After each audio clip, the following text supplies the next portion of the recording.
Okay. There we go. We're live. Give me just a moment, guys. Let me post all the stuff. That's fine. Copy that. Post it here. We add it again.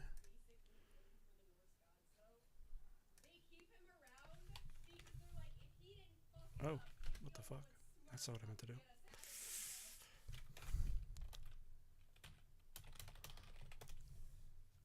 We add it again.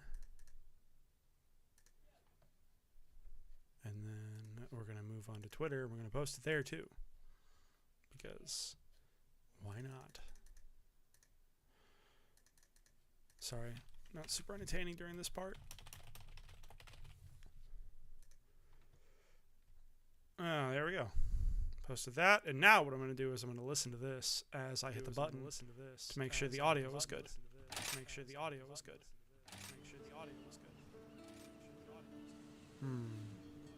Talking. Okay, that's not bad. That's fine. It does just fine. So we're gonna pop that out. Hello. How you doing? Thank you very much. I appreciate you.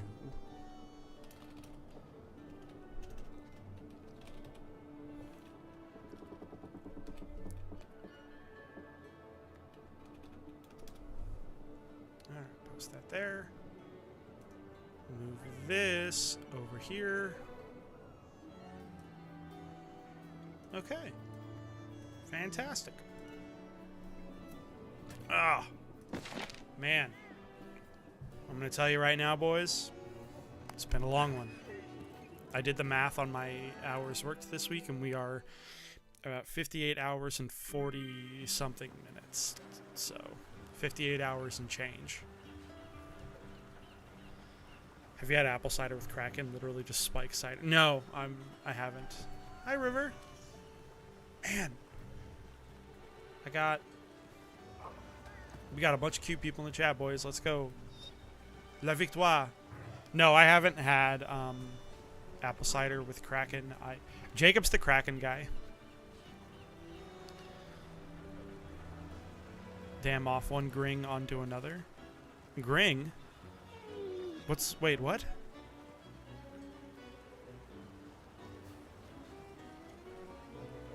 Oh, grind. Sorry. I was like, super confused. What? Because I'm playing Monster Hunter? I mean, yeah. It's what I've been on for a little while now. I need to turn this down a bit for me. Hold on.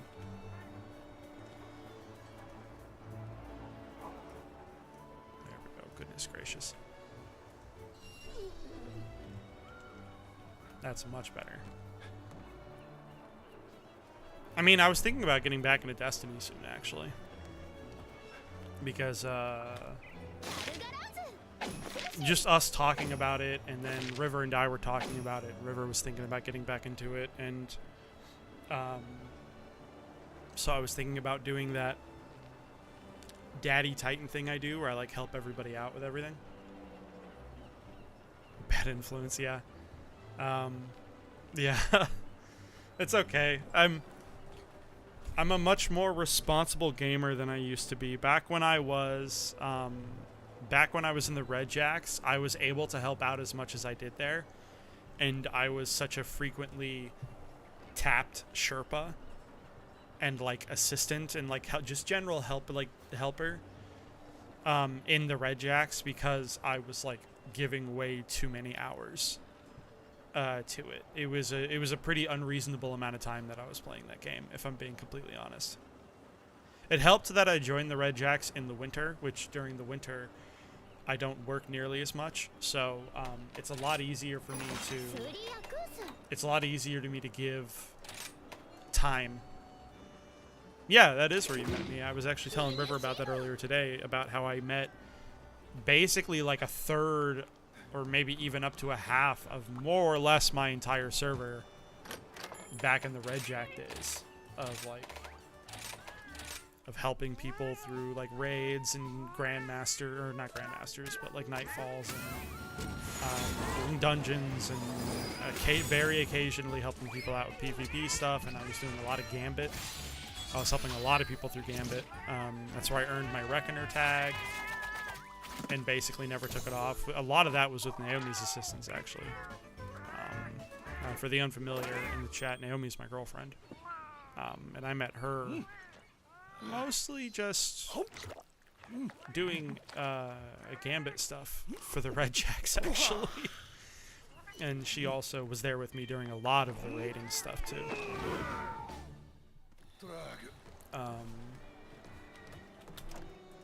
Logan was low in the chat, was another very frequent battle buddy, especially during the raiding days. Logan and Naomi were two of the very few people who stuck with me throughout the majority. One time we did something really cool. We did a all raid day where we did every single raid that was in the game at the time, all in one day. It took us 13 hours to clear it, and the only people that I remember who were with me the whole time were Logan, Naomi, and there was another individual called Elder High King. And I barely did anything specifically enough with Elder High King to like remember him as a person. No offense, Elder, if you ever see this later down the line, but I do remember that you were one of the only people who was able to stick through every single raid, which was just very cool Chad behavior, if I do say so myself. Ooh. Oh, it's Jacob. Yeah. It's my buddy Jacob, from whom I steal the majority of my audience. Dude, I've been like addicted to this Temp60 guy's fucking Pokemon videos. Who, the what now? Where he just like trashes people who are like really bad at Pokemon and think that just stacking legendaries makes their team good. And he trashes them with like the dumbest strategies, and people get so mad. Like, there's this trick that you can do, and if you know like what it is, then it's extremely easy to counter. Where you take a level 1 Pokemon and you put you put an item on it that gives it Endure so that they can't be killed in one hit. Right. And then you give them a move called Endeavor, and Endeavor will drop the enemy Pokemon's health equal to the opponent's health. So if you're a level 1 Pokemon and you hit like a level 99 legendary with Endeavor, it'll automatically drop it to like 1% health. And he'll just like wipe entire teams with like a level 1 Rattata. And it's very fucking funny to watch. That's very weird. But Endure, so the trick is that, because a lot of these guys, I just have like a bunch of legendary sweepers on one team, and sweeping abilities only hit one time. But the trick is, if you have something like Double Slap or whatever that hits multiple times, like double Pokemon can only endure the first hit and not the second ones. So like it has a really obvious counter that like literally anybody can do, so it only works on completely brain dead like legendary sweep teams. Now, I don't know that much about Pokemon, if I'm being honest. I played a lot of it when I was younger, but because I was very younger, I probably also fell for the stack your team full of sweepers strat. I had like an HM slave, and then I had a bunch of sweepers. Yeah, when it, basically based on who I thought was cool. PvP is like a completely different game. It's like not even the same thing. Man, now I'm curious. I'm genuinely tempted to go look into Pokemon game like tournaments or whatever, because now I want to see how the sweats do it. What is it gets pretty fucking silly. That's incredible. I'll see the guy's channel. Yeah, you'll have to send that to me. That sounds super. He's got like multiple fucking really funny bits that he does. That sounds incredibly dumb, but incredibly like fun to watch. Which reminds me, we should sit down, the household. We should get everyone together and watch. What's her name? Our boy, Summoning Salt has a new video. Oh yeah, the Mega Man one. Yeah, I haven't watched it yet. Yeah, I don't think I watched it yet either. If I did, I was doing something because I don't remember it.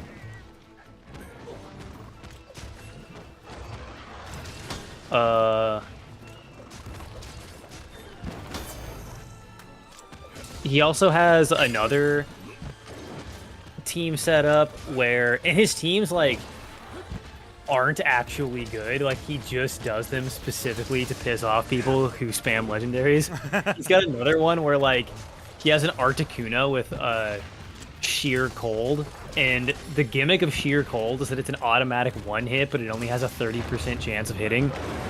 But you can like do stuff to increase the chance of it hitting.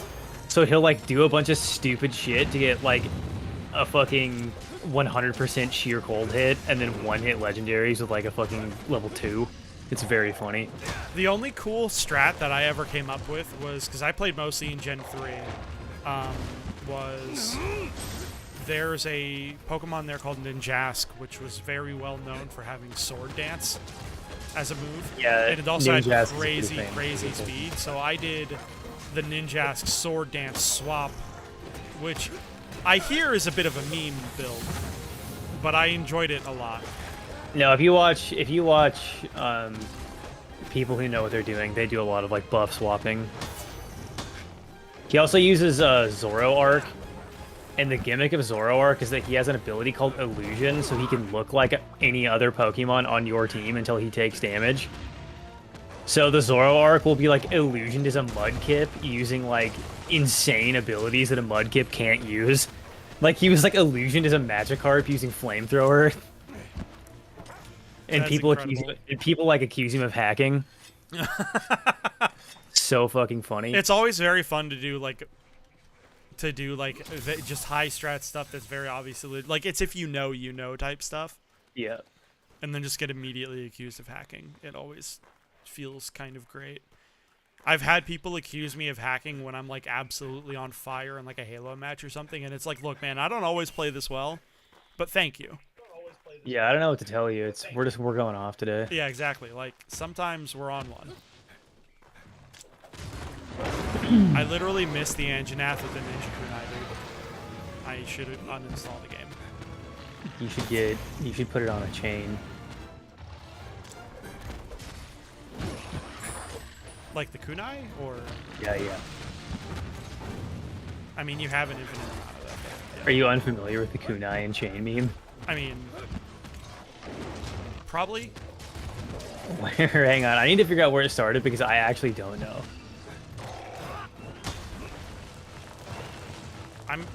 I'm basically. I think it was like one of those E3 type things. It was like a giant enemy crab kind of situation. Google is telling me it was from Yu-Gi-Oh, but I don't remember hearing it from Yu-Gi-Oh the first time. Really?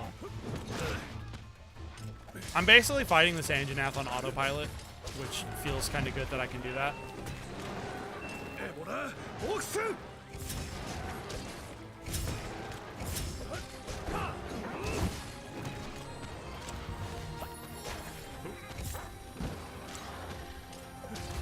So how's I've got everyone the script done for the Ancient Aliens game. I think I'm gonna start recording that. Hell tomorrow. yeah! Get that out. How did the I gotta installing give the it like a drivers on once the over. on the garage PC go? Oh, they're installing right now. I'm pretty sure. Guess what, I'm gonna check boys? it on The it. podcast is going to be back very soon. I know we say that literally every time we stream together, but this time we mean it. Soon PM.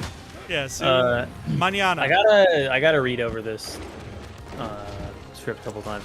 The part where I'm defending the Ancient Aliens theory for not being racist is going to require all of my strength and tact. Yeah, River. I co-host a podcast called Inherently Optimistic. Jacob, who's the other voice talking right now, is the actual host and the guy who's been running it for a long time. I basically came back from college, hooked up with this dude again, and went, "Oh, you have a podcast?" Yeah, I'm the dark Archon that has been trying to fucking make money on the internet for the past 8 years. Yeah, if you're ever interested, River, in checking it out, it is Inherently Optimistic. We post half the episodes anywhere you can find podcasts. And then, for only $2.99 a month, to quote Jacob, the other half of the videos, or the other half of the episodes, are posted on Patreon. We need to start we definitely need to start rebuilding the Patreon. I haven't lost like a lot of people. Like, it's still doing fine, but I have lost a few in the interim. We have been on a very unfortunately long hiatus. Basically, the last episode we recorded was relatively briefly before we went to Logan's wedding, and we haven't recorded since then. Dude, I have been, like, psychologically recovering from that trip, like, since that trip. Well, I just died because I made literally one mistake and I got punished. YouTube auto turns my text hearts into emojis. Nice. Well, there's a Based couple things. YouTube. There's a couple things. Like, I tend to lose steam when I take a vacation, just because that's how my brain works. Okay. And YouTube, like, just really fucking me these last few uploads has been very demoralizing. But Oh, yeah. I'm ready to fucking get back in. That definitely I gotta takes do the wind something. out of the sails. Yeah, that definitely takes the wind out of the sails. I can understand that.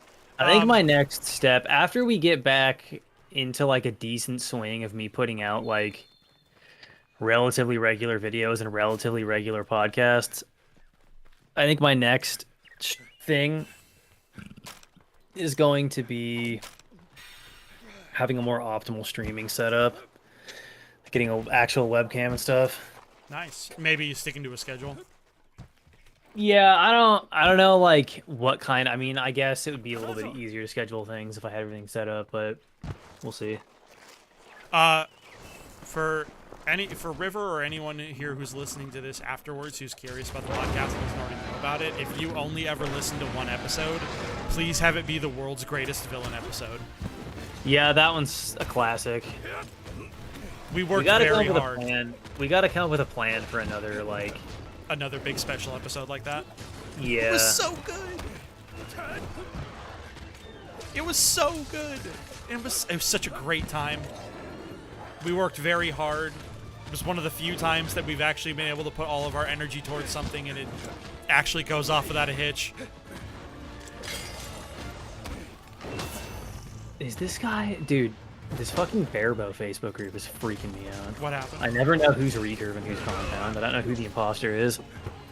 Oh, do they not? Are they not willing to use the correct term for barebow Well, there's- compound? So this is just a Barebow group, and there's people who shoot Barebow compound and also people who shoot Barebow recurve. But they're cowards and they won't use the shorthand for barebow compound. He said in his, yeah. Is this guy shooting? This guy said that he's shooting 270, 275 pretty frequently, which would be insane for recurve. I don't know. I shouldn't make any determinations on that until I have a target recurve, because it might be way easier. You know what? I got punished for that, but it needed to happen. I had to kill all those Jaggies. They were absolutely fucking butchering me. And I don't know if I'm gonna get away clean on this. Yep, we did. We got away clean. Wow, we didn't hit anything there.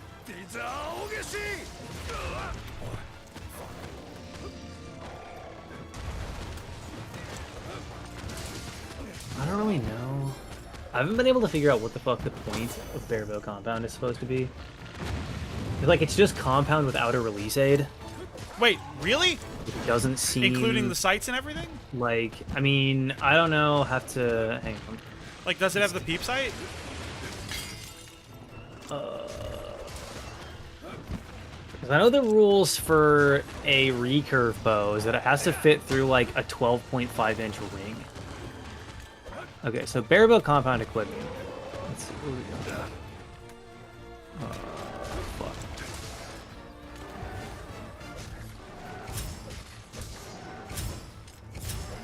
Where was the... So I've learned that even just fighting this one Anjanath and last stream's Barioth, which we literally failed against, we actually had to redo that hunt one time.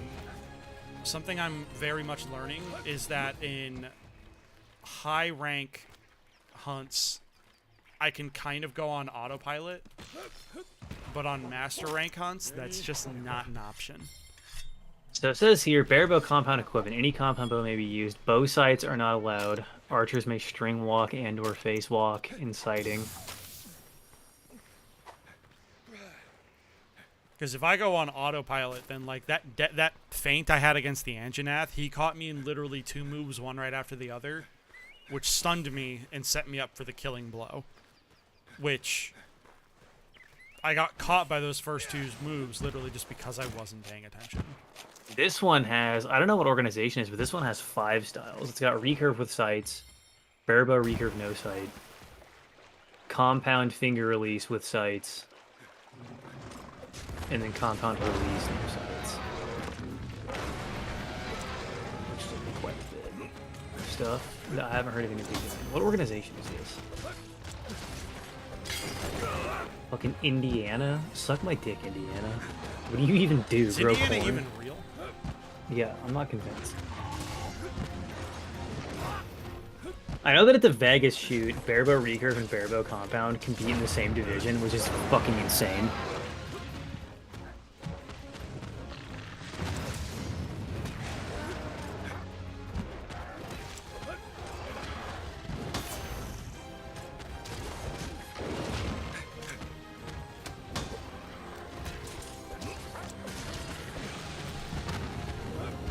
That's a new move. I don't remember him ever doing that before.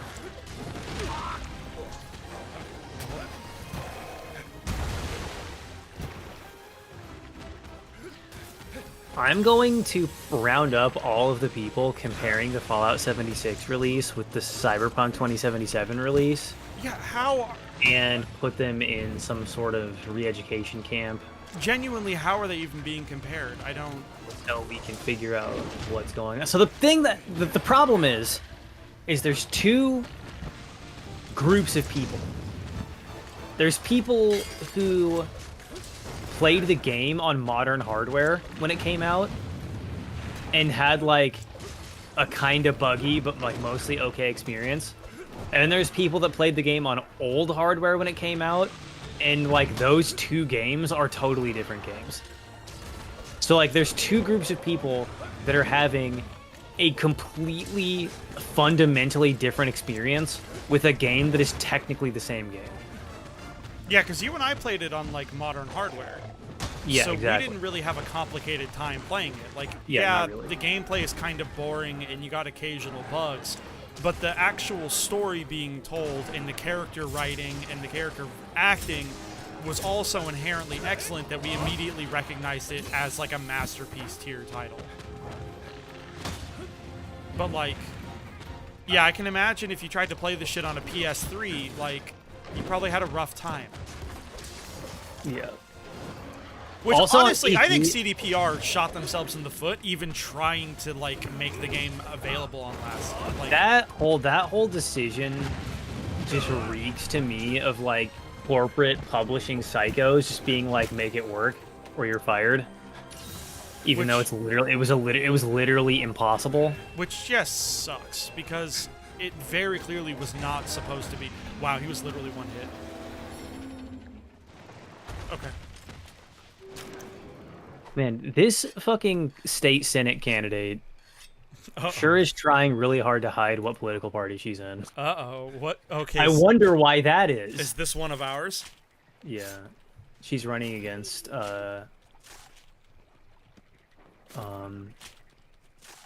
who's our lady? There's an Anjanath gem? She's running against Patty Murray.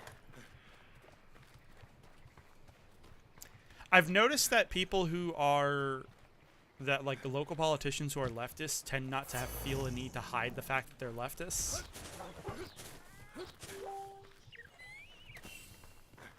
I wonder if Yeah, I there's- mean, maybe she... Hang maybe on. Okay, something let's to go. that. You know what? Maybe I need to transcend the party dynamic. What is your agenda? Yeah, I was about to say, Tiffany what are her Smiley? policies? What do we got here? Does she What have is any your- policy write-ups? After her husband Scotty was severely injured in Iraq, cringe, Tiffany Smiley dedicated herself to helping Scotty recover and receive the care he needed. Okay. All right. Are we thinking maybe... did your Important, husband... okay, important Did your reform. husband's problems Okay. make you think that What- maybe healthcare should be made available to everyone? Okay, families across Washington now face multiple crises with inflation, gas prices, crime, drug addiction, homelessness all skyrocketing. Okay. What are we Hold going to do on. about it? Okay, hold on. First off, I can already tell you this isn't going to be good based on some of the things that she listed as consistent problems. Well, hang on. Maybe she's a political genius. Let's find out. Okay. Tiffany is a triage nurse and has real life experience taking on and fixing crises. Okay, All right. awesome. What do we got here? Good way to pad your resume. What do you want to do about it? Okay, hang on. We got the bullet points. All Here right. we go. Prevent the IRS from harassing middle class families. This is a bad sign. This already we're off to a very bad start. And small businesses. Okay.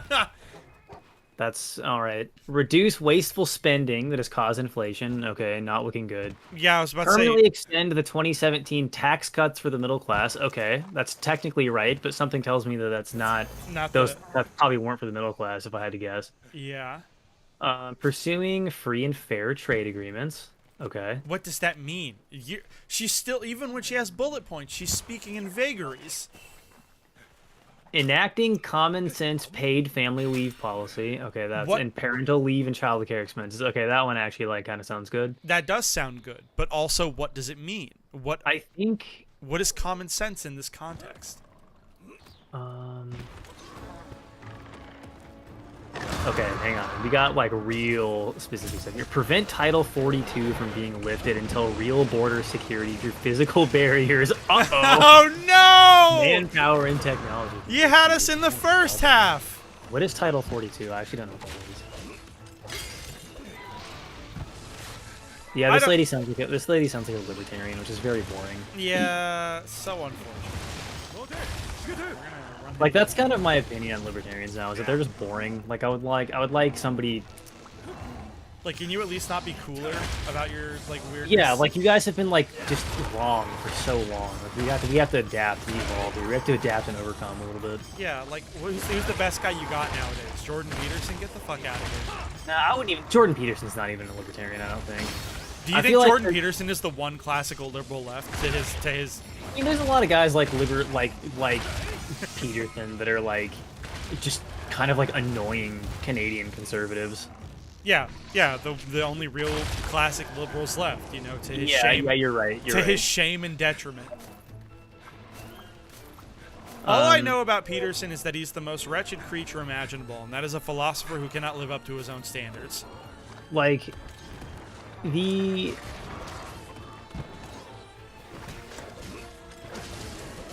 Guys, have I ever told you how much I love the Puke Puke? He's got a little googly face. He's got a little googly face. Look at his eyes. He's so cute and so dumb looking. He's got a big tongue.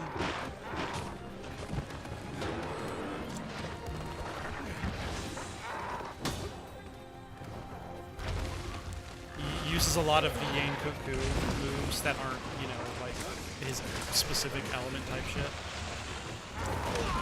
Ah! Let's just get out of that hallway. That's just a bad place to be honest. That's not a good space to fight. dude, ever since I found this Sorry channel. to go AFK for a bit. You're good, baby. I found this channel. We just vibing. Fuck, what was it called? Killed the T-Rex, and now I'm talking about how much I like Puke Puke. Jacob and I made fun of a libertarian in our local politics. They're really easy. Also, Emma just said that lady's running in the Republican Party, which is really funny because you'd never know it looking at her page. Probably Yeah. because she knows that like Washington won't vote for her if they know. Yeah, she's like, I gotta hide this shit, dog. Yeah, she's trying to get support for it. So I found this channel that it seems like it's just like this professor of religious studies doing like lectures, Okay. and he'll just straight up upload like 2 hour long, 1 hour long lectures of like him talking to like a class of people, and you can hear like the people's questions they ask and stuff. Right.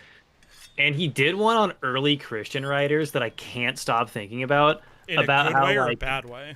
no, in a good way, because he was like, so he was talking about how, you know how in history, sometimes the way that you verify whether or not somebody existed is that you like look at a bunch of documents and you try to like get cross references.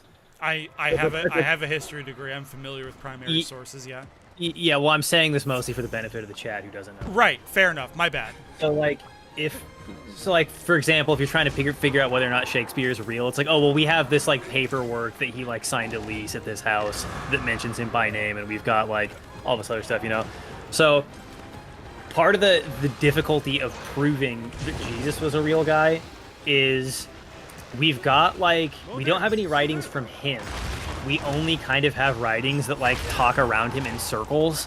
So it's like kind of, and it's like, so it was so long ago, it's difficult to prove. Yeah. But we know that some of the alleged disciples were definitely real guys. Like Peter, Paul, and James were definitely real guys. We have like the stuff that they wrote, and we have stuff written by other people, like Also, directly referencing them. John the Baptist is a real guy. We know about him. Yeah, and the thing that I can't stop thinking about is like, literally, like a decade after Jesus dies, Paul, Peter, and James immediately start arguing with each other. Like, immediately. Like, the second Jesus is gone, they start arguing. And to me, that is, like, the best possible evidence that he was a real guy. Because that is such a fucking, just stereotypical human thing to have, like, a progressive movement, and then the guy dies, and then it immediately devolves into infighting. It Like, really is. every time that happens. It really is kind of the iconic thing to have happen. Yeah, or even if it's not for, even if you have like the fucking Mongol Empire, it's like once the dude died, it immediately turned into infighting between his like 7 million sons. That one at least has cultural precedent. Because in Mongolian culture, the way things happened is anytime a father died, all of his possessions, which mostly meant all of his horses and his sheep, were split among his children. The thing is, when you're Genghis Khan, all of your possessions also includes the entirety of Mongolia, China, and a lot of Eastern Europe. Yeah, your possessions include the entire known world. Basically. So, like, what happened there wasn't that it necessarily immediately turned into infighting. It was that the actual completely normal cultural method of, what's the word I want? The completely normal cultural, practice of inheritance took place completely as designed, and then it just turns out you have that many powerful kingdoms all that used to be one kingdom together, and dudes get greedy and decide they want to be the guy. Man, if somebody could like get into a time machine and go back in time and teach Genghis Khan the concept of like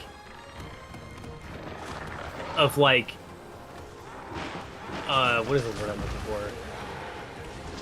Of like a confederation, and be like, hey dude, you can break this up like ahead of time. Like we can have like municipalities, and then, you know, like layers of government. I mean, for all I know, he did do that. The Mongolian Empire was incredibly well organized. I don't remember the specifics, but I do remember one of the things I learned about. I think that it being well organized would have insulated it a little bit from a little falling bit. Apart. You would think, but like sometimes shit happens. You know what I mean? True.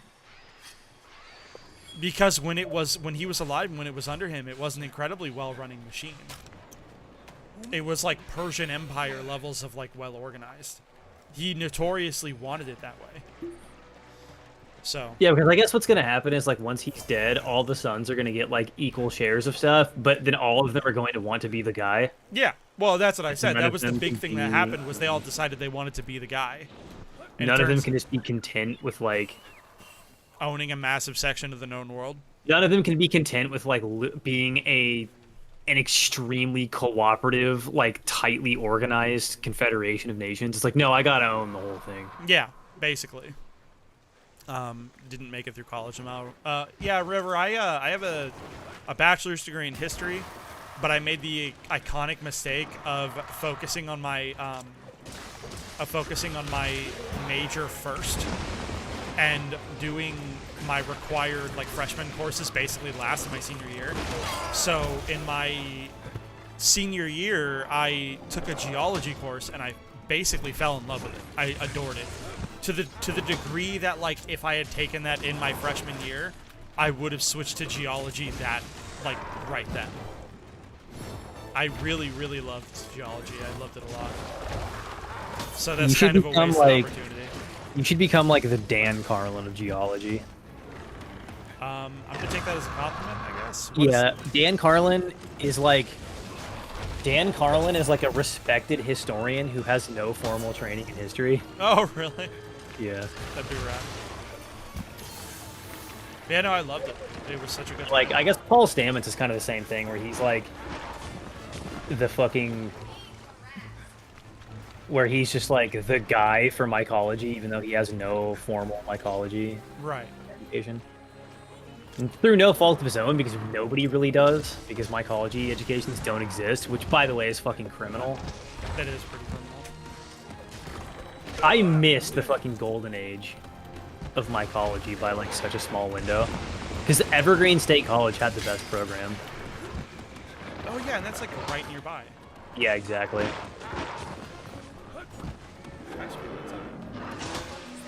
That's Puke Puke. It's one of my favorite monsters. The one that makes you go to sleep.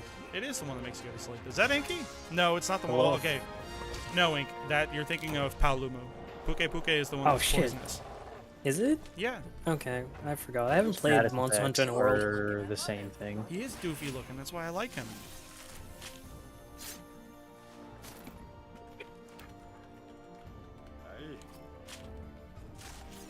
You did swim meet at Evergreen once? Oh, that's cool. I was looking at the pinned messages in my general Yeah. Wait, the other day. didn't I And pin like 90% of those?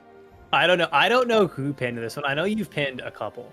I don't know who pinned this one, but on January 6th, I just said I want you all to know that in these uncertain times, you're all my little pog champs. Just very fucking funny. I think I pinned that one. That sounds like something that I would pin. The low punny one is really funny. The low punny one is very funny.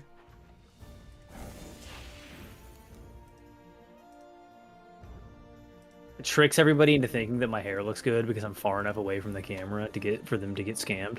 What the fuck is that? That looks rad as shit. An Anjanath mantle, rarity 9. That's cool. We're gonna definitely take that and not accidentally sell it.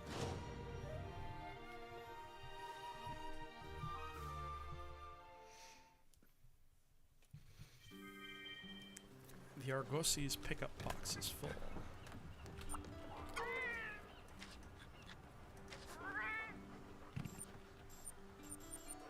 Guy, come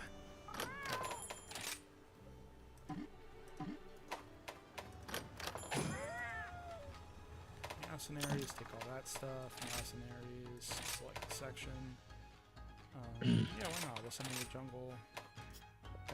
What is the next Astonishing Legends podcast doing? They just did Missing 411, but I'm kind of over Missing 411. Because David Politis is kind of a moron. No, they haven't uploaded it yet, unfortunate. I just want another John Keel, dude. I don't think we'll ever have another John Keel just because the 60s are so much different than now. I don't think it's possible to have that guy anymore. Because you got to think, right? When John Keel was investigating Point Pleasant in the 60s, like, in 1968, if somebody comes up to you and says, I saw a fucking UFO and or a Mothman and or an injured cold, Right. the context behind that in 1968 is totally fucking different than the context behind that now. Like, this was stuff that didn't exist yet. It's weird to think about. That is kind of weird to think about. I mean, Like, the UFO stuff had been going since 1947. So that was probably something that people, like, if you were going to hoax, some people had probably figured out, like, oh, I can talk about UFOs and get attention. But a lot of the stuff that they were talking about in Point Pleasant is, like, so unhinged. It really has nothing to do with normal UFO lore. And I don't think UFO lore that was, like, contemporary at the time got famous until way later. Like, I don't think the Mothman Prophecies gets famous until, like, the 90s. and at that point, isn't Keel basically dead? I think so. See, let me check when he died. I really actually like the Barioth X. That's He died in 2009, so yeah, pretty much. really hope they let me do Master Rank layered armor at some point, because a lot of the Master Rank stuff looks Really good. Journalist, parapsychologist, and ufologist. I just really like the idea of a guy in like the 60s just like hustling and grinding, writing paranormal articles for Playboy. That's so fucking awesome. He's living your dream. Dude, he really is. He's like, he's doing what you want to do. I know. We should take him out back and beat the shit out of him. I really want to like, dude, I would love to just start doing like local paranormal investigation, but I have to get like involved in the local community because I can't just like make a Reddit post. You know what I mean? I can't just like. I mean, I guess I've got to start somewhere. Yeah, I was about to say you can't, but like, if you want to be technical, yes, you can. I could just like make a Facebook post and be like, "Is your house haunted? Text me." Basically, I mean, you have a lot more clout than I think you do. Like Pittman, I mean not Pittman. Sorry, Wes still asks me how you doing and remembers you for being like a weird little conspiracy dude. Yeah, which is funny. It's not And he my like fault. listens That, to your podcast and shit too. it's not my fault that every conspiracy is actually correct. Hi, Brad. all How of you them, right? doing, buddy? Every conspiracy is every conspiracy. Yeah, basically. They're, Hey, look, man. If they're all right, you know, whatever. it's either they're all wrong or they're all right. There's no in between. No, I mean, by definition, I have to disagree with that. I'm sorry. You know, I've been screaming about that for so long. When people talk about, I mean, now the JFK assassination has been more or less vindicated. Like, we don't know who it was, but we know for sure that Oswald, like, did not act alone. There's no fucking way. Yeah. Like, there was definitely a broader thing afoot, and that's been, like, historically vindicated. Like, no serious person would argue against that at this point. So, and I've always said, like, dude, it doesn't have to be, like, either the official story is 100% true or it's 100% incorrect. It can be, like, a combination of those two things. Rathalos wing. I need to double check how to get a Rathalos wing. That's first off get all this shit. What the fuck? What the fuck? Oh. Okay. Why are you being so strange? There we go. 100 notes, large monsters. We're looking for a Rathalos wing. A normal Rathalos wing, not a Rathalos wing plus or anything like that. So what am I looking for here? Rathalos wing, 20% at the high rank. Target reward, capture, broken cards. So we want to capture Rathalos. Okay. That's good to know. Alright, I missed a couple of things. Sorry. Which one is Point Pleasant? That's not the one where the couple are abducted from their car, right? There was a No, lot you're that happened in thinking Point of- Pleasant. Okay, so Point Pleasant was like the whole Mothman thing. okay, hang on. I'm gonna have to actually start looking at the chat. And then Braddock was like, I'm playing Overwatch 2, so I'll probably live for a bit. By the way, monetization and OW2 is fucking nasty. Absolutely. Yeah, I'm not even touching OW2. I'm like, refuse. If I want something that So- feels vaguely Overwatch-ish, I'm just going to go play Gundam Evolution. The one that you were talking about, where the Dustin couple is Echoes' abducted River. from their car, is the Betty and Barney Hill case, which happens way before Point Pleasant. Betty and Barney Hill's in the 50s, I think. Oh. Sorry, when I got an itch on my fucking... I got an itch on my goddamn sinuses. Oh, no, they were... That was... The Betty and Barney Hill was in 1961, so I guess it was like 7 years before Point Pleasant. Which is a little bit later than I thought it was. I thought it was in the 50s. Rathalos. Can we get a Rathalos by itself, or maybe even two Rathaloses? Am I too high? Is Rathalos a 6-star, not a 7-star? Rathaloses? Okay. Now, are there two Rathaloses? It'll probably be... It probably won't be two Rathaloses, will it? It'll probably just be a Rathalos and a Rathian if I want to do a joint hunt. Betty and Barney Hill, apart from being the alien abduction couple, were also just like a really just good two people that were like very active in their community, and Which meant they were, of course, doomed. Yeah, well, they were an interracial couple in the '60s, which not ideal. Ooh, yeah. Jesus, I didn't know the interracial detail. Yeah, famously. Gundam Evolution stays winning. That's right, baby. I keep meaning to go back and stream that, but I'm just still in a Monster Hunter mood, so it is what it is. I'm not playing Overwatch 2 just because I'm not going to play a balance patch that was released as a sequel. Same. And released in like arguably one of the worst possible ways. Like no proper skins or anything that you earned from the first game rolled over with your account roll over. Like that, it just sucks. The whole thing just Yeah, I don't dirty. understand why they couldn't have just done like an overhaul update to the original game. Like it makes no sense. It's like literally, well, I mean, I know why, money is the reason why.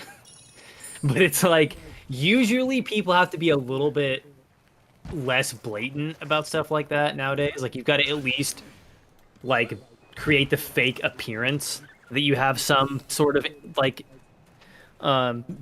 intrinsic motivation. River says they balance the aesthetics to be worse. Yeah, I saw how like the icons have like way less Like personality. yeah, it fucking dog shit, dude. Rat garbage. I think I've seen only one of them that actually looks good, but like it's debatable. It's the new Hanzo eating sushi one.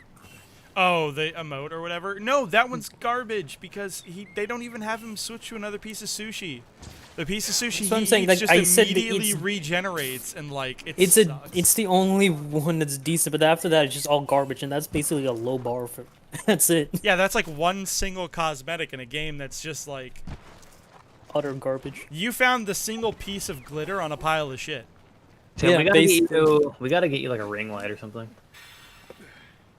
Do I look fucked up? Do I look bad? No, you don't look fucked up. Your lighting just is less than ideal. No, I know. I know it's less than ideal. I need to fix it. We'll just get a really cheap ring light or a what are the ones that are just like a rectangle? What are they called? Soft light rig, That's a good question. something along those lines. All this shit lighting's cheap. Yeah. No, I'm sure I can. I just got so excited. I was like, man, I've got this webcam. I should probably use the fucking thing, shouldn't I? Yeah, people like really like webcams. I mean, people are like, "You can have a face cam," and I was like, "Well, when I am motivated enough to make it look good." Rectangle light, is that really all they're called? Just a rectangle light? I thought they had like an industry name. I mean, there probably is too many different industries that do the same thing. Because I know there's one for like TikTok specifically because it just goes on the phone. Yeah, but that's psycho shit. We're normal. There was a period in time where Jacob was absolutely insisting. He was like, I've seen it. I've seen what a demon looks like. Yeah, it's the ring light eyes. And it I was- try to avoid ring light eyes whenever I do my live action videos. It was very funny listening to him like talk about it. Dude, you cannot tell me that like when you get like a real psycho vlogger, and some of them do it on purpose. Some of them like the vibe. Like when you see somebody's like black soulless eyes with like a highlighted fucking iris because they're looking into a ring light, demon. Absolute monster. No, I find agree it- with you. It's just very funny because like you just hit me with it one day when you were like, we were just downstairs doing completely unrelated. And you were like, Tim, I think I know what a demon looks like. Yeah. Like if I was going to make a show like Supernatural where people were getting possessed by demons, I would give them like pure black ring light eyes. Which is incredible to me because you literally do see like sleep paralysis demons. Yeah, their eyes don't have a lot of detail though. Usually you can't see their face. They just hide away from you. They're like in the corner of your eye. Well, I think Jacob's seen- actually just get right up in his face. I've seen two.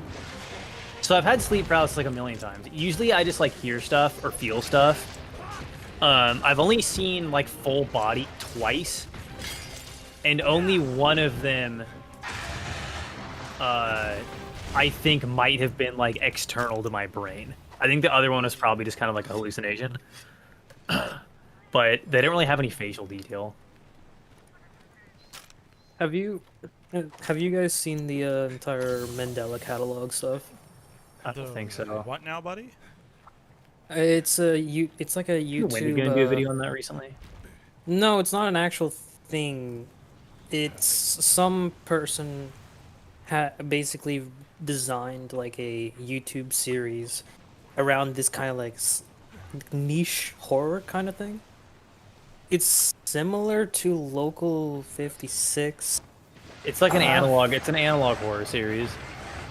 Yeah, yeah. I mean, yeah, that is basically how you boil it down to. But I don't really follow a lot of them. I followed Marble Hornets because that was like the first one, and that one was like pretty interesting. But a lot of them are just like really kind of frustrating to follow. You've got to be like an ARG type guy. yeah, no, that is true. You do have to be a bit of that kind of mind, have that kind of fascination. Yeah, and But, I'm like- okay, and I would if I'm going to do ARG type stuff, I would rather do it in the context of things that are allegedly real and not like because I feel like the analog horror ARG stuff is sort of like a very specific type of like online tabletop where everybody is like kind of in on the LARP trying to solve the puzzle. It really, I mean, yeah. And that stuff doesn't like grip me as much as like quote unquote real like political conspiracy, you know what I mean? Yeah, no, I get that.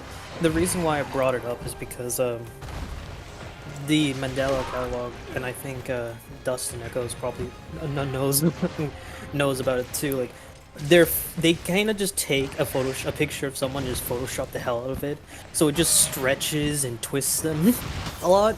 So whenever you start describing them just having like no features, sometimes there would be pictures in the Mandela log, it's just like weird and stretched out and blank features. It's that's what it made me think of. The last like sleep paralysis demon that I saw had like kind of like a Cheshire cat type mouth with just like vague. I could see the eyes, but I don't really remember them having a color. They were just kind of like colorless and like brighter than the rest of the face. But that one, I'm pretty sure was just me seeing shit. The first one I saw, I'm divided on that one. Because I've had sleep paralysis a bunch of times, and it's never been the same thing as the first time that I had it. The first time I had it was like totally different from the other ones. What was your first time? The first one was when I saw the stereotypical night hag. Ah, And that one was like a lot more vivid and a lot more real and like did not feel like a dream at all. All the other sleep paralysis things that I've had since then have been like scary, but ultimately I'll snap out of them and it feels like a dream. But the first one absolutely did not. It was really fucking bizarre. But I might just not be might be not able to visualize what you're describing then, because I wanna show what I'm referring to when I see. You can search a Mandela catalog and see your straight pictures of what I was referring to. What I thought was I'm a good artistic representation. well, There's been a lot of like famous paintings of it and stuff, but I'm trying to find one that like really reflects. okay. Okay, here's kind of a good example of the second one Where are you putting it? that I saw. I'll post it in. if you're gonna post a link, you might as well just post it in the chat. I'm trying to figure out. Hang on, where does this?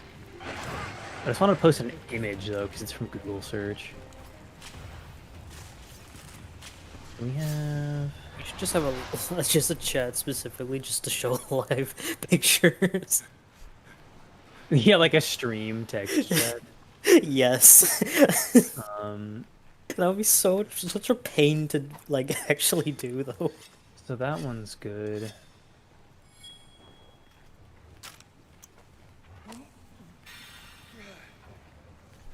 Braddock Oh. is talking about Street Fighter 6. Apparently, there's beta gameplay out, and it looks really good. Yeah, that's not surprising. Capcom is like kind of on one right now. Capcom just knows their stuff when it comes to Street Fighter, in my opinion. Well, they're doing a lot of really great stuff lately. Like, Yeah, all of their Monster Hunter franchises. titles have been like really peak. I forgot they did Monster. I forgot Capcom was in charge of Street Fighter Monster. stuff has been pretty good. Their Monster Hunter stuff is the best it's ever been. Devil May Cry is the best it's ever been. I forgot Capcom has a lot under its name. Holy Yeah. They just shit. fucking did something else recently. Is Capcom Resident Evil? Is it? Yes, they are. So yeah, Resident Evil is going to fuck off right now. Except for the Netflix series. Yeah, well, dude, don't even fucking get me started. Jesus fucking Christ. The fact that, dude, I've said this 1,000 times, and I literally just said it in my Discord earlier today, but I'm going to say it again because it continues to blow my mind, like, all the way out of the back of my head, which is that at its core, fundamentally, the Resident Evil franchise is about Pharmaceutical Government? companies. government and pharmaceutical company corruption and law enforcement and corporate conspiracy. And writers really look at that, what I just said, and are like, we don't know how to make this identifiable to the American audience. What you need? Yeah. Like, Resident Evil from top to bottom is like designed to appeal to like insane tinfoil hat American, the general audience, and like they can't figure it out. Oh yeah, no, definitely. Because they can't. I think the problem is they can't step outside the idea of it being a video game.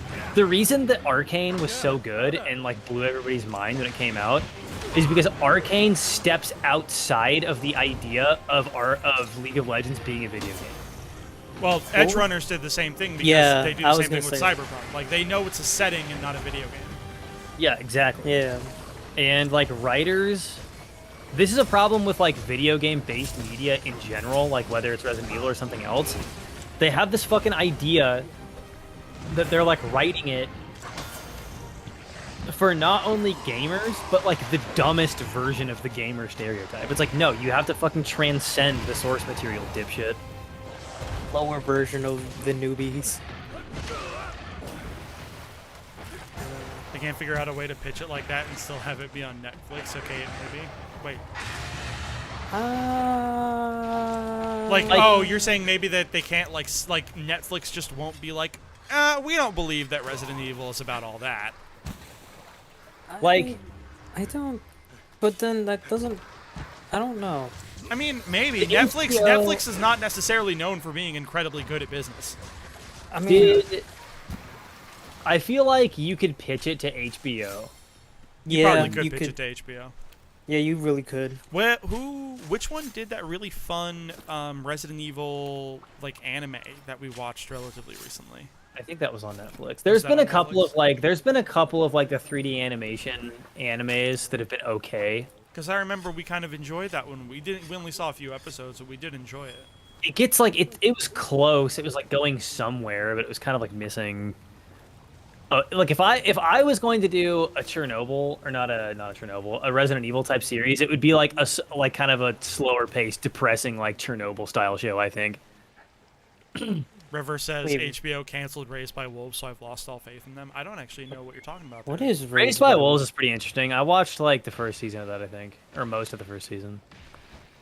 What Did is that it series about? not I end, saw like- that for a bit. Did that series not end on like a note? Oh, it ended 2 years in its running.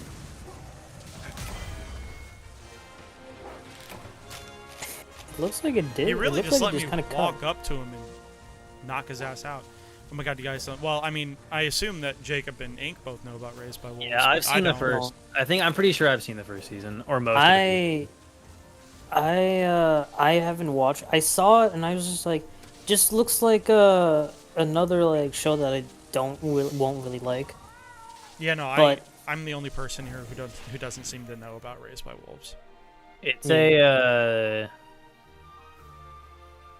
sort of a sci-fi, artificial intelligence, post-apocalyptic future type situation.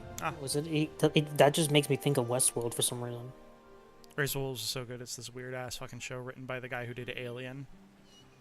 Oh, that's cool. Do you mean one Ridley Scott? Yeah, I was about to say, you mean Ridley Scott, one of the best, The guy who did one of the, Alien. What are you, 22? one of the, for better or worse, one of the best directors of our generation. I say for better or worse because he's actually kind of not that cool of a dude, but his movies are like always really good. All of the comments that I've ever seen by him, where he's like being whiny, are him whining about the general audience not liking his history movies, which I feel like is a valid criticism of the American public. If I'm being honest. Uh,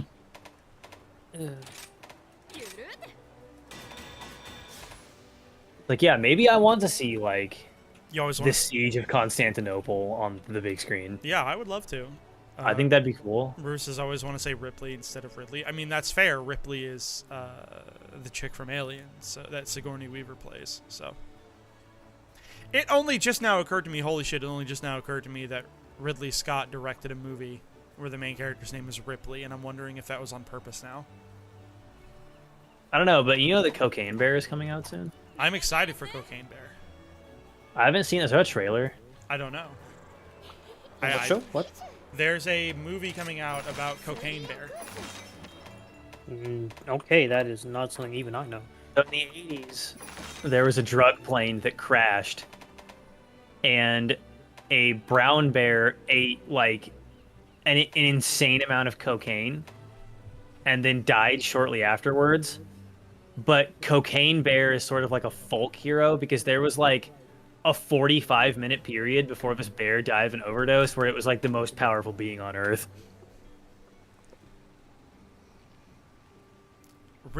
Ripley's last name is Snell? How did I not know that? That's like finding out that Palpatine's first name is Sheev. Snell is an unfortunate last name. It is. That is very strange to find out.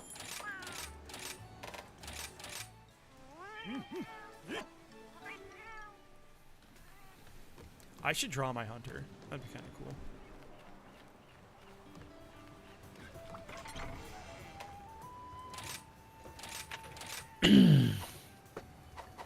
Soon the Frenchman will be mailing me my new bow.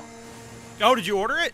Only a matter of time. I haven't ordered it yet, but we're close. God we're, damn it! You got my hopes up, dog. we're maybe a week away. Well, that's close to a soon.tm.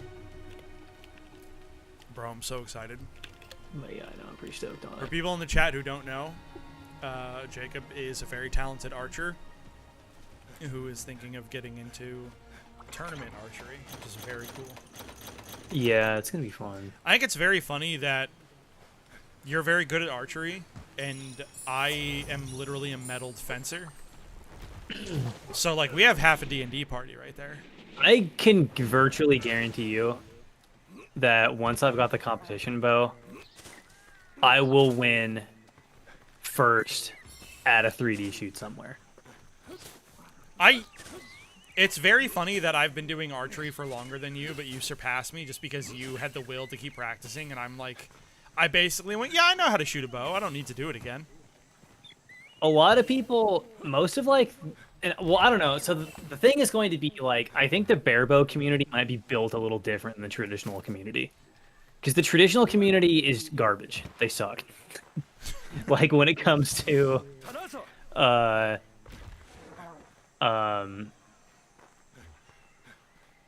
point shooting. Right. And you're not allowed to string crawl, right? You have to point shoot. Yeah, but I feel like, dude, even if I was shooting in traditional divisions with gap shooting, I would still be like a cut above a lot of people that shoot traditionally. 'Cause the problem with people who shoot traditionally is they fucking insist on shooting instinctive, which is so bad for competitive target shooting. It's not even funny.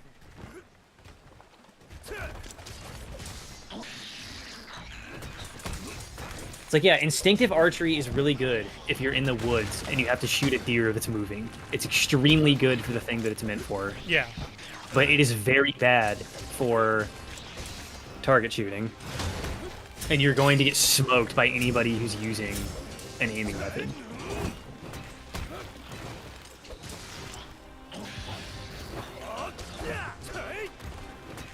I don't know what class I'd be. So, I mean, I know I'd probably be a fighter because I'm just kind of boring and I know how to fence already. So I'd be a fighter, but I'd be like a swashbuckler looking dude or whatever, like Zoro.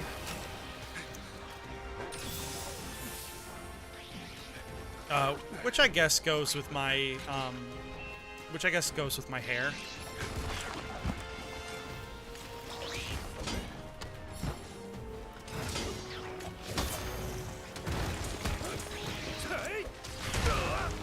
Why'd I commit to that? Braddock says I'd go mage. I mean, I would have said Jacob would have gone mage until it turns out that he's a ranger. Ranger superiority. Although I don't really do that much mage shit. thinking about it though, I think it makes perfect sense that you're a ranger because it's in your blood. Your dad's about as ranger as it's possible for a human being to be. Yeah, that's true. I still need to figure out if I'm more English or more German. I have a sneaking suspicion it's English, though, unfortunately, as much as I hate to admit it. I have first responder training and keep a medic bag. Does that mean I'm like a cleric? It basically does, which it's actually, I didn't know that about you, River. I didn't know you had first responder training. That's very cool.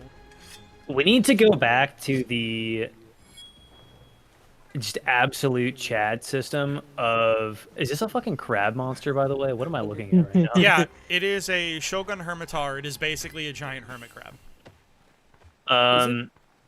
We need to go back to the absolute Chad system it's a of daimyo just Hermitar. having fighter, ranger, mage, and then having everything else branch out from those three First off, systems. if you want to go back to the Chad system, you got it wrong. It's fighter, mage, thief, not ranger. Oh, is that what it was? I can never remember what the like dexterity class is called between ranger and thief, It was thief. but that's what I mean. Range- I really like systems that start with the three prime ones and then like branch out to the point of being insane. My Like I favorite, think the original Maple Story did that. my personal favorite D&D type RPG, it's called Five Torches Deep. It does the classic three, and then it adds a fourth one called Zealot. And Zealot is where you get your druids and your clerics. Oh, that makes sense. So you have the fighter, the mage, you have the fighter, the magic user, the thief, and then you have the zealot. Which Yeah, some people really like to differentiate between like an intelligence caster and like a faith caster, but I maintain that all those are the same thing. I because I'm think, well, I hermetic. think zealot works really good because that's also where you get your fighting. It's where you get your paladins also. Dude, can you imagine the grip strength on a crab that big? It'd be incredible. Yeah, it's a I daimyo. wonder You would how just do die. math figure that out. Hang on. You would just die. No, you absolutely would just die. I mean, I don't know if the hunter would just die because these guys are like literally like anime action heroes. That's why I love the hunters so much. They're like very cool. Also, street medic class be like. So yeah, street medic class is very cool actually. You learn to be a street medic, that is rad. Because crab claws are hydraulic, which is going to make them very strong.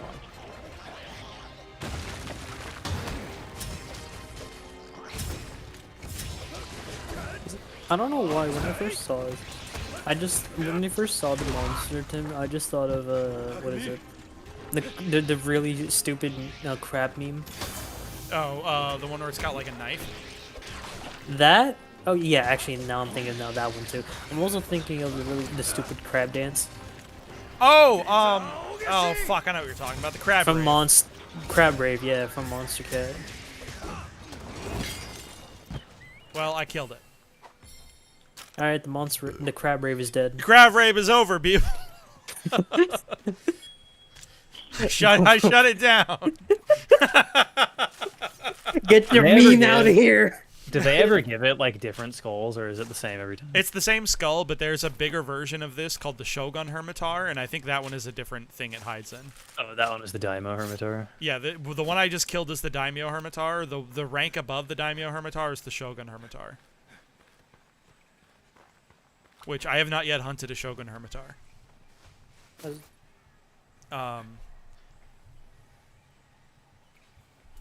Yeah, basically, River, that does mean you're a cleric for real, in my opinion. That's how your skill set would translate.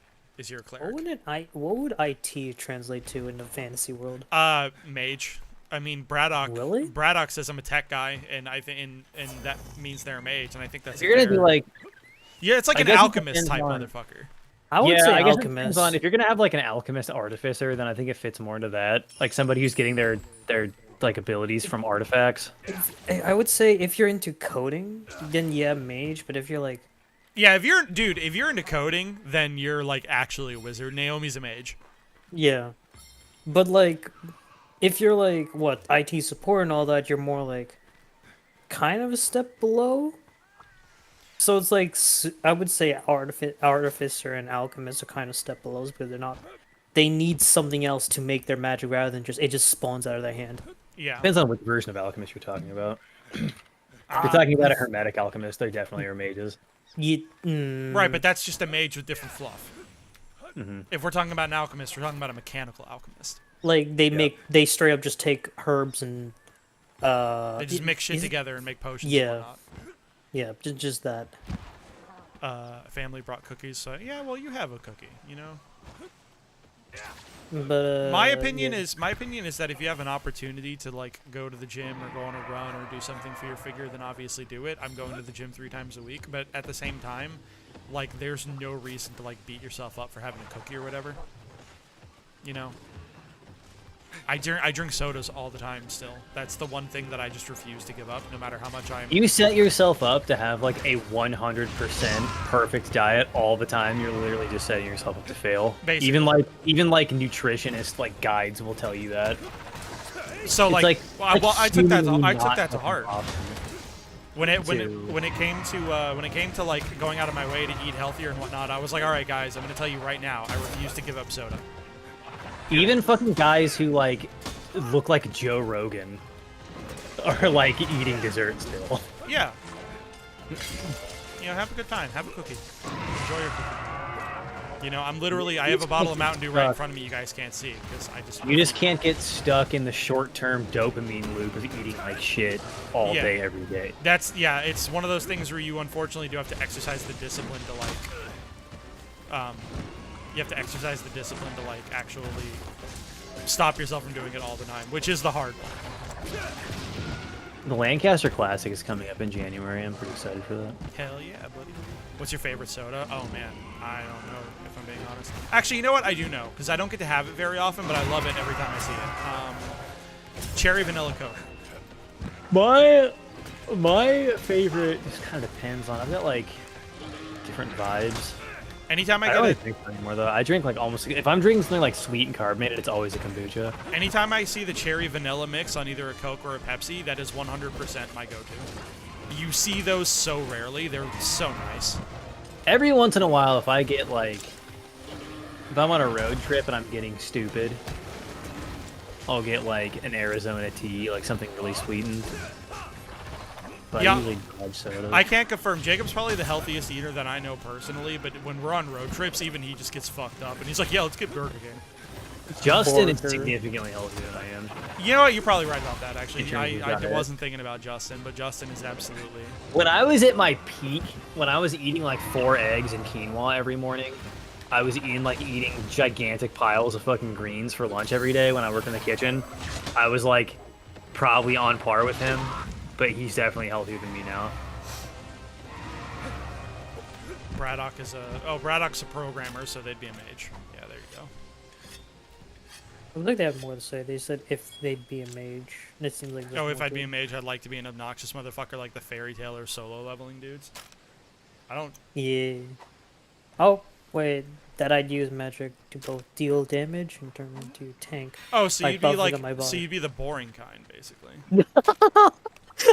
No offense. I think what you're talking about is Like a you're talking about biomancer? you're talking about like a red mage. The only way that red mages can be balanced is if they're forced to do melee. I'm very passionate about the red mage because it's one of my favorite classes in games. Boring, and I'm not. Why did I say that in the Squidward voice? Yeah, boring. What the fuck was that, Iggy? I was reading that like. I was. What was it? Dude, what is this Tobi Kadachi doing? It's just. Dude, this Oh, Tobi just- Kadachi is trying to cause problems. He just straight up jumped. Yeah, he fucking sucker punched her, dude. Like if you're playing like the platonic ideal of the pyromancer in Dark Souls, and you've got a bunch of like crazy buffs, and all of your spells are basically melee range, that's the way to go. I mean, well, hold on. Isn't the pyromancer a black mage? because if we're going off the old Final Fantasy terminology, because you use the red mage, there's white mages, which are basically clerics. Yeah. There's black mages, which are damage dealers, that like blasters basically, and then red mage is the kind of like generic, like jack of all trades, like wizard with a sword. So I think in, I could be wrong, but I think in the later JRPGs, the archetype of red mage is like a spell sword. Like I think. like Donald Duck is a black mage, except that he has Kira. Yeah. But like aside from the fact that he has Kira, Donald Duck is a black mage. Yeah, I guess you're right. I've heard people call it a red mage, but I guess that wouldn't like be accurate. I've also heard people say, I mean, people say spell sword, people say battle mage, people say scald. I've heard a couple times. I've heard red mage may mostly be used for anyone, for like someone who does damage dealing magic and healing magic. Yeah. But like the implication of red mages in Final Fantasy is that they're also spell swords. Yeah, my favorite version of it is when it's a melee character who's dealing magic damage. Right. So the iconic like spell sword. Yeah. They're using the sword as like a wand basically. Yeah. Or I also kind of like the way that Dark Souls does it too with the Pyromancer, where a lot of their spells are just melee range spells. Like combustion and stuff, you have to be in melee range. What's the? I don't know much about Final Fantasy terminology when it comes to like all these things, but was it actually Alchemist Artificer kind of stuff for that, or was there a different name for it? I think that goes game by game most of the time because Yeah, I think some of the later ones. I think some of the hang on, what are the Final Fantasy? Final Fantasy 14 is the MMO, MMO, right? which actually River's talking in the chat right now about playing FF14 now that you bring that up. Yeah, that was another thing I was going to talk about. I want to I haven't figure out played this FF14 Artificer thing. yet. So I don't What do we know. got for classes here? We got Paladin, Warrior, Dark Knight, Gunbreaker. Oh, we got Gun White Knight. Did they Mage, put Scholar. Gunblades in FF14? That's rad. Yeah. Light Mage, Scholar, Astrologian, Mechanics? Sage. Why There's- Astrologian, not Astrologer? That's weird. They're He's got saying Monk. Mechanus. Monk, Dragoon, Ninja, Samurai, Reaper. Cringe. Okay, one Bard, of my- Machinist, and Dancer. one of my main weapons in Monster Hunter is an Insect Glaive, so I know when it comes to Final Fantasy, I'm a Dragoon. And then for the mages, we got Black Mage, Summoner, Red Mage, and then Blue Mage. Blue Mage in parentheses says limited job. I don't know what the fuck that means. Yeah, what the fuck is a Blue Mage? That term isn't familiar to me, actually. Hey, sweet. Okay, I'm actually, familiar with some Final Fantasy stuff. Oh, I'm sorry, never mind. okay, actually, what would Summoner be? A summoner? Yeah, I mean, what it's would it just translate into modern day? I mean, it's just a summoner, I believe. Most fantasy games that have a summoner just call them a summoner. You know, Because like it's such a very specific thing. well, I mean, okay, but I'm referring to like how we said IT was mage or alchemist, I'm saying. If you have a job in animal husbandry. If you're like a vet. Yeah. I did not expect that answer. I mean, but I'll take it. like- I'll take it. Like, are you a farmer? Do you work with animals? Like, if you work with animals specifically, if you work in like a vet's office or something, that's... If you work in animal husbandry, that's what comes to my mind. I want like a like Diablo Path of Exile style game where all of the classes are like super offbeat shit that hasn't been done before. Also, River specified Blue Mage steals enemies' attacks, but they can... Okay, but they're limited by the game because they can get really broken. But they steal enemy attacks. That's their gimmick. Okay. Huh. That's weird, but alright, I guess I'll try to remember that one. They're like an anti-mage.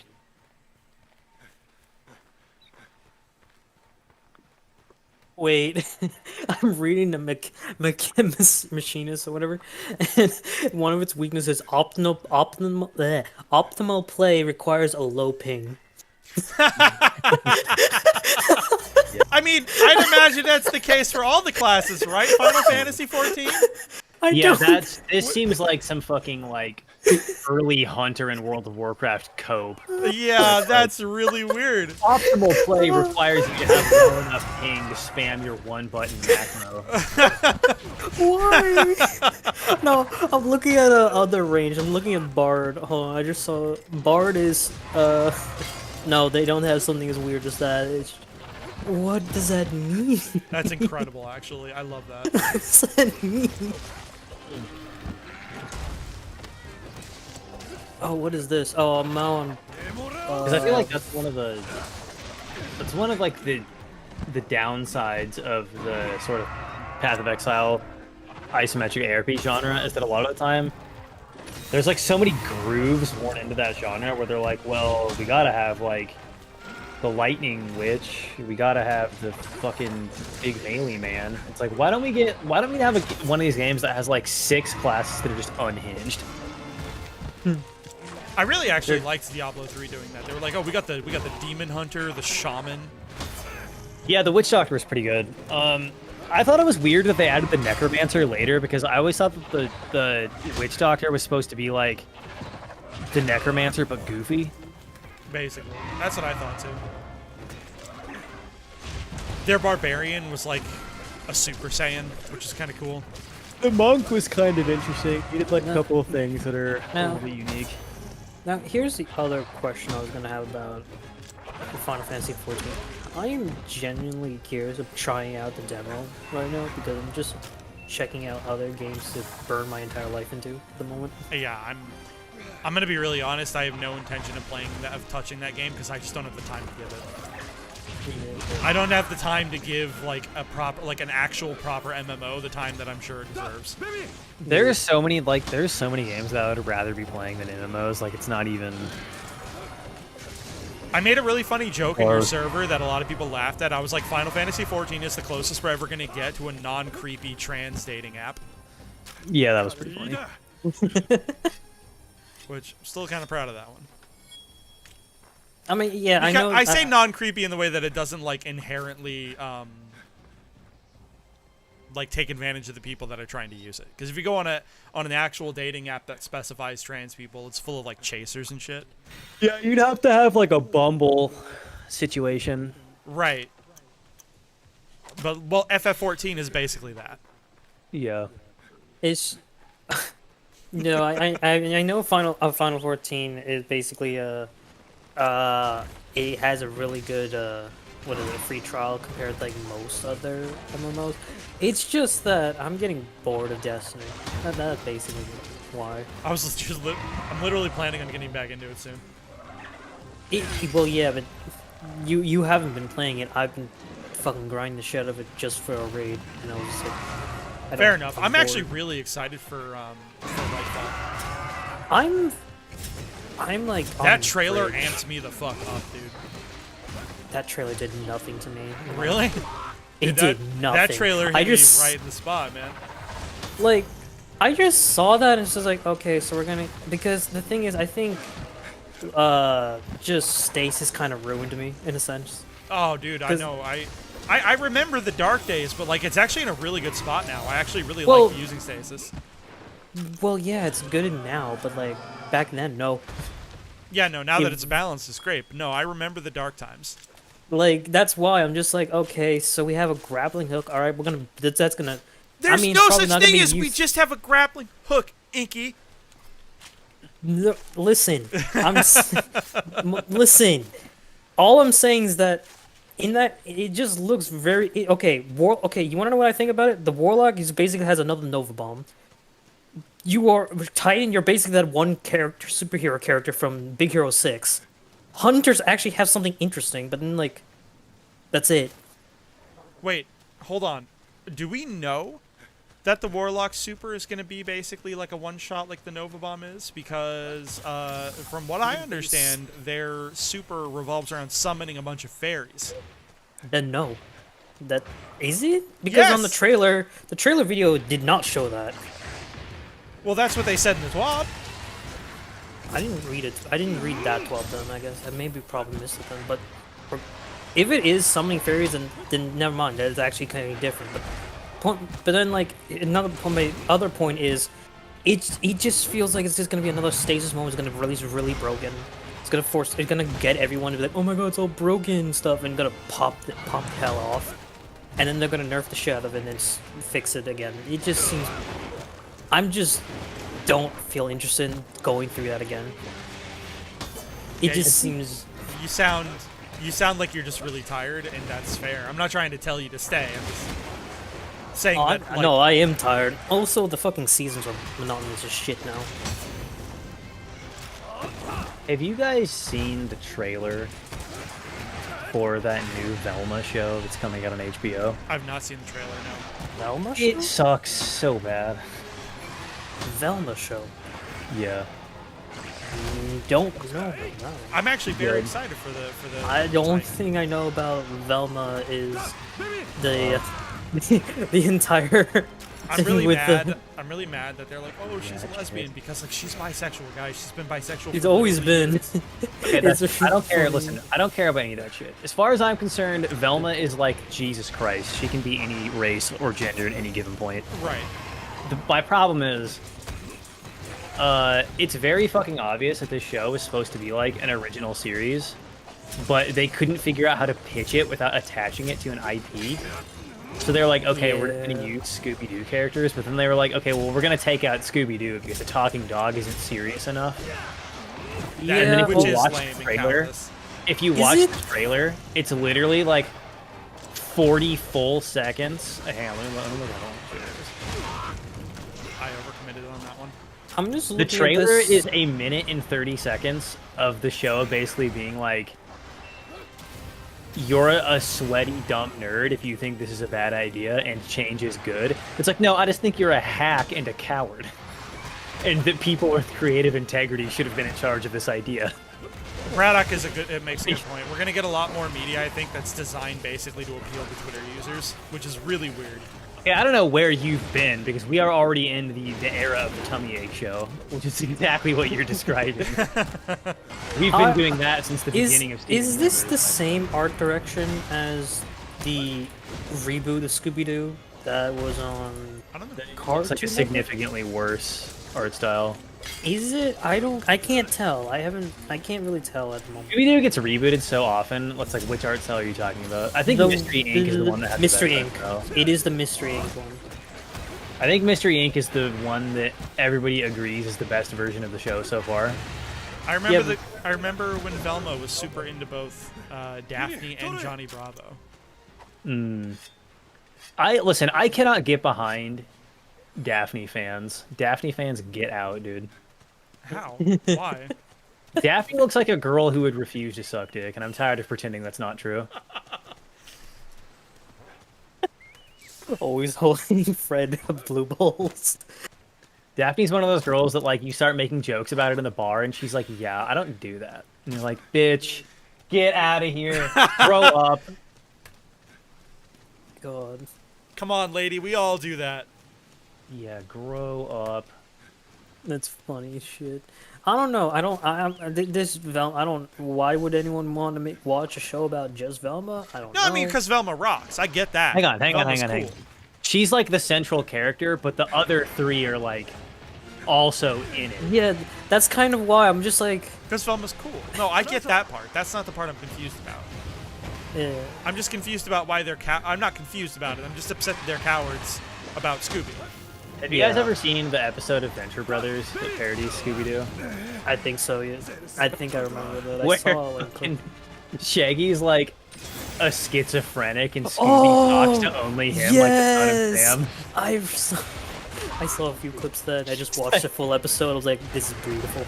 In the fucking back of the van, Scooby's like, yours is the flaming sword of Michael. So funny. Venture Brothers is a fucking masterpiece, dude. Did it finish? I actually don't know. I think so. I don't know if it like finished in the sense that it just like stopped, or if it had like an actual endpoint. The Necromancer from Venture Brothers is like one of my favorite fucking characters in anything of all time ever. I don't. Oh. Oh. Oh. What happened? Whoops. I just saw you get slapped and just your neck broke. What happened? So, okay. So what happened? What had happened was I had decided not to put myself up to full health, and I was like 2/3 is fine. Because when you play Monster Hunter, you're usually like, well, I don't want to use this healing item because I only have so many when I have like 2/3 of my health left. I'm going to learn to fight it right around 2/3 health. That's like a common thing that Monster Hunter players do. And she hit me with an attack that she did her like backflip tail swipe. She did it twice in a row. I blocked the first time and then went into attack her. I didn't see that she was doing it 2 times in a row. She got me with it, and it's her most like individual powerful attack. And it also poisons you. And she brought me down to literally like 1 HP because of a skill that I got from my food called Moxie, which saves you from one attack hits. that would ordinarily kill you. It brought me down to 1 HP, but then the poison finished me off. The poison just said, "Fuck you, bitch." The poison was like, "You're not getting away with this one." Dude, I'm gonna make a prediction right now. I want this to be on the record before the movie comes out. Okay. The Super Mario Brothers movie is gonna be like, it's gonna be pretty okay. It's not gonna be like fucking a masterpiece because Illumination sucks, but it's gonna be like at par, maybe slightly above par. Like, it's gonna be fine. Okay. But there's going to be a million internet contrarians that like won't shut up trying too hard to hate Chris Pratt that are going to pretend like it's the worst movie ever made, and it's going to be really annoying. Talking about the Mario movie, I just remembered one of the memes that I see are just putting. I don't know why this is a thing, but some small. I don't know if the small sector of Twitter at this point, but just a part of Twitter is just putting Bowser with a dick in that one scene. Twitter bullying them into making Chris Pratt re-record all of his lines would be really, really, really funny. I think that would be the funniest possible thing that could happen. That would be. Oh, there's another meme I saw. It was like, it's like Tokyo goes like, "I hate vampires." No, it's like some anime saying, "I hate vampires" becomes a vampire. "I hate ghouls." They become a ghoul. Chris Pratt talks about hating the Italian voice, becomes Mario. I need to find that again. Where is it? People have been like, guys, if we could bully the Sonic movie into changing the model, then we can bully. I was like, dude, I'm telling you, the animators will tell me I'm crazy. They say Jacob's an unhinged maniac. He doesn't understand the creative process. I am telling you, motherfuckers, right now, that was a marketing ploy. It was you were set up. It is not difficult to give one 3D model the same rig as a different 3D model. Like, they very easily could have worked it into their marketing budget of, we're going to have a shitty one and put it in the trailer, like, as a bit. Like, there have been insiders that have said, like, no, it was, like, really hard. We had to redo the whole thing. I don't believe them, dude. I'm a fucking Sonic truther. Yeah, you see that dodge I've been doing against that fucking backflip attack? Except that I didn't do that time. Yeah. As you can see, I'm not absolutely perfect at avoiding that move. It does get me sometimes. And it got me that one time. I just googled the phrase Sonic truther, and there's so much material for me to go through. I'm gonna get to the bottom of this tonight. I think I know something we're gonna be talking about in the next podcast. Sonic trutherism. It seems too good to be true that anybody would care enough to go through the trouble of making a new model. Like, I think they already had one set up. I think it was a plan to begin with. Bro, I'm having a hard time believing that we could get anything good. You know what I mean? Like, why would I believe that? I'm used to playing Gunlands. Why would anything ever be good again? I just like Echo's response. I'm used to you playing Gunlands. What is this dodging you speak of? Yeah, I think next Hunt River I'll put on my Insect Glaive because Insect Glaive and Sword and Shield are my 2 main weapons. The insect blade was like my first thing, and then I just went to hunting horn. I never looked back. I like paralysis hammer. Is very funny. It's one of my favorite memes. The moment when you just bonk someone to death. Paralysis hammer is very funny. Great sword is, of course, classic Chad weapon. I have a great sword, and I enjoy using it quite a bit. Dude, they made it so much more fun in Sunbreak because they gave it like a moveset that basically kind of bridges the gap between greatsword and longsword, and it works insanely well, actually. It's very fun. I did a little bit of switch axe in Gen 3, but I wasn't using it correctly. And then I Pickaxe think is fun. I want to say I briefly was doing bow in World before I stopped playing. No, I think I was still on hammer when I stopped playing. I think I did bow at some point.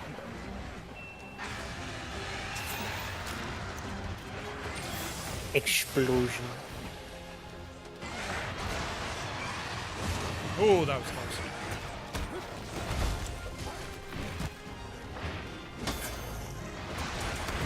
I think I'm gonna.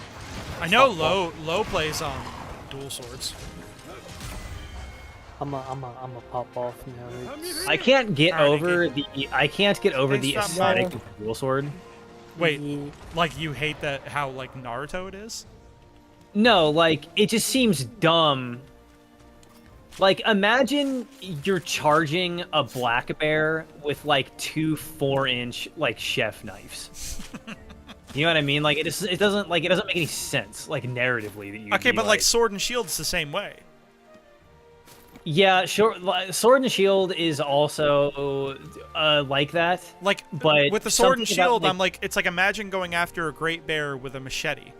Yeah, but something about the shield like lends it a little bit more credibility somehow. I don't know how. Well, because like, it's like a Captain America thing. It's like, oh, he's deflecting a helicopter with the shield. Yeah, no, I get it.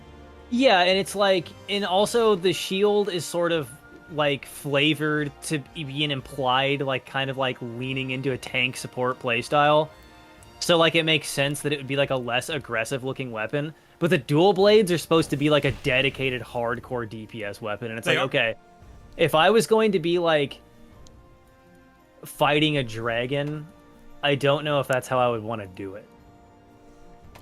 I actually am very happy with the insect glaive when it comes to that level of like I guess the narrative of the weapon, because it's like it's a pike, it's a stick with a knife on it, which is always good. You're hunting things with a spear is always good. Yeah, classic. And you're using it to do like anime acrobatics, which is also always good if you're fighting a dragon. And the Kinsect is like, oh, you have like a ranger like animal buddy. I need to re-download Destiny or Monster Hunter or something before War Thunder completely consumes me, rips out my soul, and casts the shreds that remain in the void, never to be recovered. I never really got all that far into War Thunder. World of Tanks, we talked about this a bit in DMs, but I was always... I'll stream World of Tanks for you guys sometimes. I have like an 11-plus-year-old account with them.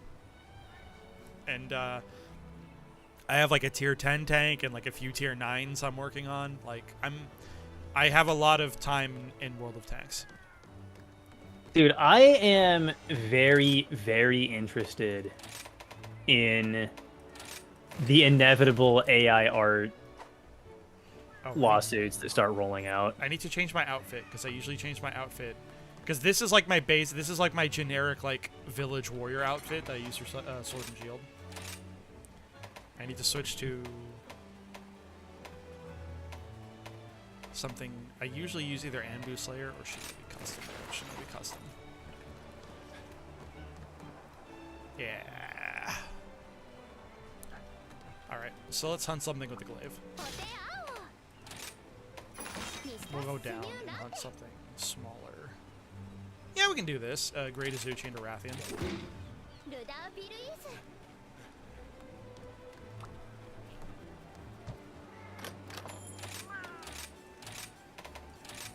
Here's why physics should simplify. Oh my god. Oh, shut fuck up, nerd. off.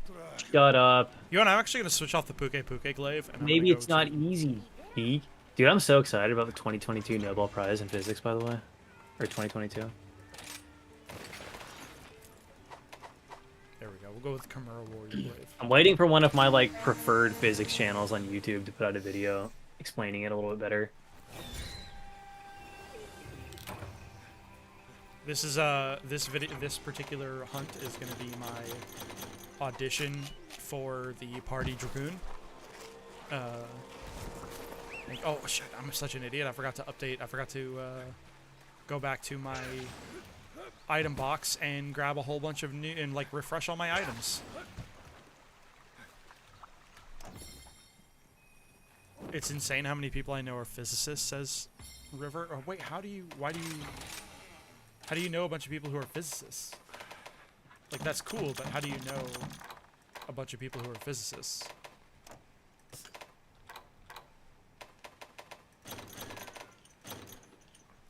Just know if you're a dragoon, you'll be made fun of. Wait, do they make fun of dragoons now? Dragoons are cool. Not dragoons have 2 jokes about you. What are the jokes? Now I need to know.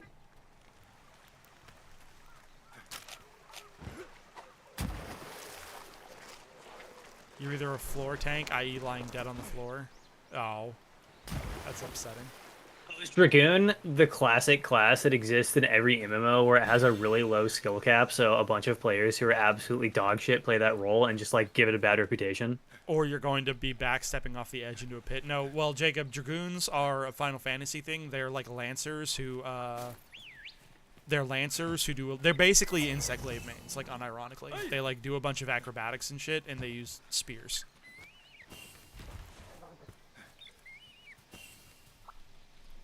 Wait, River, was your yes the answer to Jacob? Like, idiots play it sort of deal? Yeah, every fucking MMO has that class.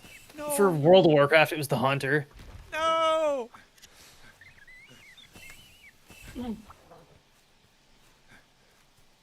As opposed to the Chad Black Mage mains.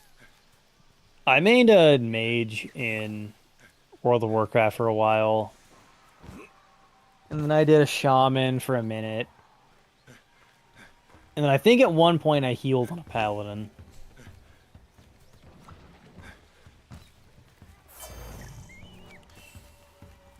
But because we're so good at our job.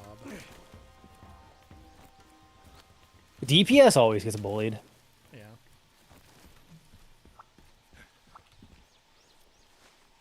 I don't know, baby. This sounds like cope. So what if my cast times mean I don't ever move?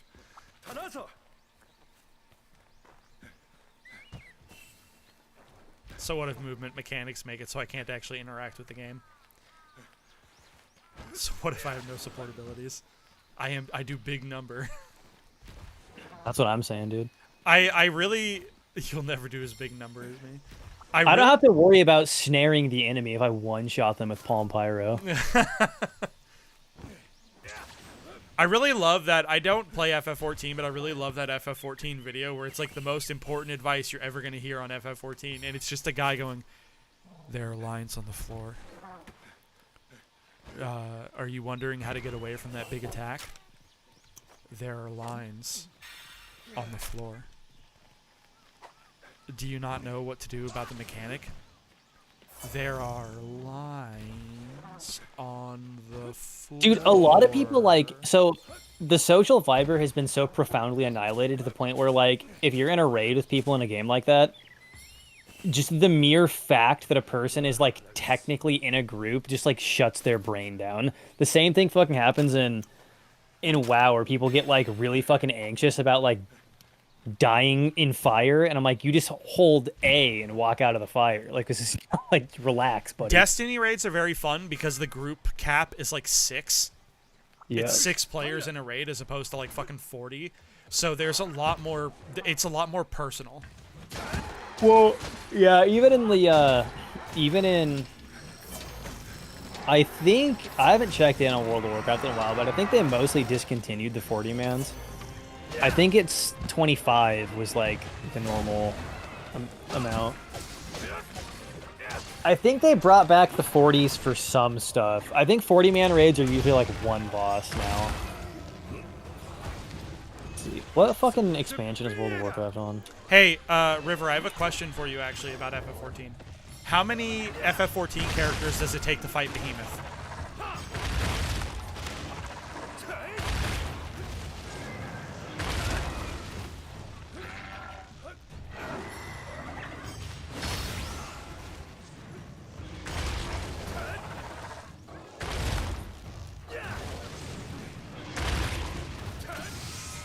Wait, so there's a Nier Autonoma crossover raid in FF14, and Yoko Taro specifically insisted it be full of movement mechanics because he knows that the head guy of FF14 is a black mage main and wanted to fuck with him. God, that's incredibly based, actually. Dude, Yotaro is a fucking maniac. Dude, Yotaro is Dark Kojima. He really is.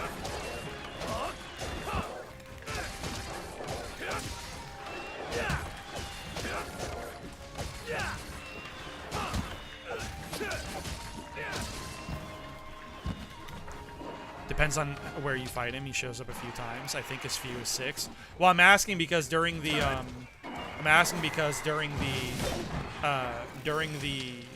Monster Hunter and FF14 crossover event, it only takes 4 hunters to kill a behemoth. But out of curiosity, I went and looked at what it was like for a bunch of FF14 players to fight a Rathalos, because that's who they had to fight in the crossover event, which I thought it was kind of neat, because ordinarily the Rathalos didn't do the lines on the floor thing as a way of, like, mimicking that in Monster Hunter. You have to actually know a monster's, like, moveset. But, so I looked at it out of curiosity, and the video that I saw where a bunch of people in FF14 were fighting Rathalos, like, it took like 12 of you to fight on. And I was like, hold on. Is the FF14 power scale, like, lesser than I'm used to seeing out of Final Fantasy? Because I'm used to like FF7 type shit, where like Cloud and Sephiroth are like demons, basically.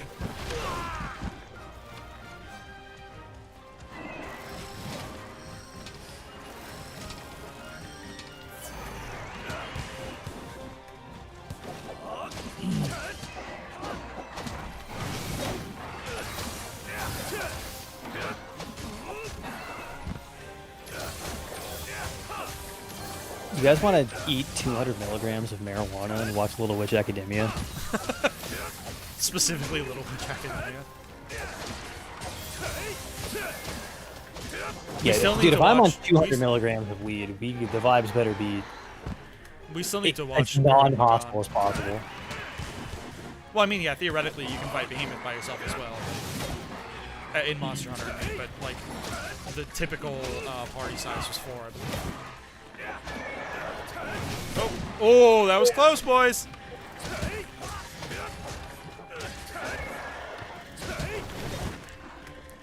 My dodging needs to kind of be on point when I'm using Insect Glaive, because as you guys can tell from watching me play Sword and Shield, I'm really heavy on the blocking instinct.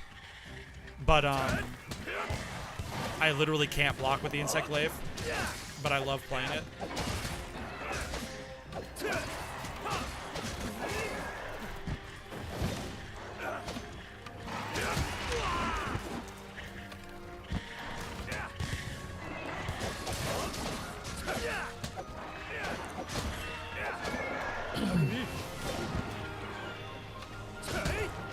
I think FromSoft should make a hunting genre game. Really? Yeah, they should just go nuts and focus on like all of their fucking power and energy into boss design and just go crazy. Ooh, that was close. Let's heal. It's a lot more team focused than other FFs. Yeah, fair enough. Wait! Hitting the Greatest Uchi with my Kinsect was actually what killed it? Oh my god. Get out of here, dude. What's another developer that could do it? Okay, so... You know that FromSoft can do fast-paced gameplay because they did Bloodborne and Sekiro. Yeah, they can do it very well. You know they can do it really good when they want to do it. You know what I'm actually looking forward to? I found this out recently. Part of the reason that Elden Ring doesn't incorporate a lot of the lessons learned from Sekiro is because Sekiro and Elden Ring were being developed in tandem. Oh, that's interesting. So I'm genuinely really looking forward to whatever they decide to do next. That's in that same genre. I know they said they're not gonna. I know they. You can tell they were trying to work on a strategy for balancing parry play styles because they had it like halfway done in Elden Ring. They're like, okay, we want people to be able to do this and like be able to do it on bosses and have it be cool, but we're not really sure how to do it. Yeah, Sekiro is a ton of fun. River Sekiro is easily my favorite FromSoft title. I like it more than I like Elden Ring. Actually, River, if you're curious, I streamed a full Grandmaster difficulty playthrough of the Star Wars Souls game, Jedi Fallen Order, on its hardest difficulty. That was a lot of fun. Although keep in mind, if you do decide to check it out, the first episode is really bad because I was using my old mic.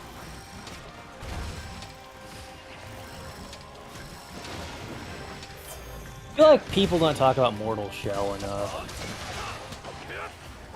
They should check it. They should watch your review on it, Jacob. Yeah. So they can find out what's good. Yeah. Mortal Shell? Find out next time. How the fuck does... In what fucking dimensional reality does this game have mixed reviews? Okay, that's a reason. All reviews are mostly positive. What are the fucking reasons? I'm about to get super pissed off. As you guys can tell, I played most of my Insectglaive time in World, and you can tell because when it's time for me to do damage, I keep my feet on the ground and do the really high damaging combo that Insectglaive has on the ground. Insectglaive's aerial damage wasn't buffed until Rise. So, like, doing a full aerial DPS build with Insectglaive is viable now in Rise, but I learned how to play this weapon on World, so now I have the habit built in of keeping my feet on the ground when it's time to do damage. Oh, apparently River played a little bit of Mortal Shell. If I'm reading these responses in chat right, Jacob.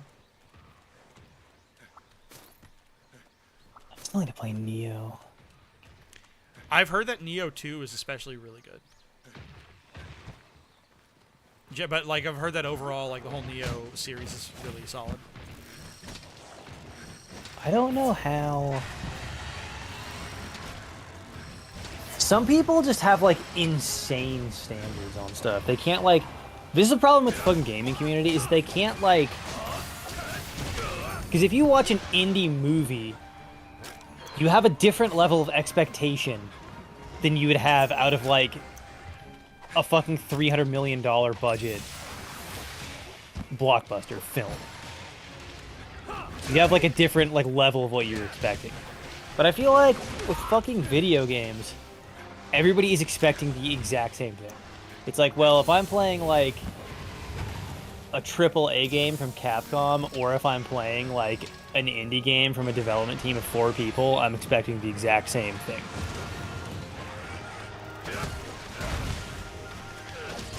Now, at some level, that's kind of true. Because I feel like you can get, like... Hyper Light Drifter is just objectively a good game in terms of art on the same level as, like, whichever AAA game you want to pick. But it's also, like, kind of short. It's 2D. Oh, you meant you played Fallen Order. You haven't played... I'm sorry, I misinterpreted that. You have not played Mortal Shell. I mean, I think the weird thing about games, in the subject that you're talking about, Jacob, that strikes me as strange, is that we have examples of stuff like Hyper Light Drifter, and what comes to my mind is actually Shadow of the Colossus, where pretty much everyone agrees, like, yes, this is objectively art.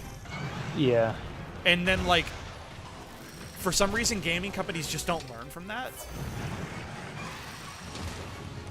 Well, people, I think the artist is like an outcast class now. Because the people that are in charge of media are not interested in being artists. Like the hack TV writers that are writing shit for Netflix, and the just like media vampires who have like made their way up the ladder, who are like on the levers of pop culture, are just making dog shit. Like all of the best stuff that's going on in like TV and movies is like extremely obscure indie movies. Like every once in a while you'll get a guy like the fucking Hereditary, the Northman, fucking Midsummer guy. Every once in a while you'll get a dude like that who like somehow manages to break through.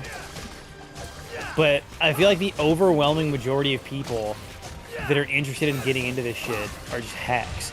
And the people that are actual artists are like outsider weirdos who are uploading shit to like itch.io. Like the guy who made fucking Cruelty Squad and stuff. Like those are the real artists. Like nobody's gonna give them a budget. Right.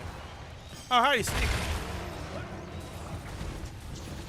No, I agree with you though. I think you're right. It is a really unfortunate kind of position to be in, where and because it seems like so many people are only really capable of consuming games from a perspective of like, what can I talk about on Twitter or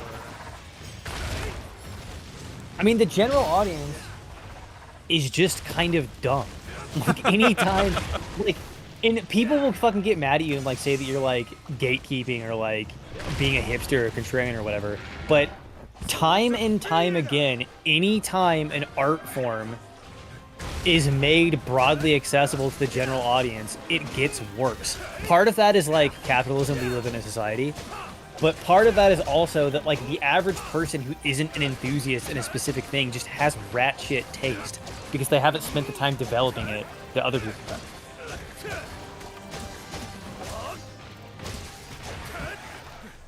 God, that was a lot of damage we got on that girl. We kind of abused her there, boys, for a little bit, not gonna lie.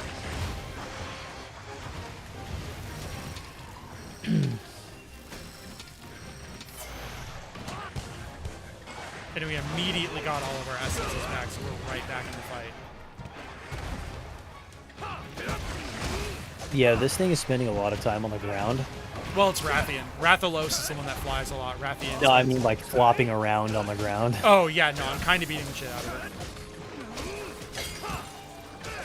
it. The damage output is real big right now.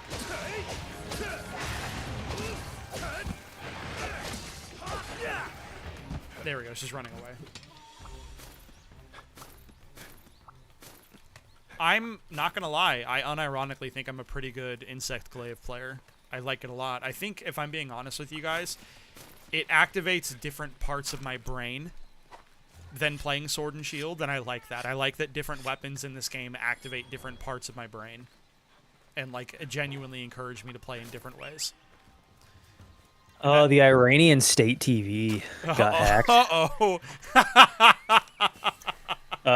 They put out this fucking like wild ass graphic with like the state leader's head in like crosshairs and then the women who died on the bottom of the screen, and the message says "Women, Life, Freedom, join us and rise up." That's super Like some sick, real actually. fucking like the real laughing man shit. That's super cool, actually. I'm glad that like cyberpunk shit can still happen somewhere in the world. It'd be a real fucking tall order to hack the TV networks in the United States. It's happened before in like the 80s, but I think the system is too hard to get through now. Yeah. It's funny you mentioned that, Snake. I was literally talking about how this activates my, like, Dragoon brain from, like, old Final Fantasy days.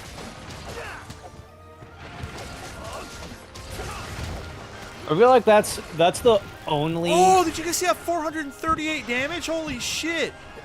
That's the kind of stuff I'm talking about when I say that Aerial Glaive is perfectly valid now. In World, you would have never gotten that damage number off a fucking Aerial Glaive combo. But now in Rise, it works perfectly well because they realize, oh, people who play this weapon really like being in the air. Yeah, but it's like the whole identity of the weapon is being in the air. I don't know why they wouldn't have realized that to begin with.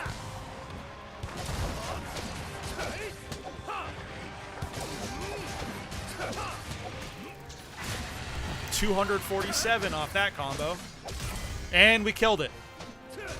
Let's go, boys. God, I love Insect Glaive so much. It feels so great to play. I feel so cool when I do it well. And hunting that Rathian, I definitely was doing it well. God, that felt great. Ah! Huh. That felt fantastic. And that new Sunbreak move really ramps up the damage on the dive, too. It really... Oh, you're talking about the one where you, like... Instead of doing the full spin combo that I was doing in the air, you, like... Just kind of point your glaive at the dude and, like... Skydive at him a couple of times in a row. I haven't used that move yet, but I do know what you're talking about. I think it's this one. Hold on. This one. Yeah, that one. I haven't actually used it against any monsters yet, but I do know what you're talking about.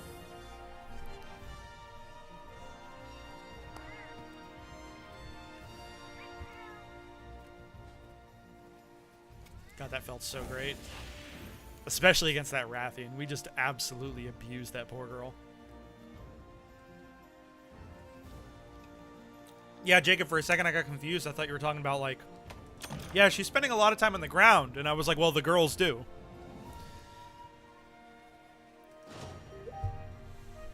Which I actually really like that they took at least one animal in the game and went, no, their sexual dimorphism is so crazy, we literally have them categorized as separate species. Because the Rathalos is the boy, and the Rathian is the girl. Yeah, that happens sometimes. Well, it happens a lot. Anglerfish is the most obvious example. Yeah, no, it happens a lot in nature, but it's super cool that, like... That's part of... It's little details like that are why I really like... I really love this game, and I love its setting, and it feels real. In a way that I feel like a lot of other games just kind of don't. It feels like it was made with care by people who actually know. Like, it feels like the guys who made these games, even way back in the beginning, watched a lot of nature documentaries. You know what I mean? Rathians ain't shit, but Rathalos can really fuck me up. Yeah, Rathalos is harder to fight than Rathian, but I think that they're both pretty easy personally. I feel like I am at the skill level where I can say that Rathalos and Rathian, neither of them intimidate me anymore. Later game Rathalos, when you start to get like gold Rathalos and stuff, are kind of annoying. Yeah, pink Rathians and like the Azure Rathalos and shit like that. Those guys are pretty rough. But default. Oh, it's pink Rathian and Azure Rathalos. That's the second tier, right? That's the second tier, and then it's... They're okay once you're geared, but I think the third tier is when it starts to get truly nightmarish. It's gold and silver. I want to say it's gold Rathian and silver Rathalos. Yeah, I think so. Have you been able to fight Lucent Nargacuga yet? No, not yet. I'm only at Master Rank 3 in the game. I've been taking my time. I've been like really taking my time. Oh, do you guys want to see me hunt the Shogun Centaur since you guys really enjoyed the Hold on, I should switch to my Sword and Shield for that one. I know I'm playing Insect Glaive, but like that's a Sword and Shield monster, I think. Oh, actually, you know what I'm going to do? We're going to go Great Sword. We're going to go Great Sword against this one. I have no idea what I'm in for. This could go really wrong, by the way. This could absolutely go wrong. I know that I have a quest from one of the characters to capture this guy, to capture a Shogun Centaur, so we're going to aim to capture this one.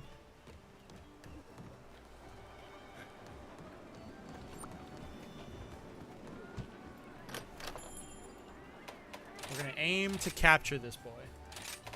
Jacob, did you see what my total hours this week turned into? No, I didn't. 58 hours and change. Yeah, it's a lot. And next week looks like it's going to be pretty wild too, so I'm going to get a couple fat paychecks, assuming I don't, like, intentionally try to OD on something first. Yeah, we're getting... I'm guessing it's going to fucking ramp up in the last, like, few weeks before it just drops off for fall and winter. Everybody's trying to get their last-minute shit done. Yeah, basically. No, the Royal Ludroth! No! God damn it. I love the Royal Ludroth. Oh, so this one ditches its armor at will.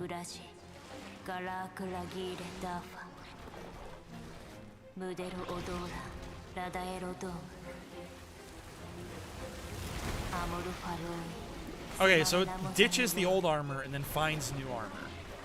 Okay.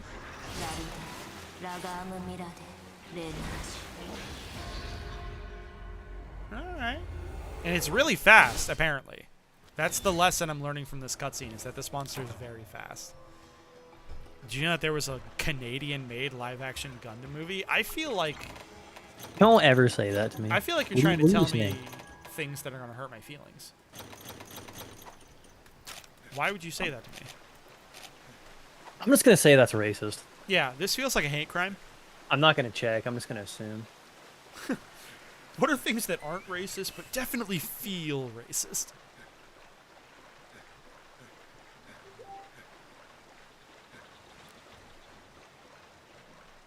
Oh, Jacob, did you want to see the very cool new great sword stuff?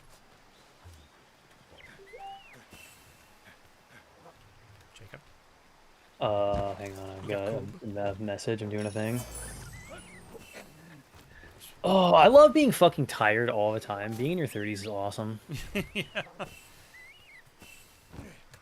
I think it's very funny that basically everyone that I hit on are in their like low to mid 20s, and I'm sitting here like I'm almost like I turned 30 in like a month or two, and I'm like, oh yeah, I can keep up with you, I promise. I need more calories is my problem. Anyway, what are we looking at? What's I going wanted on? to show you the cool new great sword combo. So you have 3 different versions of it.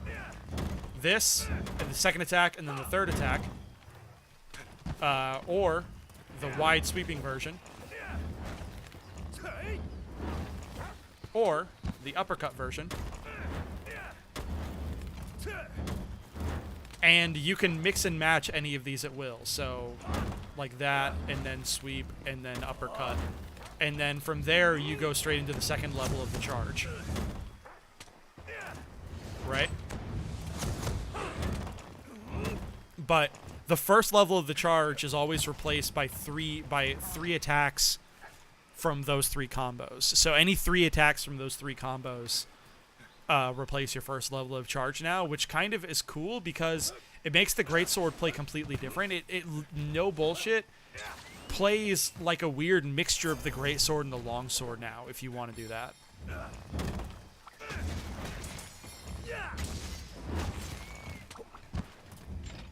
It's very neat.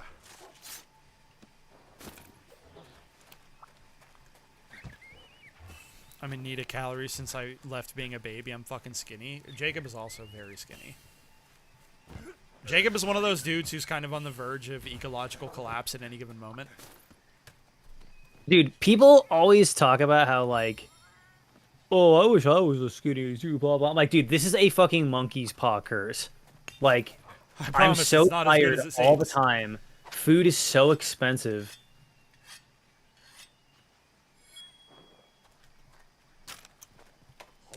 The live-action Gundam movie isn't real and it can't hurt you, unlike MS Igloo. Yeah, MS Igloo wasn't very good. I didn't want to warn you against it when I saw you tweet that you were going to check it out. I didn't want to like say anything and like, you know, maybe bias you against it or anything, but I was sitting there and I saw you say you were going to check it out, and I was like, oh no, River's about to find out that not every single Gundam entry is a hit. Dude, the Gundam franchise is so huge. Like, there's no way it could all be good. It's not. There are some entries that are not that great. But, I think that it's got way more hits than it does misses. Personally. Yeah, that's probably true.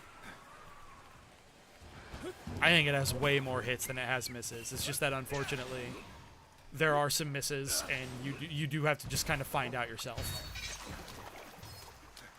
All right, big guy, let's go.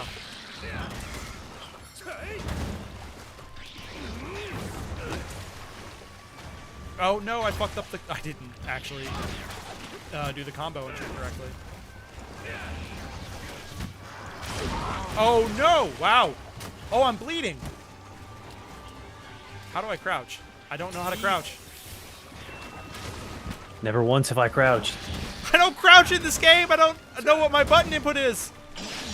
That is such a weird counter to bleed.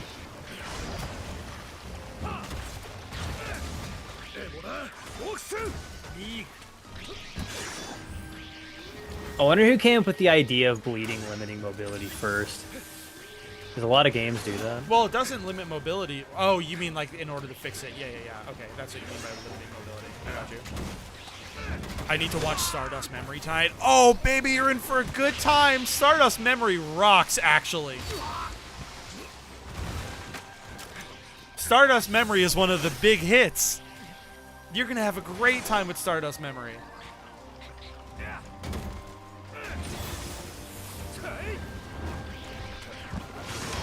Oh, I should have just blocked that.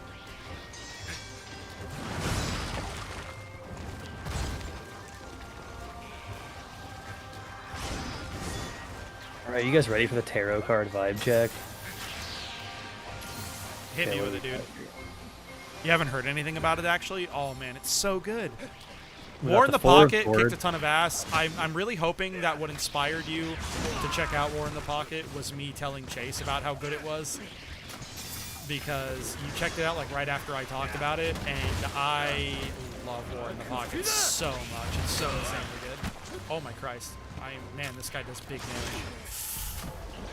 Oh, Great Sword might not have been the right weapon for this, guys. The Meat Gundam? What are you fucking Okay, I'm gonna switch watching back Attack to on Titan? I'm gonna switch back to Sword and Shield. We're gonna. This monster is presenting a challenge to me, which means we need to switch to a weapon that I'm a bit more capable with. You're just going down the UC timeline chronologically. That's fair.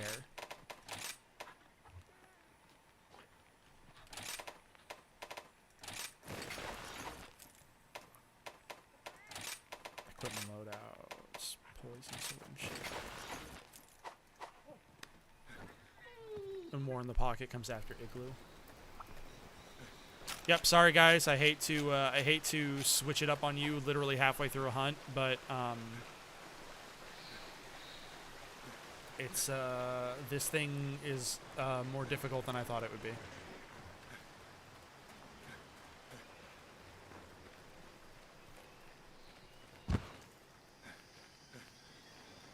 I genuinely don't know what you're talking about when you say the Meat Gundam Snake.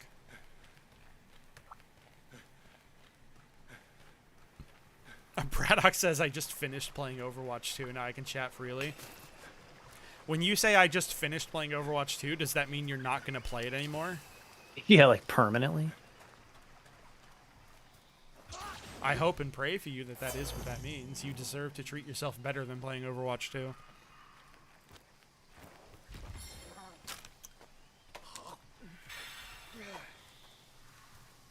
Just a monster covered in armor and thrusters and laser swords, but you pilot it like a mech.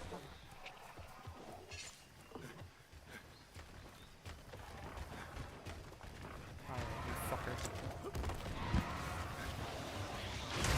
I don't play League of Legends to my friends' call either because I don't have friends who play League of Legends. That precludes you. You're out of the Discord, dude. It's like drinking socially.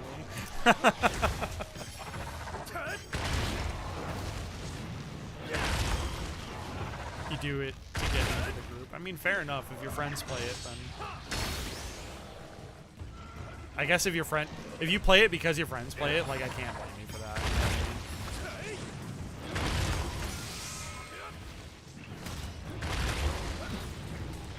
I certainly don't approve, but I can't blame you for it.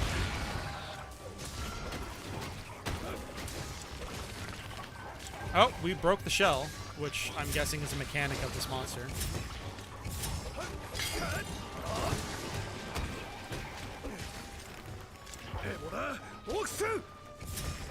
Don't worry, I don't approve myself either. Well, you know, at least you're self-aware. Wow, we're actually kind of stunning him a lot.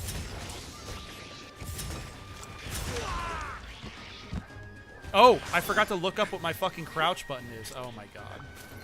Somebody said in chat that it's standing still and doing the dodge button. Oh, it is. Ooh. Tim made the monkey face. That was fucking close, dog.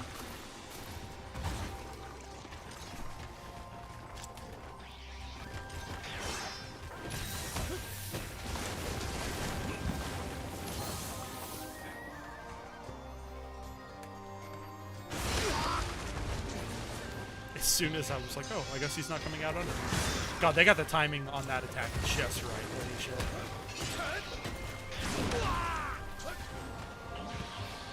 Might grab the blue high and then get brave and hop into VC. Yeah, if you want to, love, go for it. That is, out of curiosity, did you know that that's how it's pronounced? Because it's Swedish, it's blue high. I know a lot of people have been pronouncing it like Blahaj or whatever, but it's blue high. It literally means blue shark.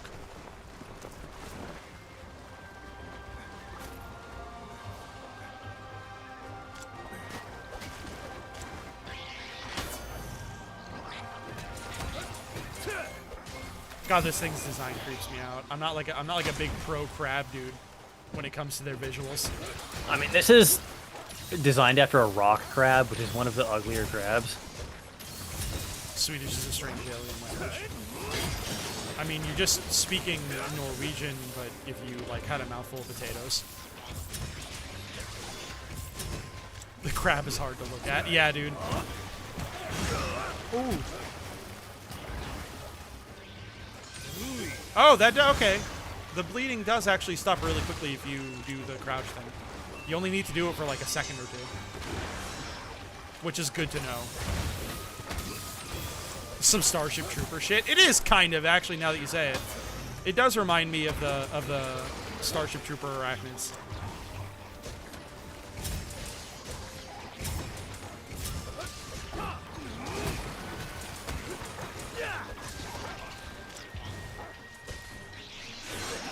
Ooh.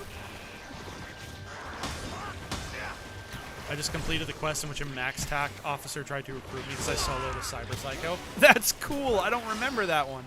I think I might have missed that quest. There's probably a couple that have been added in patches since we played.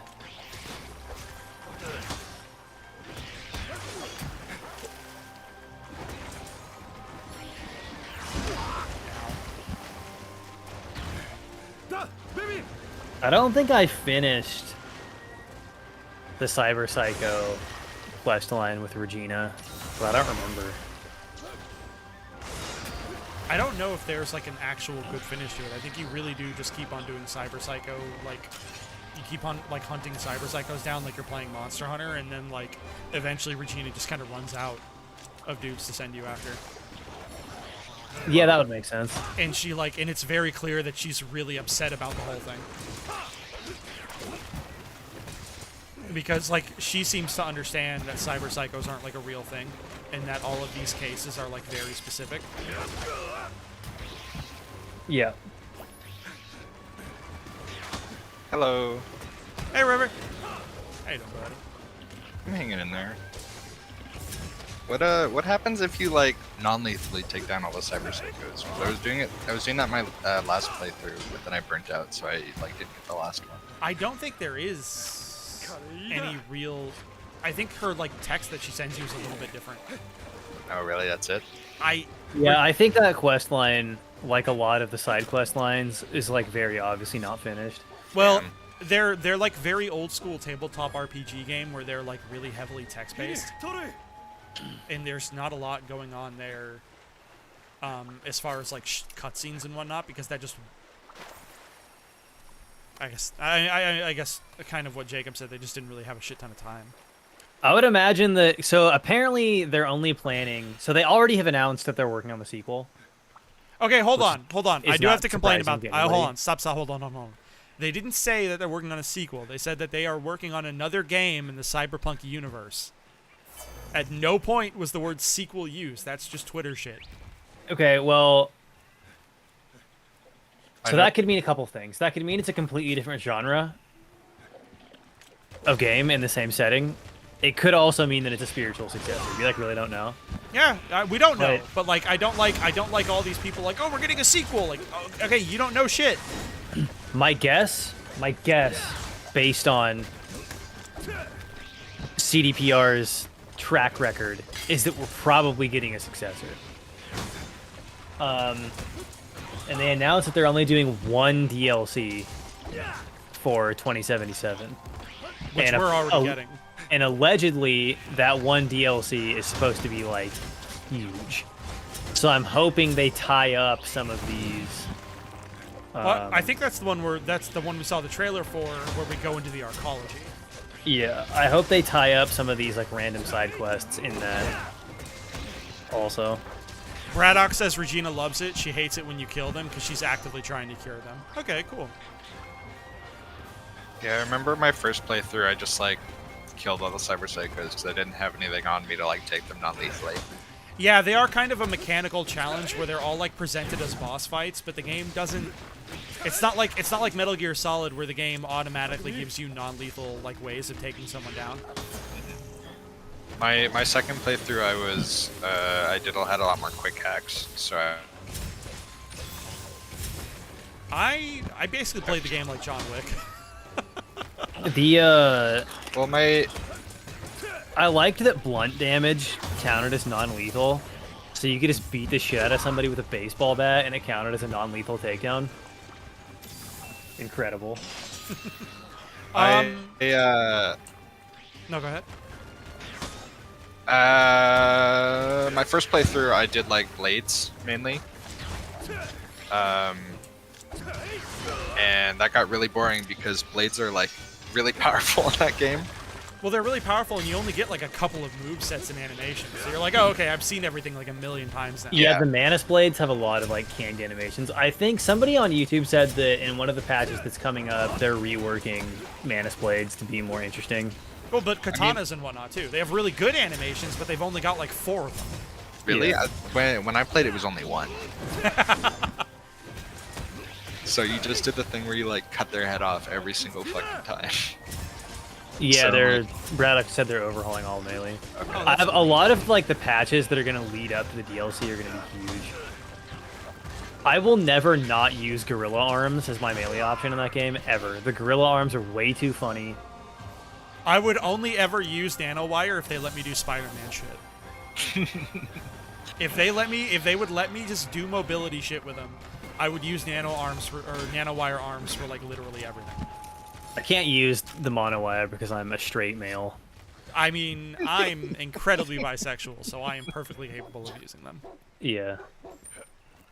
It's literally a running gag, like how unbelievably and unfortunately straight Jacob is. Yeah, it's a border when you live in Western Washington, it's a borderline of disability to be this straight. Yeah, I mean, I also live here. You poor soul. I hope you get the help that you need. Someday. Yeah, exactly. I hope you find the exact right kind of femboy that like. I awakens love something in you. trying to date straight women. All of them are normal and have completely reasonable expectations. God. Yeah, Snake. All right, Snake. Nice monowire. Another monowire, Chad. I like my second playthrough's build more than the first because the first one I just like leveled all, and then like I tried to do pistols too, except that they were Ooh. You in the dropped out. room and killed them.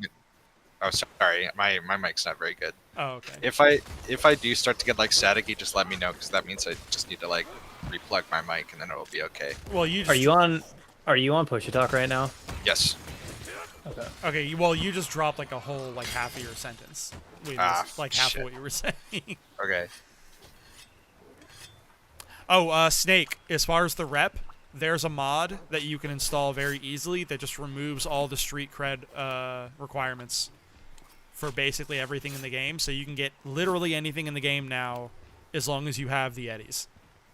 So even if you don't mod literally anything else in the game and you want to play pure vanilla, that mod is worth it. The street cred system was like very bizarre. I'm not sure where they were going with that. I think it was meant to be like their equivalent of like a hard leveling system. Maybe, but there was also a leveling system. Yeah, exactly. That's why I don't like it, because there was also a leveling system. It was bad. like mechanically, I don't love this game. Cyberpunk. I don't love Cyberpunk mechanically. But the story and the characters are so good.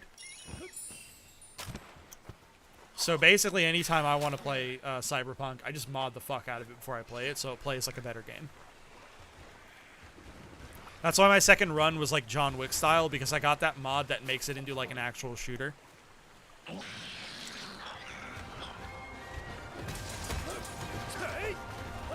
Granted, it made me vulnerable as well, but that was part of the fun.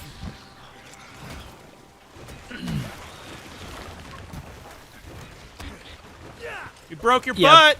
I think I didn't really have that much of a problem with like the combat being like not engaging, because I literally didn't even read stats on armor. So I guarantee you my armor stats in the in-game was like complete dog shit, which made me super vulnerable anyway. Absolutely, rest in peace, Jackie. We made it to the big leagues, Jackie. Uh-oh. Street cred goes up faster than level, so they wanted to make it.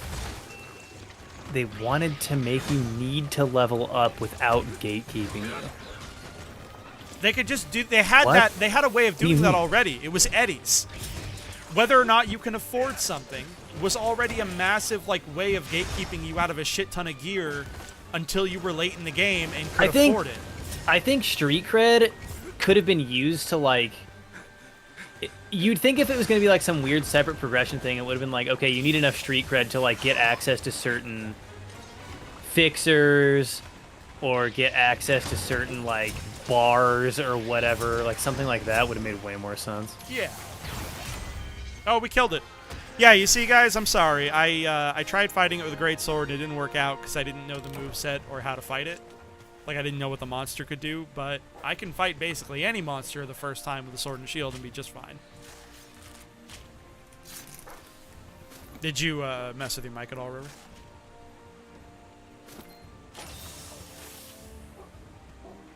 Buddy. Youngin'. We out here. Cutie.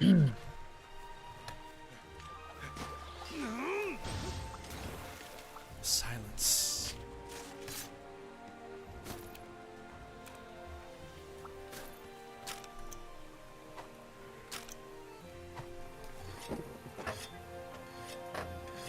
God, dude, rest in peace, Jackie. Rip Jackie.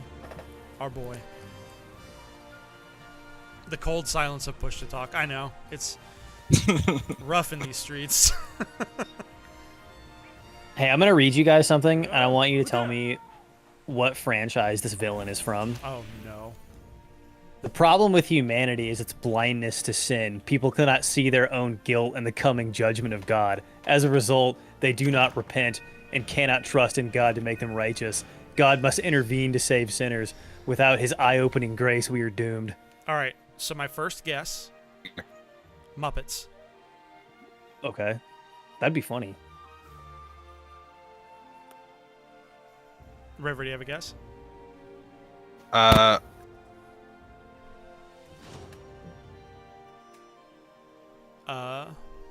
Is it? Did that come through?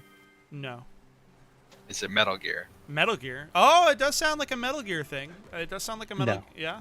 Oh no. Well, We also in the chat. We have guesses of Devil May Cry and Assassin's Creed. Okay, all of you are wrong. That's just a real thing that a real guy tweeted. Who the fuck? Was it It's just the same guy? It was the same guy that wrote The Manliness of Christ that I tweeted about earlier. Oh my god. I love this guy. You know He what? rules. I want to hang out with that dude a little bit. I want to find out What what a his deal fucking is. maniac. I usually just assume that guys like this are doing it for the money. I don't think anybody is like this unironically Catholic anymore. You know what I mean? I had a very fun conversation with Wes about being raised Catholic and like how because I was raised so very Catholic in the dirty South that like it doesn't matter how much I've moved away from it, and it doesn't matter how much like I'm gay, super gay. Some of that stuff just sticks with you whether you like it or not. I mean, yeah, I'm the same way with like, I went to that private Catholic school, right? Mhm. It's like Dude, I don't know. Go ahead. I don't know what's going on in the private Catholic schools, but everybody I've ever met that's come out of them has been like a raging atheist. So I think they might be doing the opposite of what they're attempting to do. I mean, I went to one also when I was young. I went to St. Mary of Padua. Like every single fucking kid I met in college who was like out of a Catholic school was like the most fucking obnoxious, like member of the fucking Christopher Hitchens Club, just like Reddit fedora tipping atheist to ever exist. Like none of those dudes came out Catholic.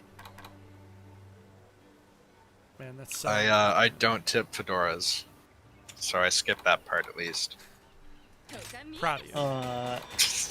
I don't know how. Just get like a nun in there with some big titties, and win them over that way. No. Yeah, Puke fell in for that one. We'll do that later. Sora, mire. Dude, this chick. Monster Hunter has so many fucking wildly attractive people in it, by the way. It's such. Everyone here is pretty. Look at this dude. Unreal. Everyone here, and then you got fucking unironic. I'm gonna go see the Admiral. Unironic fucking Giga Chad to the point that it's like psychotic. They basically just did the meme and gave him a beard. Big titty goth nun, she would peg me so hard, says Snake. Oh my god. Jordan What? Peters- Excuse me? Wait, what? Snake is responding to your talking about the nuns, the sexy nuns. Big titty goth Oh. nun. She would peg me so hard. Yeah, that's what I'm saying. Catholicism just needs a simple rebrand. Yeah, it can't be that hard, right? Lewd Give me a meeting, Catholicism. dude. Get me a meeting with the Pope. I'm turning this motherfucker. I'm doing a 180 on this shit. Turning this ship around. Be like, Pope Francis. First of all, we gotta let the nuns fuck, buddy. We have to. We have gotta. to. It's, It's There's imperative. no like. it's for the this good is- of mankind. Yeah. It's for the soul of humanity. Like, do you want to spread the word of God or do you want to fuck around? Or do you want to do both? Yeah, or do you want to do both? Oh, I hope. Did you guys hear that? That was my fucking arms. Oh, Ow. the good bone pop. Let's go. Ooh. Oh no, it feels great now. Oh no! This is a really intimate camera angle. Guys, I didn't mean to do this. Oh, whoa. Woo. This is a really intimate camera angle. There we go. Okay, thanks, buddy. Oh god, that's funny. I want to go to a UFO concert so bad, dude. I want Are to there go. any like Are there any like coming up near me right now? I want to go with you when you do it. To be quite honest with So you. sick, dude. I would love to meet fucking Travis Walton. That would be so sick. Actually, hold on. I owe you guys a great sword hunt. You guys got kind of robbed. Because of that hunt against the Hermitar. I owe you guys a great sword hunt. So we're gonna do a great sword hunt. I'm gonna hunt something. Something master rank. Something I'm familiar with. You could probably fight with a great sword. It's not my best weapon, but we can figure it out. Maybe I'll do that next year. We'll fight this I'll find Gossarog. I think we're gonna have to go to Arizona. Snake, I hit the Gossarog like literally right as you popped it up, so good call there. We're doing Gossarog. Hey, about Cyberpunk, did you guys see what Mike Pondsmith said about how cyberpsychosis works? Yeah, actually, we did. We talked about that in the house chat the day he posted that. Actually, Did he And post that about- on Twitter? he He probably posted did. it on Reddit and then it found its way to Twitter in a screenshot. Oh, he deleted his Twitter. It was smart. Yeah, because he clarified how when he originally wrote it down, the parallel he was wanting to draw was, God, I look so good in that outfit with my hair like that. Where'd my hunter go? That's the closest that I could find in the game to hair that matches my actual hair. But he basically said the parallel he was trying to draw when he did cyberpsychosis was steroid abuse. Like steroid Yeah, that abuse makes is what he sense. was aiming to emulate. He was like, steroids don't make you evil, like cybernetics don't make you evil. But it is an objective fact that people that people can roid rage. Just like it's an objective fact that if you go too hard on the cyber, that can have an effect on you. So that was his like idea with the cyber psychosis. Which, honestly, not the worst way to try and explain the intent there. Yeah, painting it as like an addiction is a smart idea. I think Ghost in the Shell did it pretty good too, with the cyber brain sclerosis. Was a pretty good idea. They did kind of the same thing as the Cyberpunk anime, where it gets painted as like an autoimmune disease. Right. I really like the way Shadowrun does it with Essence. Specifically once I found out that corrective surgeries don't affect Essence on like a weird, stupid technicality. That was the thing about Essence that like, Yeah, I think you were the one that explained that to me. yeah, I told you about that on Twitter about how like if you get something like gender corrective surgery, that's not going to fuck with you because that's not going to fuck with your essence levels because it's bringing your soul more in line with your body, or your body more in line with your soul. Sorry. It also makes a good point to explain why V and David are so resistant to it. Well, I mean, David turned out to be not as resistant to it as V, because with V, like mechanically in the game, V is effectively immune to it because there's no real mechanical cyber psychosis equivalent to getting ogged up, loaded for fucking bear just to go pick up groceries. The game also sort of like does this weird narrative thing where like no matter how many insane mods you have, V just kind of sort of looks unmodded most of the time. Yeah. V just kind of looks like a dude. Like they kind of didn't really, they wanted you to be able to like get some cool stuff like the grill arms and shit, but they really wanted to prevent you from like going totally wacko with it. Because they're cowards.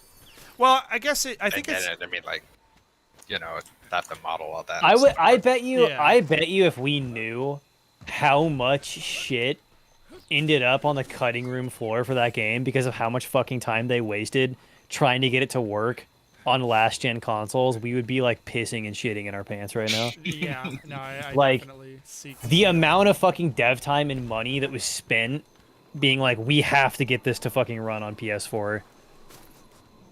Mike Pondsmith also said that V is naturally resistant and that the relic also helps. Yeah, I can imagine having the relic in his brain probably helps a lot of the cyber psychosis, because Johnny being in his head is basically V's own personal battle with cyber psychosis, like on a regular basis. So that's a good point to bring up that Pondsmith talked about. I'm Johnny. glad that the not the franchise, like the setting of 2077 and Cyberpunk Red specifically is sort of like escaping the lab, because I think Mike Pondsmith and whoever he was collaborating with like have it figured out the best. I feel like they synthesized all of the best aspects from like all of the other Cyberpunk media and put it into one spot.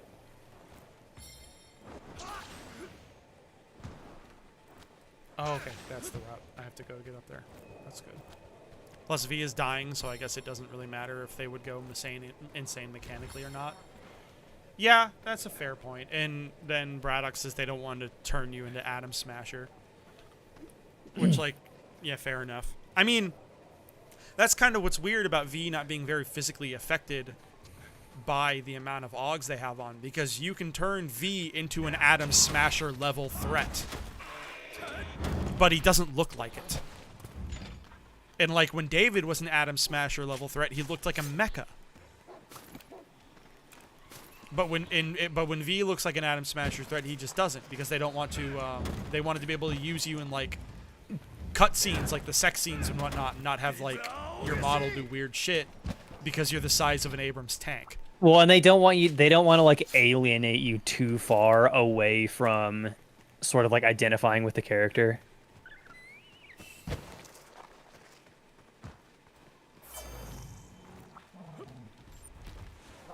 Smasher is a threat as much as Smasher. What do you talk? Wait, what do you mean? When you say Smasher is a threat as much as Smasher, they're both party wipers. Also, V's tech is way newer. I mean, kind of. It can be.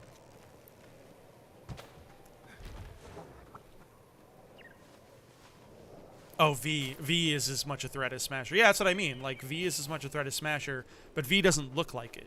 V doesn't look like a fucking, like, hyper psycho. Like, Smasher very distinctly doesn't look human. On purpose. Yeah, Adam Smasher is like a Warhammer 40,000 model. He's just like a human brain and a robot at this point. Yeah.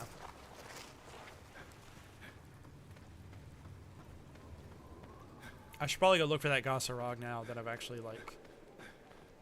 now that I've actually cleared the map and of, like, Fog of War. Fog of Hunt. Yeah, exactly. Alright, let's go fight this Gossarog. 'Cause I've fought Gossarogs before. I know how these guys work.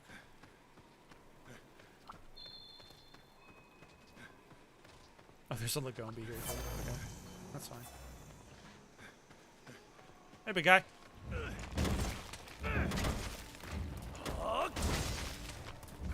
One, two, three. Oh, I missed. Are you joking? Okay.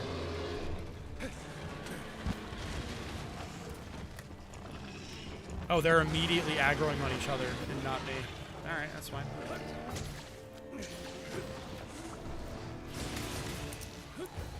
I want to be the brain. I want to be the brain in the robot future, or just download myself to the internet. Well, the brain in the robot future is kind of the ghost in the shell. That's the direction they go, where you're just like a brain in a jar, but not even a brain in a jar, because like your brain has been digitized and is in a software brain now. Yeah. Cyber brain. Yeah. Well, first, you would have to figure out a way to digitize your brain in a way that'll just kill you and make a copy. Well, like, that's sort of a recurring plot thread in Ghost in the Shell. Is that you have the ghost, which is their, like, name for the soul. That, like, you sort of have to move to the cyber brain. Yeah, that's the ultimate. It's so debate. weird how the ghost is presented, because especially in like, yeah, especially in Standalone Complex, there's an entire episode where it's established that there are these like illegal machines called ghost dubbing devices, who is just actually them and has the soul and everything. Yeah, they did the same thing in Altered Carbon, where that one guy has like an illegal copy of himself, that Demi the Twin guy. Right. I need to watch more Altered Carbon. There's like proposals that I've heard where people are like, well, one way you could do it is if you put an implant into your brain that slowly changed your brain into a machine one cell at a time. Like that would... There theoretically wouldn't be a threshold where like you died from losing one brain cell. Brain of Theseus. And then the other theory that I've heard is you get like a brain to computer interface. You have your brain like running on neurons and on machinery at the same time. And then you shut off the meat brain and keep the computer brain on so that there wasn't ever any point where you had like complete brain death. It's the other way that I've heard people explain it. That one to me seems a little bit sketchier than the replacing your brain slowly over time thing. Oh! Alright. Okay, so what happened there was in the Surge combo, the third attack in the Sweep combo, this one, has super armor. I intentionally super armored through Gossarog's attack, thinking I had enough HP to tank the numbers, but I didn't want to like get stuck in a knocked back animation, so I super armored through it thinking I could take it. I was wrong. That's what happened there. Turns out, no, Tim. You cannot just tank the Gossarog attack like you could in high rank. Snake in my yard. The whole irony of stuff like that is that you would never be able to prove it. That's the point of the paradox. Is that when you step into the Star Trek teleporting machine, the guy who steps out is exactly you and has your entire life and all of your memories up to the point where they stepped into the thing.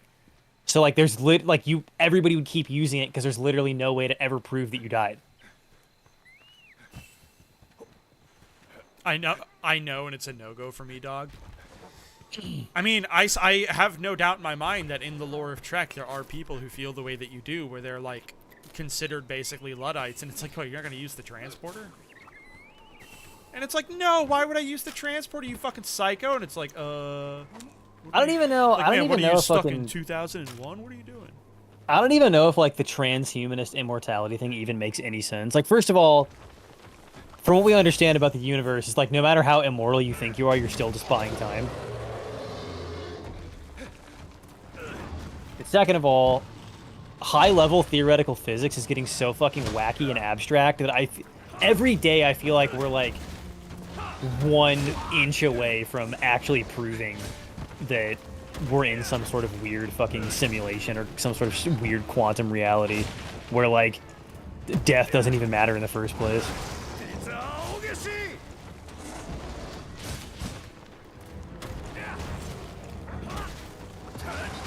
You can't kill me in a way that matters, as we say in the mushroom community. I do not feel that great about my greatsword play, guys. I'm not gonna lie to you.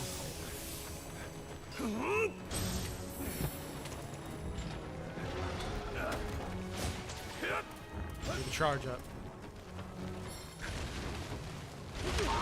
Oh, fuck off.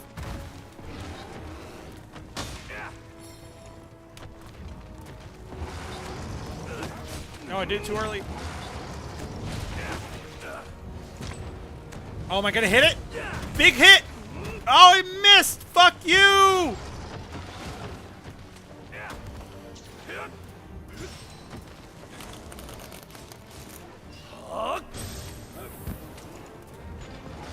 Come on, big guy, get down there.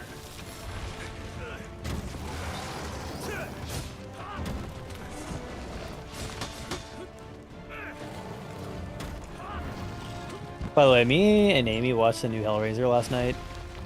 Oh, that's what you guys watched. Amy said you guys watched a horror movie. Honestly, not really that great. Oh, really? Not a big Not fan? really. The first Hellraiser is so good, dude. It's really hard to top that. It's like the first Hellraiser is just a really good horror movie from like the golden age of horror movies. All the fucking effects are practical. Ninja, run away! No, no, no, Tim, what are you doing? That's fine. That's fine. We'll make this work. But apparently, so in the new Hellraiser movie, they made Pinhead into a MILF for some reason. Okay. And apparently, Clive Barker saw MILF Pinhead and was inspired to write a new script. So that one will probably be good. Huh. I mean, is the entire point of the Pinheads the base of like sex demons, the Cenobites? Not really. I've never seen Hellraiser. I'm sorry. They look like they should be BDSM demons, but it doesn't really have as sexual overtones as you'd think. Oh, the dodge block.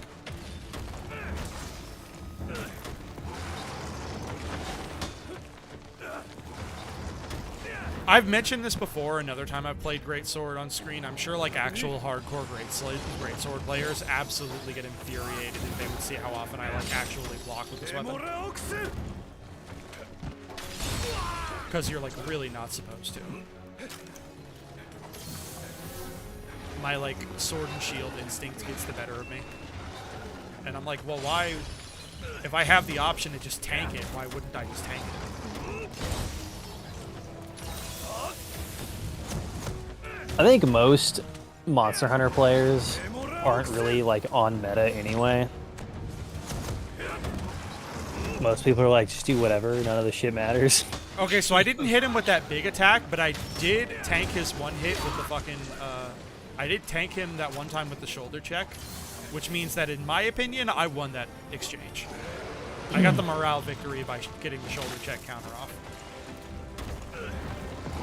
Anytime you get a shoulder check that gets like a flinch or anything like that, it's very satisfying. Oh. This monster is very obviously supposed to be like the Japanese Yeti. like ogre archetype. Well, I interpreted him as like a Yeti, because he's up when you... Yeah, he's like a Yeti like combined with like the Oni ogre. He actually is closer to what the Yeti is actually portrayed as by the natives of that area. Yeah, because he's like a demon character then, isn't he, basically? A lot of people portray the Yeti as like white Bigfoot, Oh, fuck off, guy! but the people native to the area actually describe the Yeti as being a lot more like a giant bear and not really like a gorilla at all. Or some kind of ape.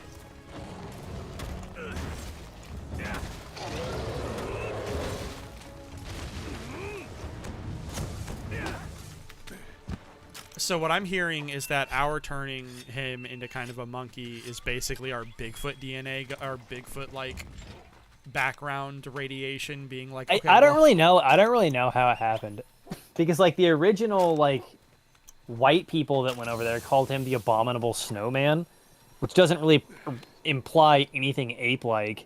I think it was the snow leopard footprints melting into the vague shape of like a Bigfoot foot, where people were like, "Oh, he must be a big monkey," but that's not at all how he's described. You got to be a pro to do that shoulder check through every attack and hits every true charge slash. Otherwise, why'd even play Monster Hunter? Yeah, dude. I'm not gonna lie. That's kind of how I feel when I play Greatsword. I'm always afraid that my Greatsword gameplay is like really embarrassing, which is why I just don't do it that often. Or at least on stream, I'm more comfortable being bad with the Greatsword in private, but in public, I'm a lot more likely to use weapons like sword and shield or Enclave, where I'm like actually like visibly proficient.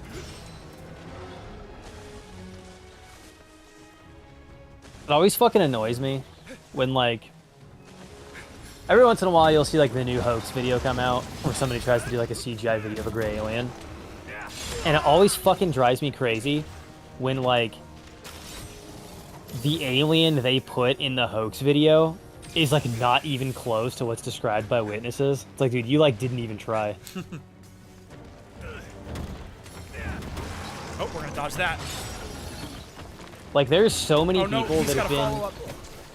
there's so many fucking alien abductees and like random experiencers and shit who have like very specifically described exactly what they look like, and everybody has come to like kind of a consensus. Like you have so much material to draw on. You're like, I'm gonna give him a nose. Like, listen, motherfucker. I don't know how they've never once been described as having a nose. Oh god, Gossarog's attacks are so slow, they fuck with me. Those are the monsters that fuck with me, actually, are the monsters that are like really slow and deliberate. Because I'm always I try to counter them and I always get the timing wrong. It's funny too, because I think it's like in pursuit of trying to make the footage more believable. Because they're like, oh, well, if I give it like a more realistic face, then that'll sell it. And it's like, no, you're doing the opposite. Like you've anthropomorphized it in a very obvious artificial way. Man, this is unfortunate, guys. I'm not gonna lie. That's the second feint this run. The weird part is I shoulder checked that slam too. So I have no idea what happened to me there. Like I actually did successfully shoulder check the slam. When I hear gray alien, all I can think about is that movie where Seth Rogen plays one. You should be in prison, Snake in my yard. What was that Alright. movie called? Wasn't it like Tim or something? Tom? Tom? Yeah, it was just the alien's Fucking- name, right? God, what was it? Yeah. Paul. Paul, that's Paul. right. Also, okay, How guys. did they do it in that one? This is gonna be we're gonna try this, and then if we don't succeed, I'm gonna switch to another weapon and do another hunt, and then. But They gave him like his eyes are like way too human in this design. They were close though. Again, they always have to like anthropomorphize them a little bit too much because one of the things that makes the gray alien scary is that they're difficult to identify with as a human. Because one might say they are so alien. No. So no whenever way. people redesign them, they always try to give them like more generous features, but I'm like no, they look fucked up. Like they're Well, not How- fun to be around typically. How can the audiences get a feel for them if they don't have giant tits and ass? Okay, well let's not get crazy. We can get hit sometimes. yeah, I mean, what's that guy from Love and Saucers? He got to do some fuck, so like maybe. I fucking love that documentary so much, dude. It's so good. If anybody is like in my streams or Tim's streams or my Discord or watching my YouTube channel or any of that shit and still hasn't seen Love and Saucers, like I don't know what you're doing.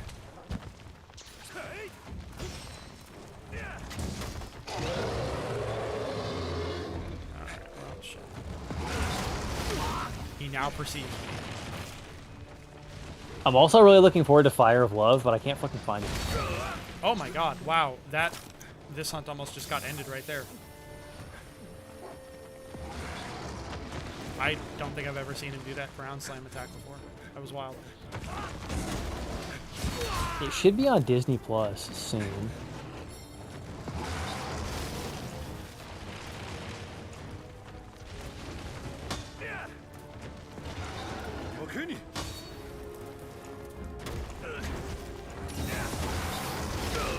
God.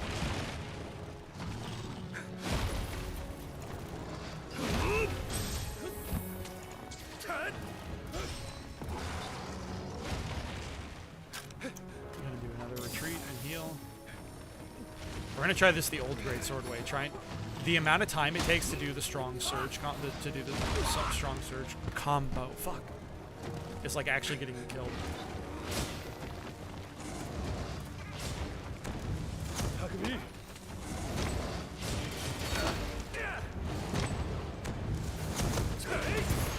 Oh god, we missed the actual part of the true charge that like matters.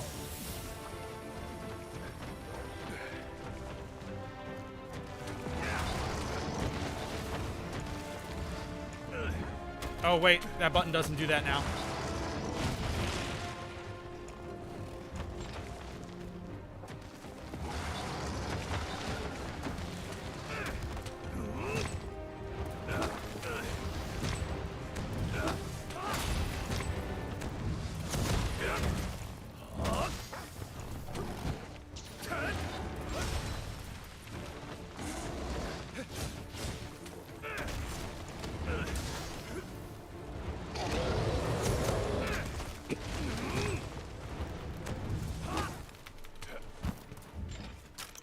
That was a bit better, I guess.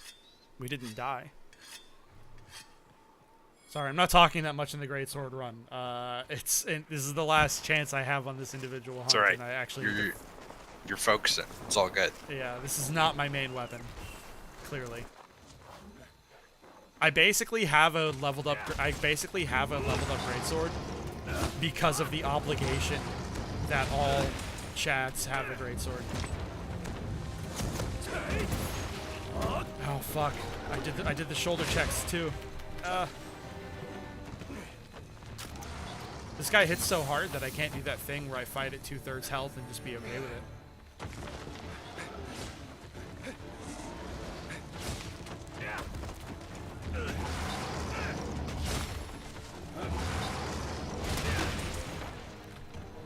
God, I didn't. I got the shoulder check. That was good, but I didn't follow through. Oh, I should have shoulder checked the roar. I didn't see that coming. Saying all this stuff out loud helps me visualize it. Wow, what was I doing there?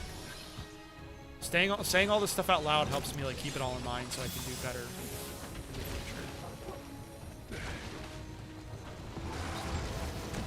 future. Oh, hi, Arzuros. What's the good, buddy? Man, you are fighting really out of your weight class right now. I'm not gonna lie. That's all right. We can use this. Man, poor Arzuros. This is not the kind of fight you want.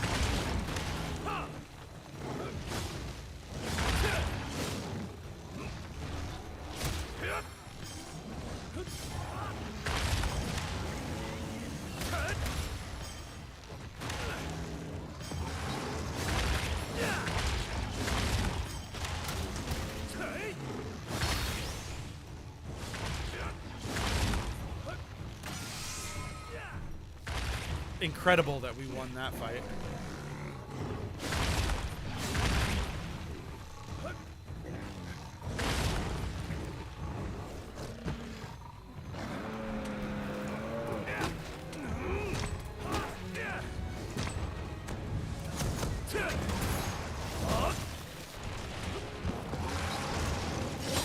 Oh, that was close.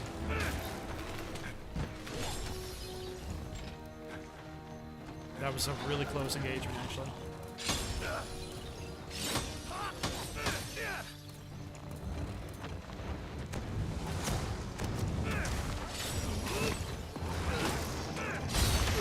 Oh, fuck you. I just don't know his moves, though. I'm getting surprised here, and I shouldn't be.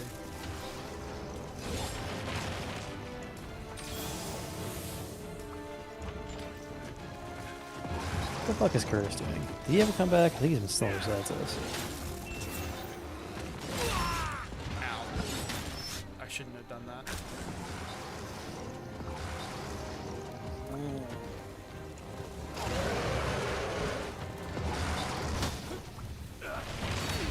Okay. Big guy coming up behind me.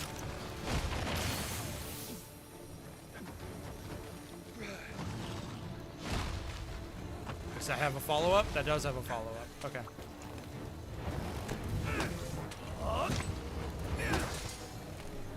No, God. Tim, get the button input. Come on. Dude, why is Micro so annoying? Because he is constantly trying to be the good conservative. And he's weirdly good at presenting that face, even though realistically speaking, that archetype of person. I'm doesn't going to actually pretend exist. to work hard on TV. Yeah, Therefore, I understand the working man. the working man's dilemma. Like, okay, Mike, how about you do one of the jobs that you do on TV for like 8 years and then make a bunch of tweets about how like work ethic is a choice? Let's see how long you make it, buddy.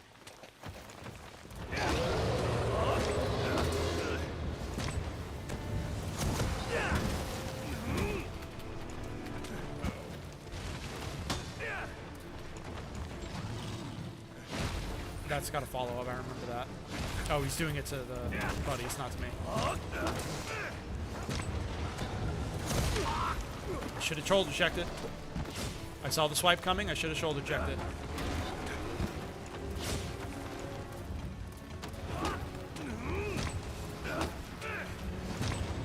Shoulder check that.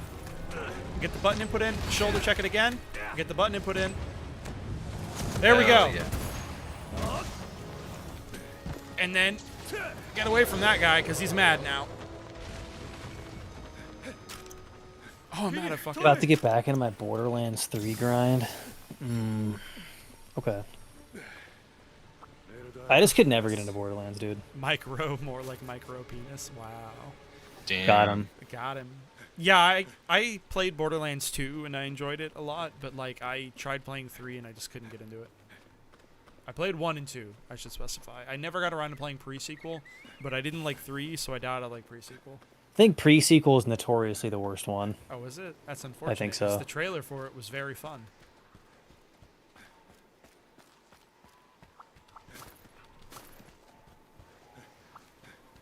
Wait, he's this way. Guys, please. Excuse me.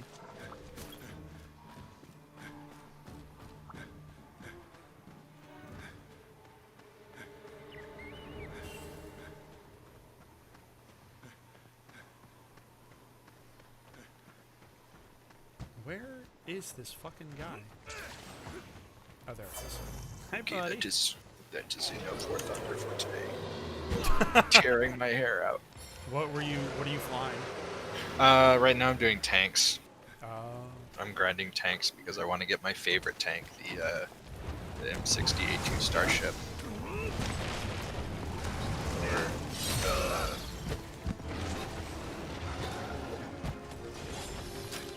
I do not have very good eyes. You need to have kind of good eyes for this game. that is kind of the nice thing about World of Tanks, is that because it's more arcadey, they're like, no, if you can Yeah. see a tank, you can see its like health bar and all this other shit. Unfortunately, I'm like, I am a slave to aesthetics, and I like War Thunder's aesthetics more, which is unfortunate.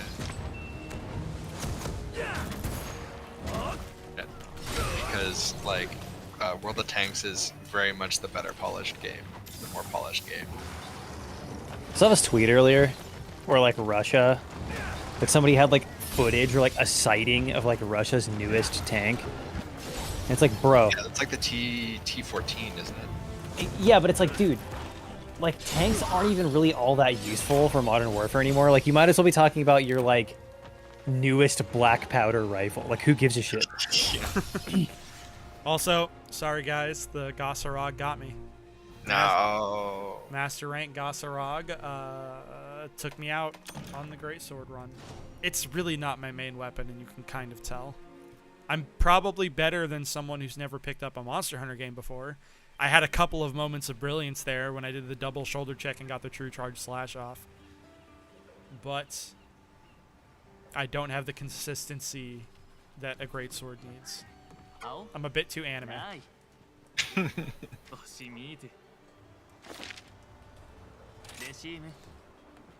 But we can get vengeance on that Gossarog. Putting the loadouts.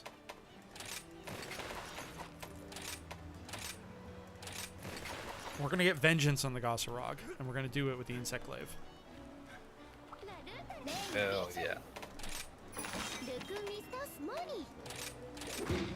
Let's actually, though, real quick, actually make sure the items are all refreshed, because I completely forgot to do that last time.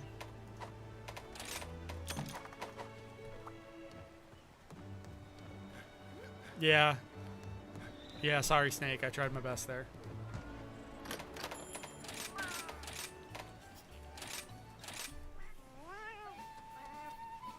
I did my best there. I'm better with the Greatsword than I am with the Longsword, though. You guys would be fucking embarrassed if you saw my Longsword gameplay. A couple streams back, I hunted an Anjanath with a Longsword, and it was scuffed. I had one moment of brilliance where I used the like flash counter to evade the Anjanath's fire blast because I knew I couldn't evade it with a dodge. So I like perfectly timed the flash step counter and like negated it entirely really early on in the hunt, and then the rest of the hunt was just kind of scuffed. We won. I killed it. I don't even think I fainted, but like it was just kind of boring to watch because I was like struggling. So there's this whole article comparing Micro and Ayn Rand. Oh, And Micro- fuck off! And Micro retweets it and is like, after discovering this and reading every word twice, I feel a mix of delight and gratitude. You know what I would feel if somebody compared me to Ayn Rand? A mix Disgust. of needing to jump off a bridge or put a bullet in my head. Yeah, Like, what where the did I go wrong? fuck? Why on earth would someone think I'm... Oh, God. Snake says that off my health, but I'm barely in a master rank. Well, the thing is, like, Snake, you saw me using, like, my fourth, like, weapon. Down the line of weapons I like using. It's like sword and shield, insect glaive are kind of tied, and then bow, and then greatsword.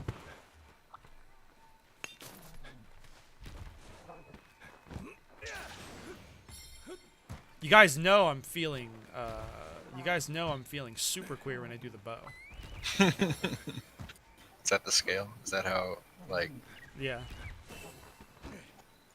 When I'm feeling like very versatile gay, that it's bow time.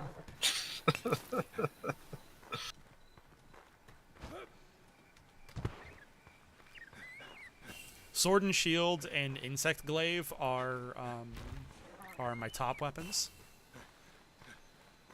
Sword and shield is the service top tank weapon, and then insect glaive is when I feel like being the flashiest dude. Hell yeah. The flashiest dude in the room. One time I was doing really well with insect glaive, and Logan just randomly popped into the voice chat, saw me doing well with it, and it was like, "You have a very impressive cock, Tim." And I was like, "That's the nicest thing anyone's ever said to me."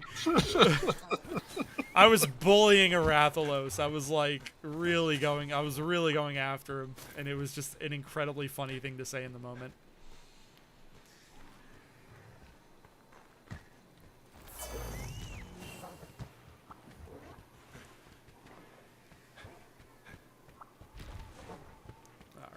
I feel like we can go after him now.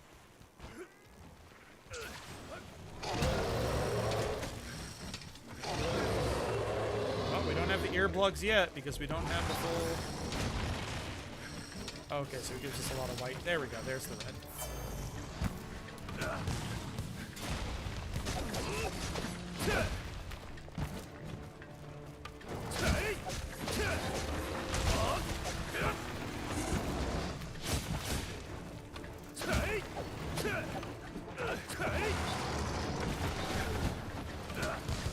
Let's go, big guy. You and me. Man, I did not fucking realize the I wanted to do hood rat stuff with my friends meme comes from the fucking video of that kid from 2008. I did not know that there was like an actual like source to that. That's so funny. I've been saying that for years and I had no idea. I thought that was just a thing people say. I mean, it kind of is now. Oh, you know what? Hang on. Wasn't it originally from Mallrats? Oh, fuck off. I absolutely evaded that.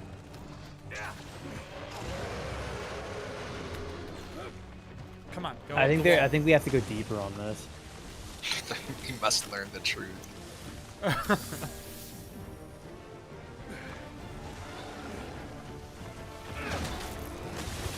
Whoa, whoa, whoa! Oh, got hit by the laser beam. As soon as I go down. Let's try that again.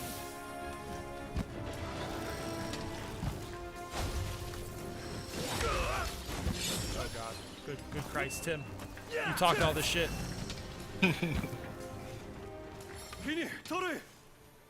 Thanks, Freddy. I appreciate the help there, buddy. If there's one thing I can count on Freddy for, it's to do the heals at kind of the wrong time. Freddy will always heal me. She'll never do it exactly when I need it. She's a helper. She is. She's a helper. She does her best.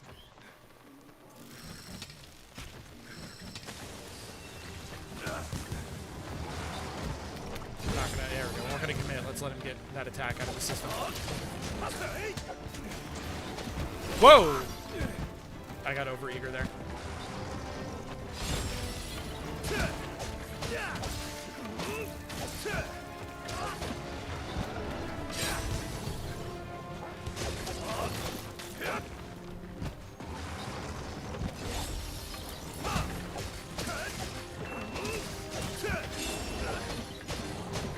What the fuck poisoned me for real?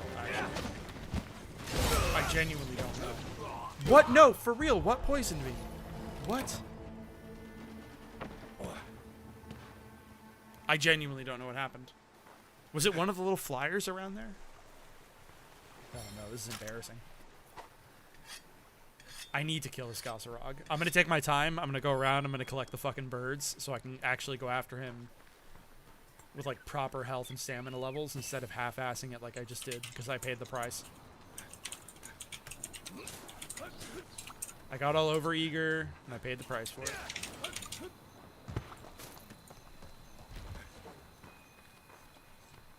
Turns out you can't go after a big bar of bear half-cocked. Don't work. Yeah, you can.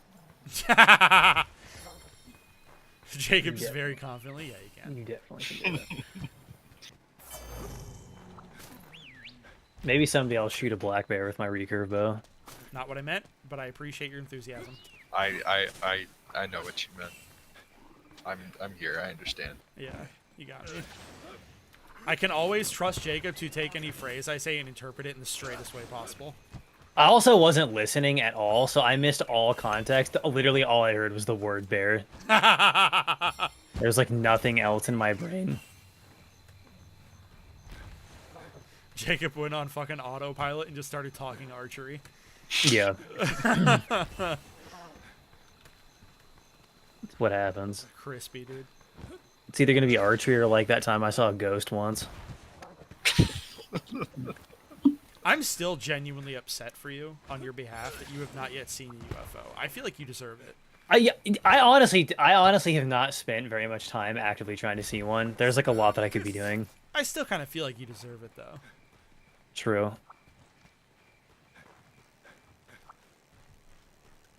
We're not going to count for that yet.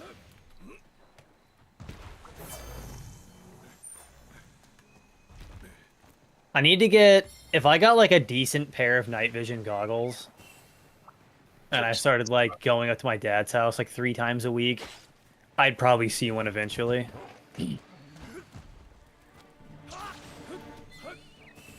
I wish I had a pair of night vision goggles, but like, not really for alien hunting, just because it look cool and I'm a nerd. It would be cool. It'd be very cool to have some NVGs. I'd have to get some to mount them on though, because the helmet that I do have doesn't have a mounting point. I don't even have a helmet, so you're doing better than me. I honestly, as much as it's weird because I'm like really into like the tactical gear aesthetic like you are, I'm really big into it, but I don't own... I have like 2 guns and I don't own any actual tactical gear. If the Boogaloo were to happen literally tomorrow, I would show up in like a flannel shirt and jeans. That's alright, just means that you have to get one of those guys that are pinatas. They're loot drops. Yeah. You see the right decals on a truck and you're like, there's a gun in there. It's a free gun in this car. Yeah, exactly. I'm too fudcore. That's basically what I'm saying is I would show up looking fudcore because I would show up in like a flannel and jeans and like some old paintball gear that I repurposed. No, wait, you're valid. Yeah. It's like, oh, I have this bolt action 308 and like a Sig Sauer 9mm. Yo, I can contribute a little something. You can borrow my SKS. I appreciate that. It's very. 'Cause I can't carry 2 rifles anyway. I would so. love to borrow an SKS. That's fantastic. I love the SKS. It's really pretty. It's a Norinco, so it has like the spike bayonet. That's really rad, actually. That's. How much do you think it would set me back to buy a P90 with wooden furniture? Oh god. Well, I mean, you'd have to go on the black market because there's no way that's legal. I mean, you could get a semi-auto one with the extended barrel. Yeah. Yeah. But then you have to deal with the fact that your P90 has an extended barrel and it just looks bad. Yeah, I would never illegally modify a firearm, that's for sure. never. So definitely not. Never.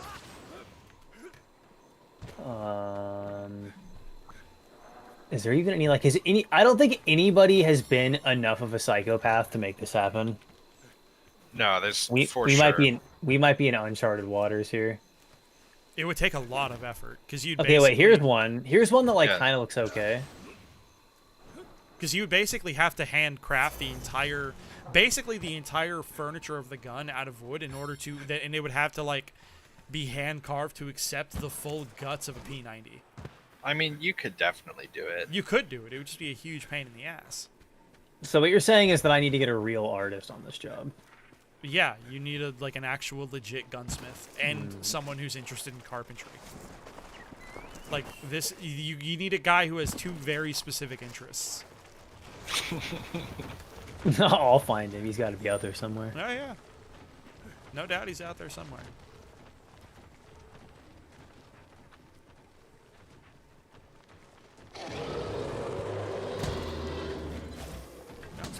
No, that's not what I meant to do either. There we go. Do that.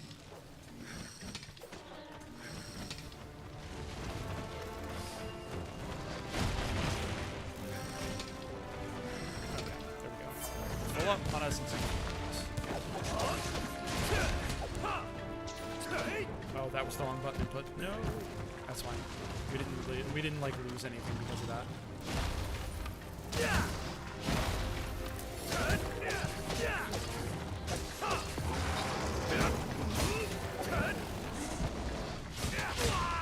Oh, fuck. Okay, that's fine.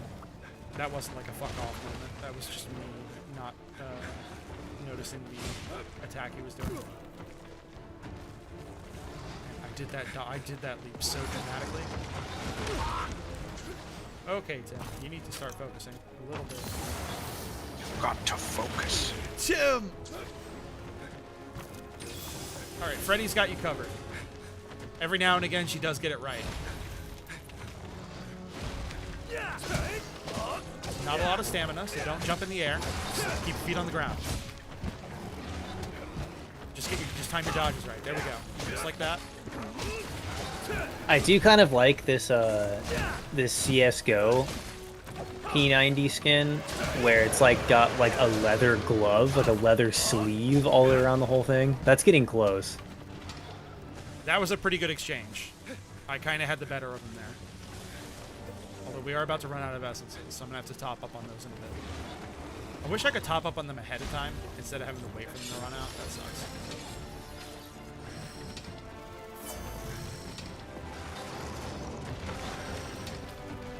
Hit him in the butt with the bug. Hit him in the butt with the bug.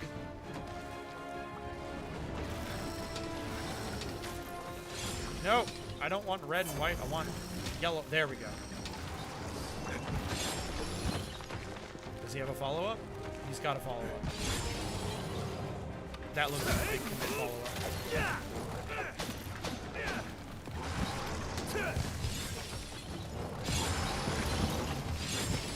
There we go. You knew that move. Okay, but you overcommitted there.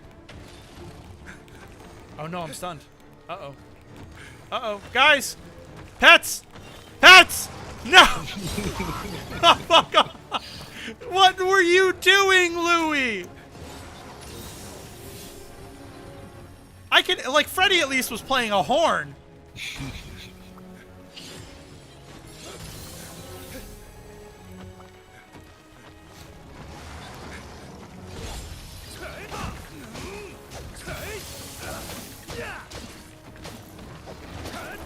Overcommitting.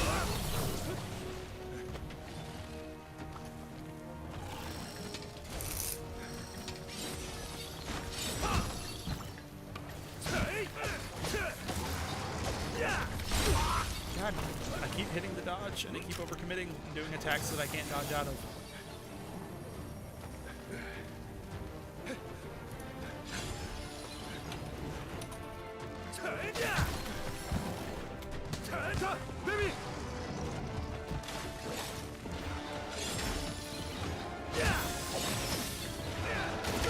Oh, essences ran out. Great time for that. You know, we'll dodge out of that deal with this right.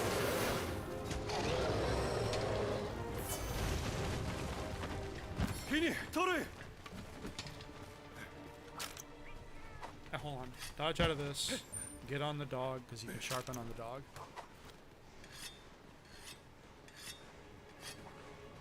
This glaive looks like something entirely different.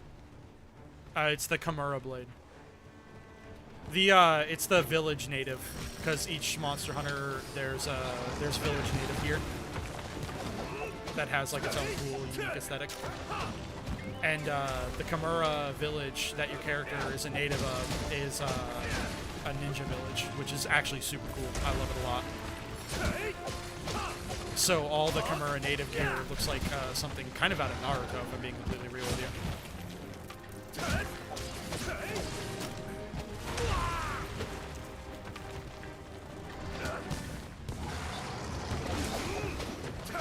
We did that to get past him, not actually hurt him. This one we're going to hurt him.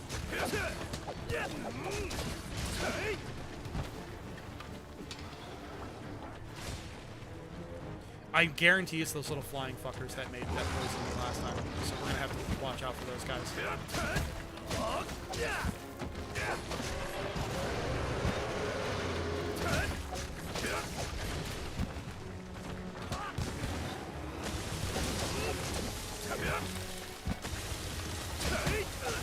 This is free damage, block the animation.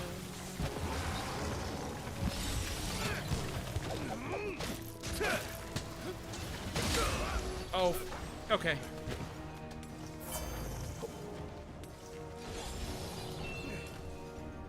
Oh god. Come on, do ninja shit. Get out of here.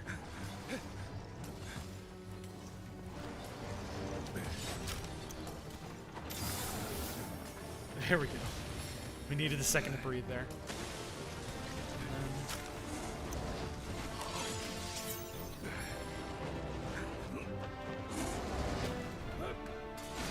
That wasn't the dive I wanted to do. That was way more committed than I wanted it to be, but that's fine. There we go.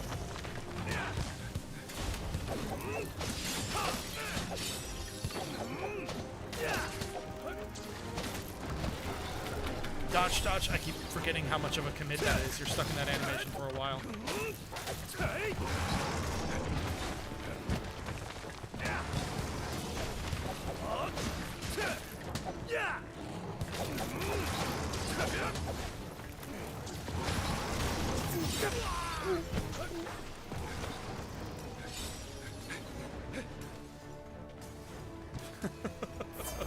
I'm gonna just keep running up here to heal, dude. Why not? And then a normal potion. Might as well sharpen while we're up here. Fuck it.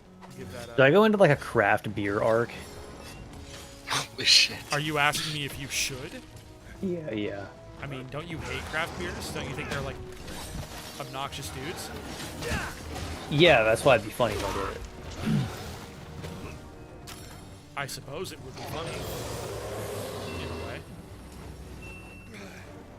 Just drop all of my hobbies and get super into craft beer. I don't think you could do that part. I don't think you could drop archery and get into it. I think that would be Get like antithetical. brewery stuff set up in the garage. Oh my god.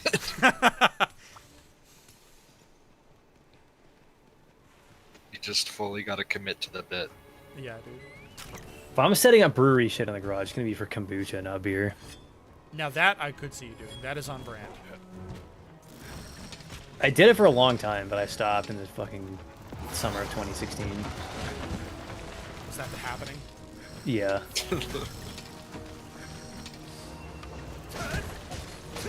God, it was a long time ago, wasn't it? Yeah, it was a pretty long time ago. I feel like every time like some big fucked up thing happens, it knocks me down a little bit and I don't recover from it, and like every time it's like it gets a little bit worse. I don't know what the next one's gonna be. The idea is that there's not a next one. Amy and I are working really hard to make sure there's not a next one. There's always a next one. Winter's coming, my friend. Oh god.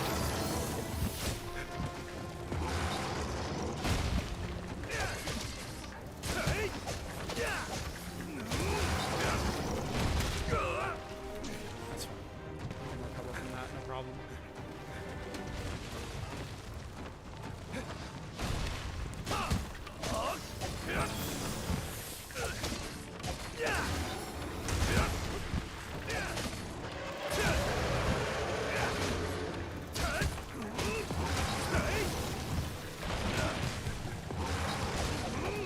Oh man, he got the blades out quick this time. He's real angry.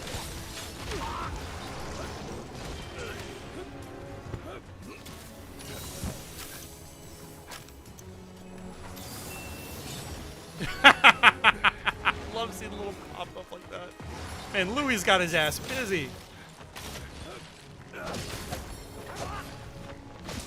Good job, Louis.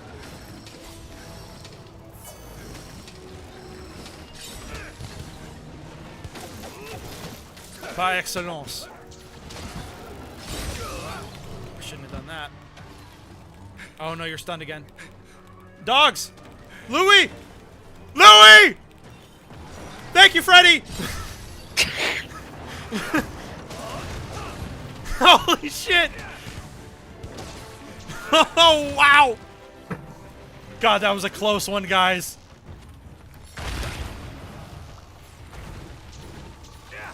Good lord. God, this Gasa Rog hunt is stressful.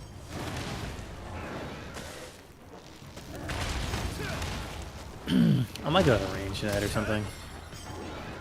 Feeling a little bit restless. Oh, it is Saturday, isn't it? Yeah. I worked like a full ass work day today. I completely forgot. Straight up, I worked like a full work day. Oh, am I gonna get the Punisher off? No, I didn't get the Punisher off. Go see if I can beat my 300 round record. Might as well collect this shit so it doesn't distract me the whole fight. If I can shoot a 270 with my current setup, I'm going all the way to the top. We're gonna run out of essences soon. I gotta remember that. Up! And around! Oh, that hitbox did not hit me, Capcom. What the fuck are you talking about? Capcom, how could you do this? The fucking pardon moi? Je ne sais pas. Oh, hi, Anjanath. What's up, buddy? And you're also kind of fighting out of your weight class, when being real with you.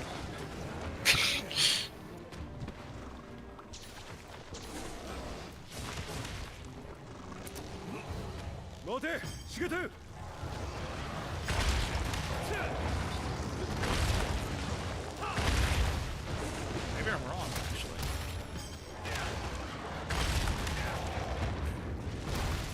Oh.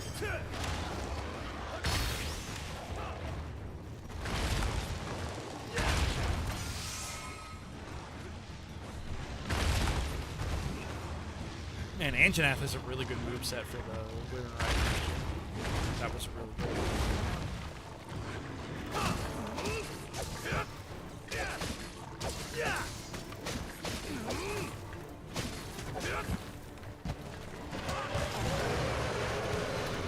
Oh, we're out of essences. Wow, we ran out at a really weird time there.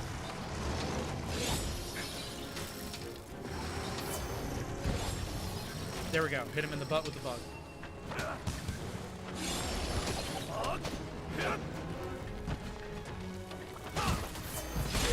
Oh, that's a 360 attack. Okay, that's good to know. I don't know why I didn't pick up on that before.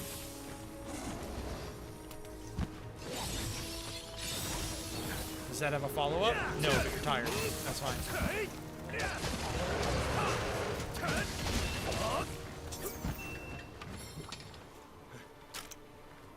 Goodness gracious, this guy is just really not dead yet.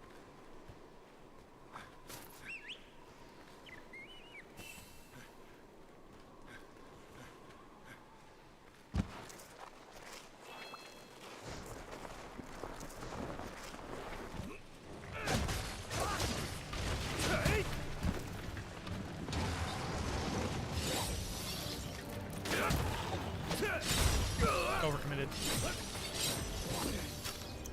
I need to stop doing it.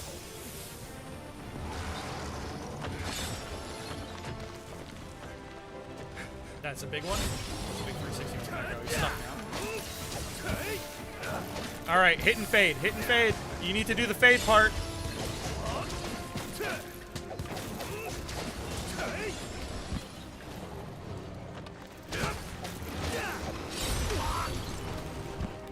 Oh no, we're stunned again! Freddy! Louis!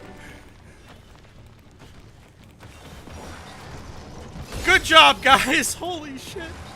You always wait till the last second on that one.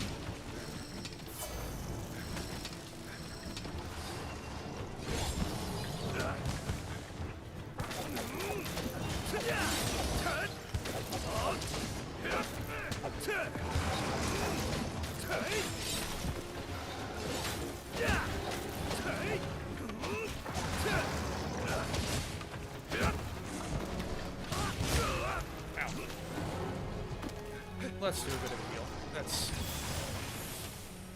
We take a quickie sippy.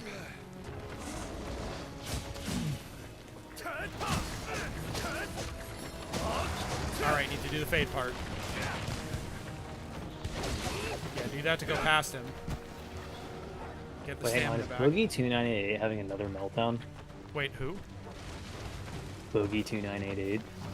Who the fuck is that? He's an old school YouTuber from the good old days.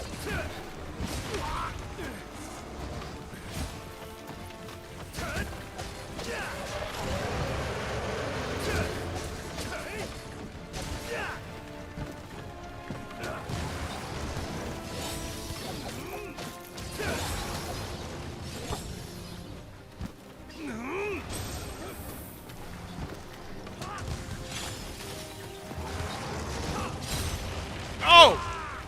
Wow! God, that one hit hard.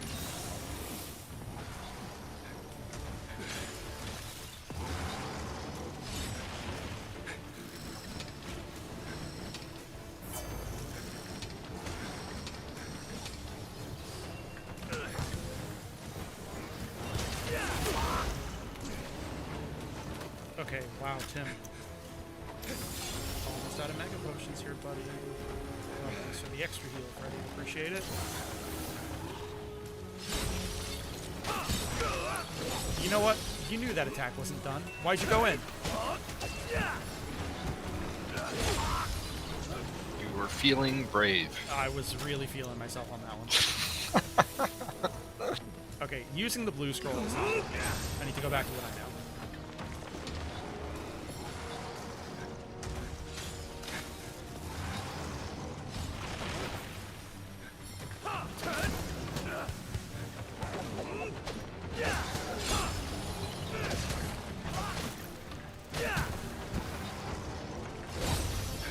He's got one more. He's not stuck yet. Oh no, he is stuck a bit. Oh, he's capturable. Yeah, let's fucking end this. Come here, big guy. Oh, that's not what I meant to. There we go.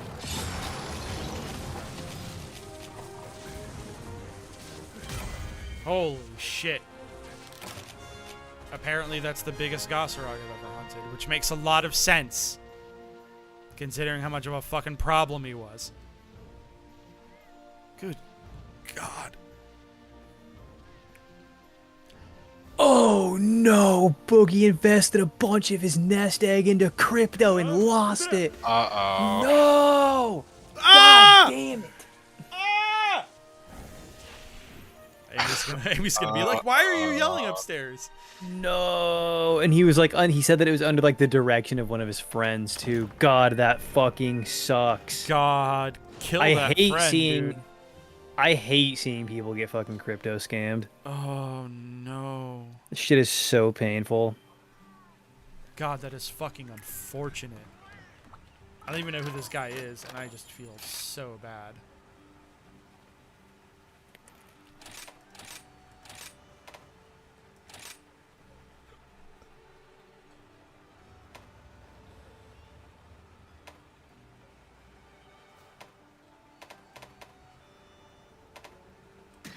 Or Freddy, we're gonna make you the full healer.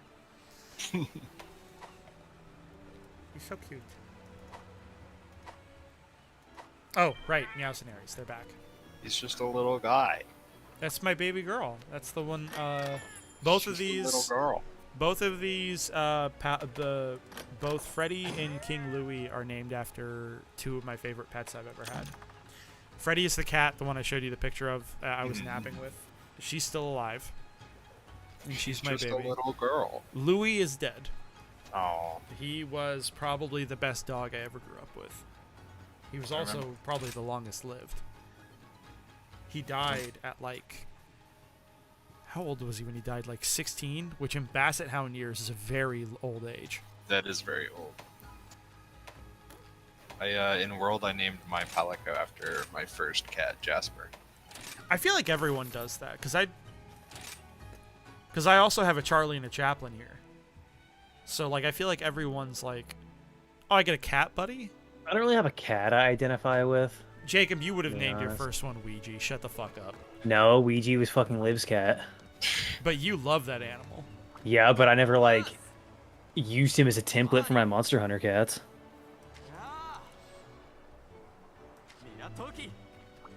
Oh. Hold on. Let's go talk to... Hi, lady.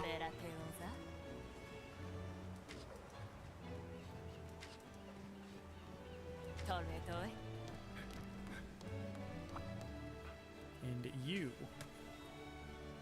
are too cute for your own good. Because you are annoying as fuck. Alright, I think I have time for like one more hunt. Because this stream has already gone like almost twice as long as they usually do. Yeah, I need to go for now. But if you guys are still, I don't know, hanging out in BC or what have you, later I might be back. Alright, cool. I'll probably end up spending the rest of the night downstairs being social, but That's fine. it was nice to hang out, and I will see Yeah. you tomorrow. Yeah, Okay, I I'll haven't see decided you. if I'm gonna go to the range or not yet. Alright, see ya. Bye. Bye.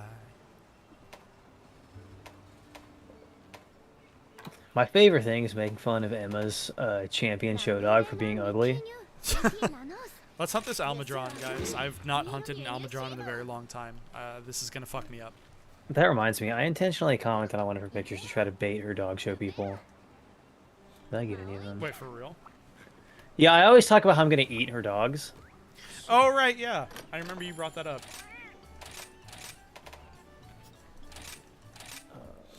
Let's see, where's the picture at? I don't know what I'll do if something happens to Badlands. The Badlands chugs. What the? Oh, I'm guessing this is the boogie dude. Dude, I feel so bad for that guy, for real. Which guy? Getting scammed into crypto by someone that like is a friend and you like trusted has got to be one of the worst feelings. Like, I thought you were my friend. I thought you had my best interest in Dude, heart. the annoying thing about it too is that there was like a window where like you could have pretty much anybody could have gotten into crypto and made an insane amount of money. It's just so unfortunate.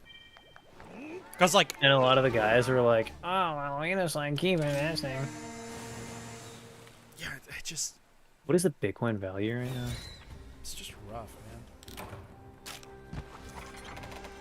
Yeah, it's below 20,000 right now.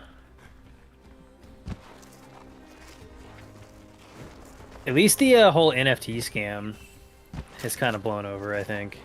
I'm really mad because those guys, they're the same. The NFT guys are basically the exact same kind of guys who are getting into AI art, and that's actually like working for them, which sucks. I don't know if the AI art is any of the AI art stuff like monetizable yet.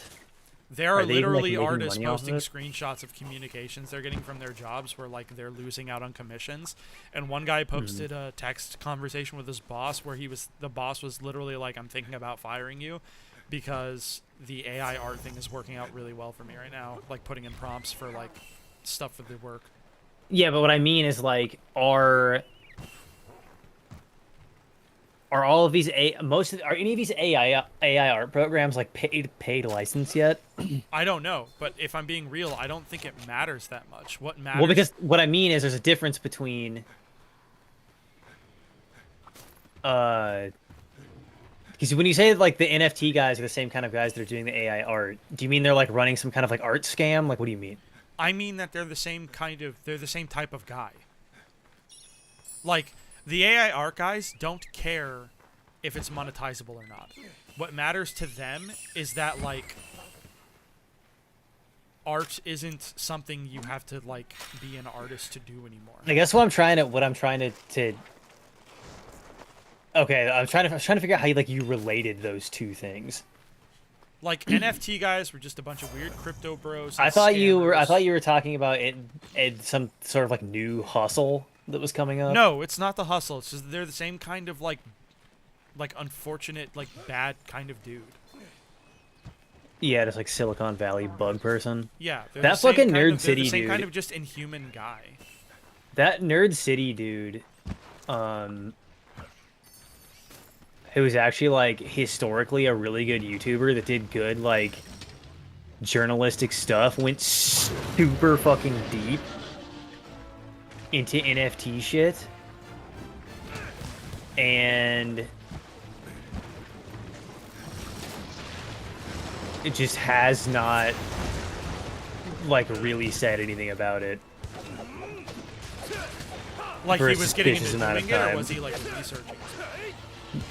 Well, see, that's what at first I was like, there's no way that this guy is falling for it. Because this guy is like a smart guy. But he just 100% looks like he fell for it, like went down the entire pipeline.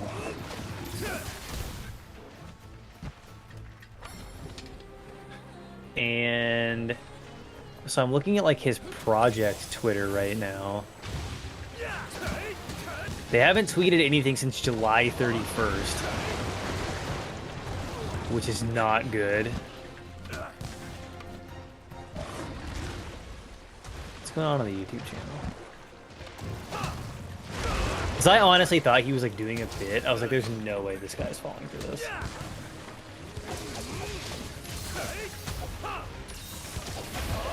Yeah, he hasn't uploaded a YouTube in 8 months either. So I think he put a bunch of fucking eggs into this NFT basket and was like about to fucking go nuts on that, and then the whole thing just melted down, is what it looks like. What was really crazy about the NFT thing was how quickly it melted down. I'm not gonna lie, I thought we were still gonna be dealing with annoying NFT shit to this day right now. No, those fucking like mold, like pyramid tech schemes, they don't, like, they're doomed to fail. Like, it's really a miracle that crypto has made it as long as it has. I think the only reason crypto has made it as long as it has is that crypto actually has like a real world use.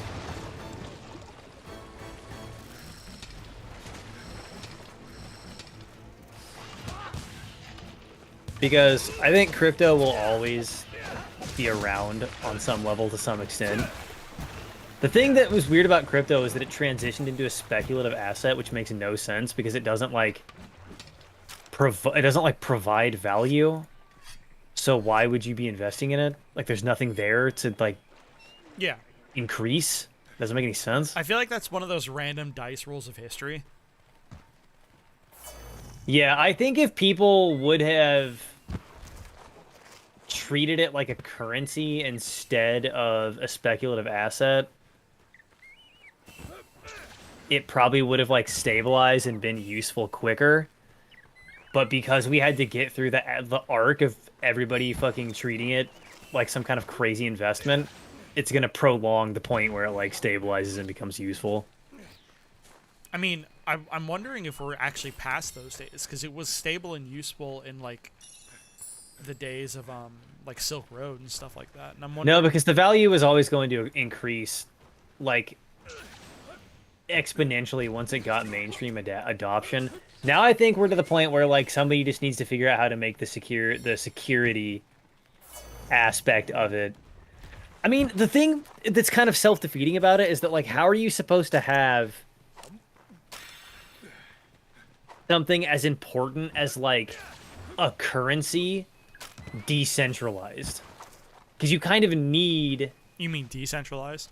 yeah, decentralized. You need some sort of like body that can like regulate it and make sure that like Well, I think the big idea banks can use it, and that like, I think the big idea behind it was that like because the actual Bitcoin is itself its own permanent record, that the people themselves could act as a unifying body, because the physical record of what's being traded is literally right there. It's in the coin. It's yeah, what that's makes the theory, but then when you look at it in practice, that whole idea falls apart almost immediately. No, I know it does. I agree with you. It doesn't work. I agree with you that it doesn't work. I'm just saying that that's what I'm under the impression the idea is supposed to be. Just like I never really got. I mean, this is because like this is all libertarian tech guys, and they fundamentally like have childlike brains and don't understand how this stuff works. I never got a straight answer from any of these guys on like, okay, how is this going to be widely adopted as a currency without just being consumed by the system? Because like once like banks accept it, and once the government accepts it as like a down payment on a house, and it gets regulated to shit, how is this not just like the dollar with more steps? and none of them could ever answer that question because they're fucking delusional and think that like we're getting rid of money and doing seasteading.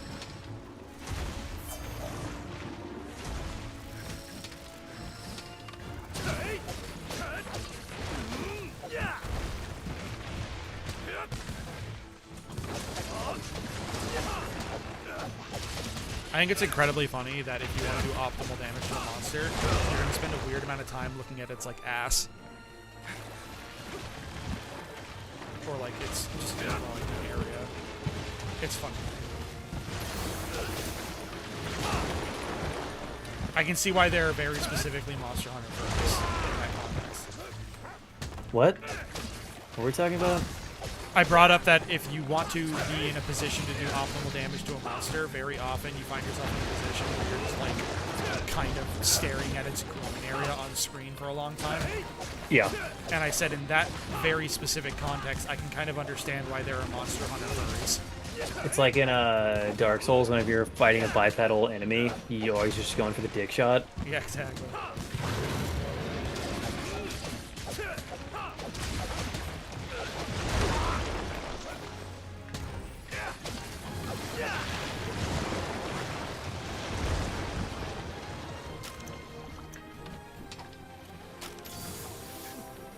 Wait, why do I... Oh, God, I didn't top up on fucking Mega Potions. Oh, good lord. I didn't even craft more. I'm a genius, guys. I'm very good at this. I promise.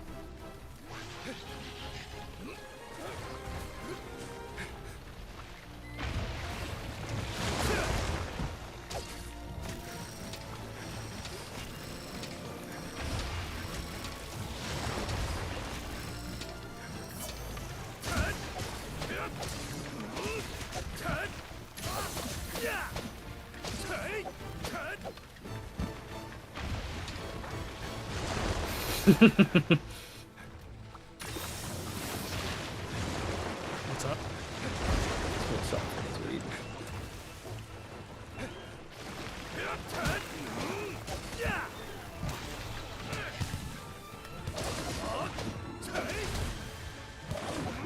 Oh, that's gonna hit me. Yep, saw that.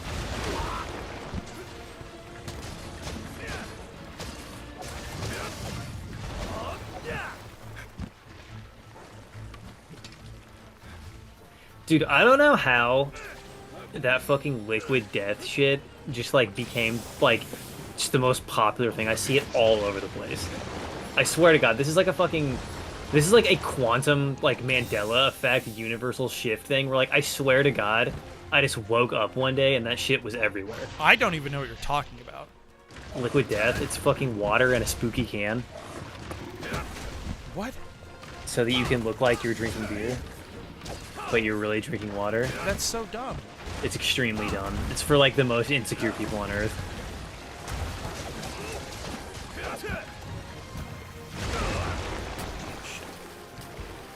He hits me that a lot. It's weird.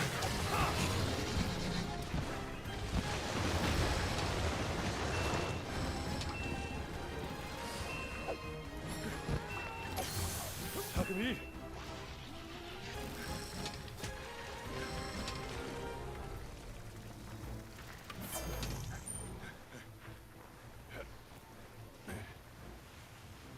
Alright, let's... This thing has a fucking gross tail. Oh, Almudron? Yeah. Looks like the gaping dragon from Dark Souls 1. It's a Leviathan type monster, kind of like Lagiacrus, It's got like a shrimp tail. Yeah, no, I don't. Almudron is probably my least favorite new 5th generation monster.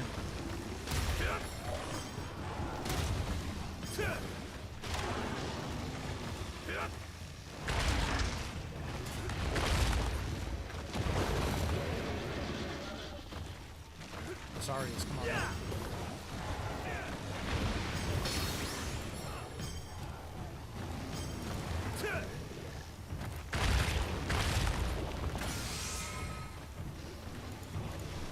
It's also kind of weird because all of its like weapons and armor that you can build off the Almudron like are intentionally meant to look like sci-fi and like Super Sentai shit, which is like cool, but it's Like it definitely catches me off guard. Like all of its weapons look like they're like cyber blades, and the armor makes it look like a fucking common rider or whatever. This one has like a in-depth transmog system, doesn't it? Yeah, the 5th generation. I don't know if the 5th generation introduced it, but World also has a pretty in-depth transmog system. I think World introduced it later in Iceborne or something. Right. But I don't know if it's the 1st generation to do it. That's what I'm trying to say. I'm pretty sure it is. Is it? Yeah, I would have remembered if it was in Gen 3. Well, there's always Gen 4. I never played Gen 4, so.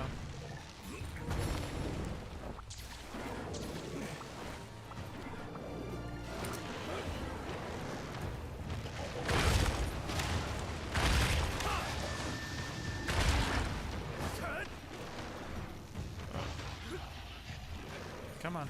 Come on, Baroth. Let's go. I believe in you.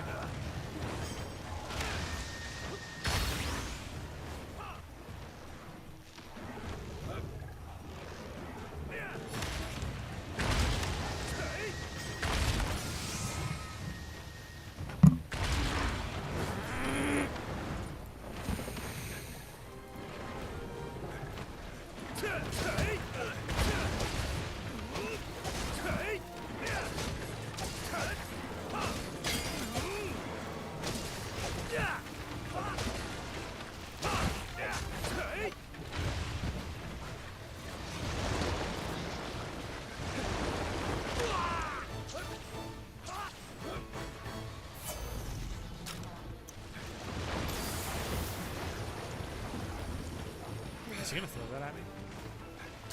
Let's find out. I saw this thing the other day that was AI generated 3D animation, and that's gonna be fucking crazy too. God, that's gonna be a fucking. It's crazy how fucking fast, like, this shit can't. Everybody, if you would have asked people, like, the week before all this shit dropped, like, how close are we to AI art being, like, usable for stuff? People would have been like, we're at least a decade out. And it just fucking happened, like, overnight. Shit is nuts, dude.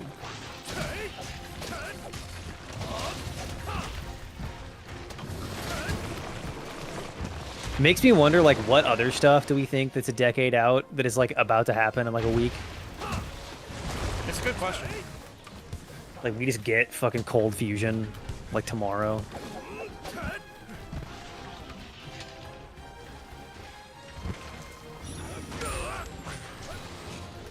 That was a very. Tim, what are you doing?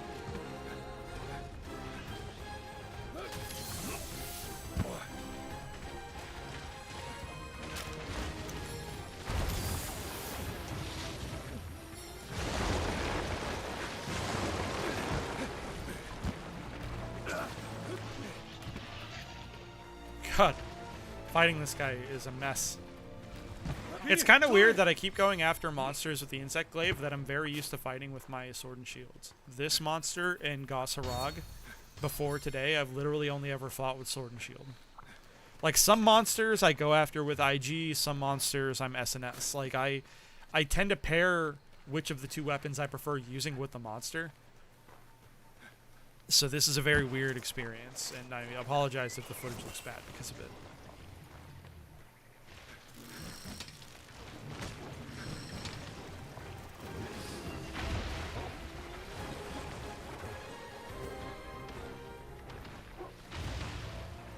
Hey, bear off.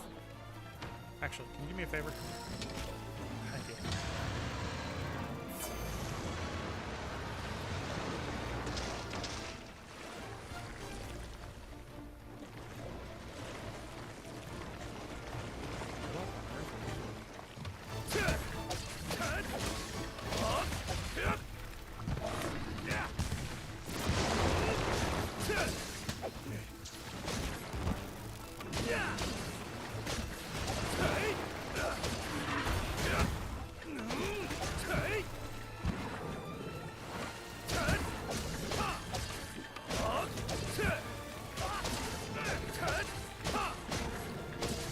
Michael is in a cringe talk phase, and some of the fucking TikToks he's sending us are will just like melt your prefrontal cortex.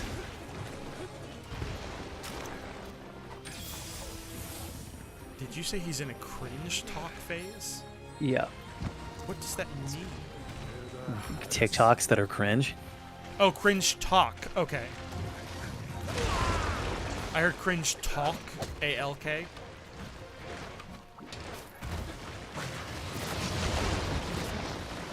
The shit that people think that it's like okay to upload to the internet.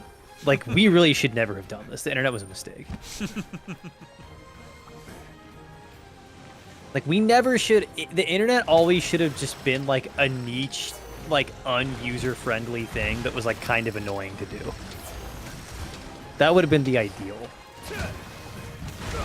It's just annoying enough to where like you can like learn it and like have fun experiences, but like enough of a bar to where just the average moron with fetal alcohol syndrome can't pick up a cell phone and just upload whatever they want.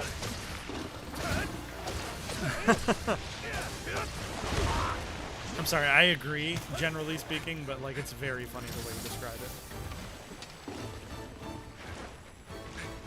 Like, at what point, this is completely serious, at what point is allowing some of these people on the internet like a form of abuse?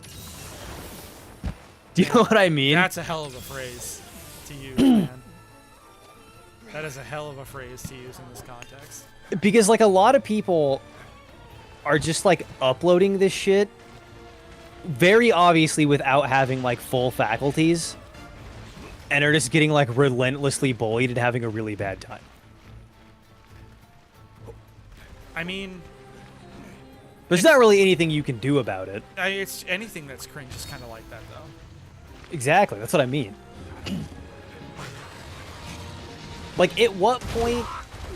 So you know how like if a dude gets caught doing some like crazy sex crime or whatever, they'll like restrict their internet access. Right.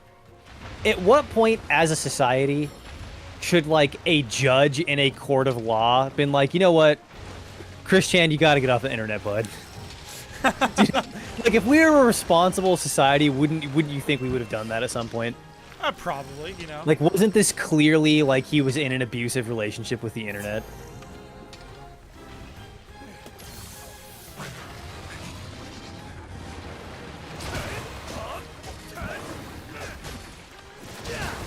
That would require the entire idea of like modern society to kind of catch up with the internet in a way that like it still really hasn't. Yeah, you would need the entire global community to like understand the internet, which it like already most people find it, even in even in America, which is the country that for all intents and purposes invented the internet and kind of got it first. Even in America, educated people still don't fundamentally understand the internet. So like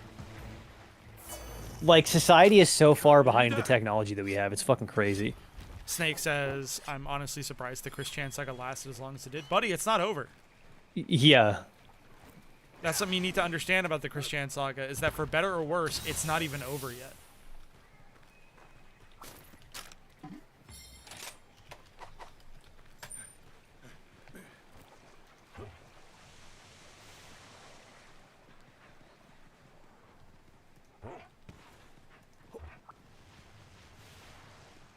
Man, this hunt is taking longer than I intended. I'm not gonna lie to you guys. I'm hoping I have this Almudron almost fucking fixed.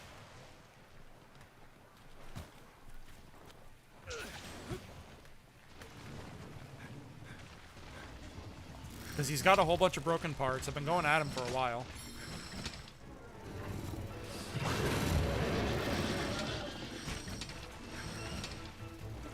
And like, the Insect Glaive isn't my most damaging weapon, but the DPS on it's pretty solid.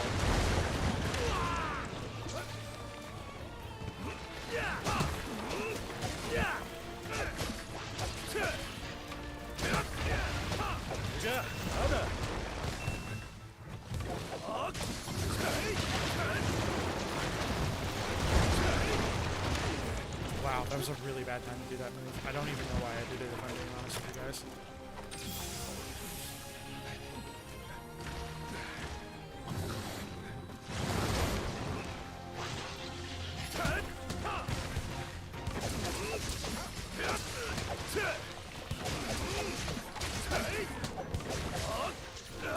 Oh, okay. That wasn't what I meant to do, but that's fine.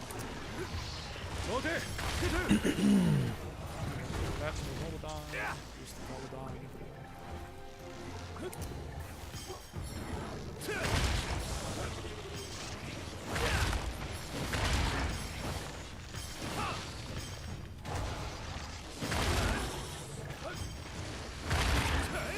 Oh! Almadron is capturable now, which is good. That means we almost got him. I was right.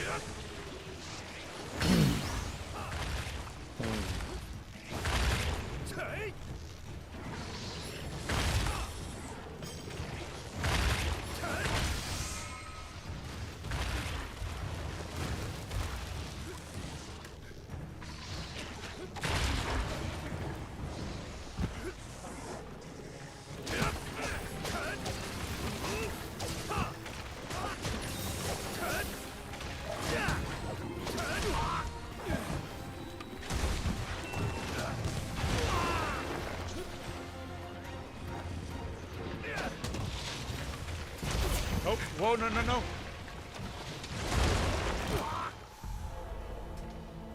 As soon as I'm like, oh, we've almost got him, he's almost done, I fucking get way too greedy and faint. So that's fine. Fortunately, he wasn't actually kicking my ass. The hunt's just been taking forever. So that was my first actual faint. You know what I need to do? I need to go down an enormous rabbit hole about the Las Vegas shooting and lose my mind. Dude! Are you talking about the one with the that got bump stocks banned, basically, or do you mean? Yeah, because that shooting was fucking weird. It was dude. very weird. That whole situation was extremely bizarre. There's not a lot of shootings where I'm like, where I believe the like conspiracy theories of like, oh, it's like a false flag or whatever, or like everyone's like, I don't know, man, it was just a little bit too weird, and I'm like, not really. Like the Christchurch shooting wasn't too weird as far as None of the the Vegas one is the only one in recent history that was like, something is up here. Like, this does not make any sense.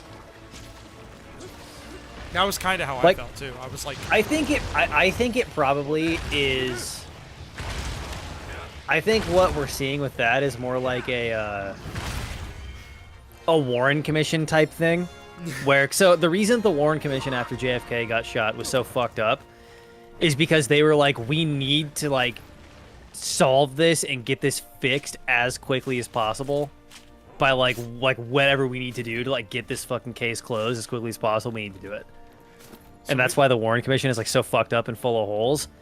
I think that shooting is like something similar, where the people in charge of investigating it were like, okay, we need to like get this under control immediately. Like, we do not have time to do like a multi-year investigation on this. Like, it needs to be open and shut right now because this is too fucked up to just be like floating around in the public consciousness.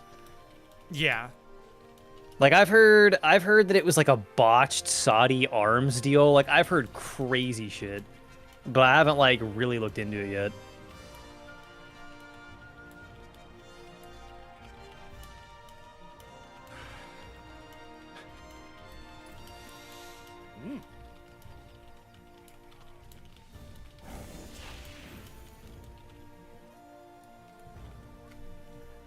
All right, boys. That hunt did not quite go as planned. We had one feint that was unexpected, and it turns out I'm just a lot better at fighting that monster with a sword and shield than I am with a glaive. But we did take care of it, and killing it with that Daimyo Hermitar heavy attack was like pretty fantastic and cinematic. So this stream's gone on for 4 hours. That's longer than I usually do. I really appreciate you guys. It's super cool of you to spend so much time with me. And it was a really nice way to calm down and relax from my literal almost 60-hour work week, which it's just been rough. So, All right, I'm assuming we're going downstairs. yeah. I'm gonna All right. finish this little talkie scene with these people, and then All right, I am out of here. I'll Yep. see you in a minute. Yep. See you soon. All right. Come on.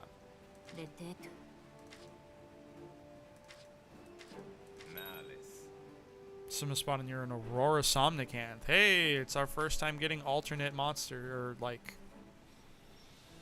what's the word I want? Like monster subtypes or whatever in this particular. Well, that's the first time because we had the orange Bishaten. I do really like that the important hunts, they like, the NPCs explicitly join you. That's super cool.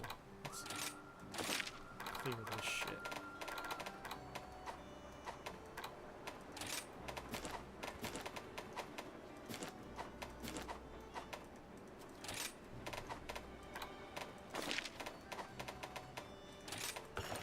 Alright, guys. I really appreciate you. I've had a fantastic time. I really hope you guys enjoyed it as well. Expect to see me on Tuesday. Probably won't be streaming tomorrow. Expect to see me Tuesday and Thursday like normal, unless work gets really fucked up and busy, in which case, whoops. We'll play it by ear. But you guys have an excellent day, and I will catch you next time.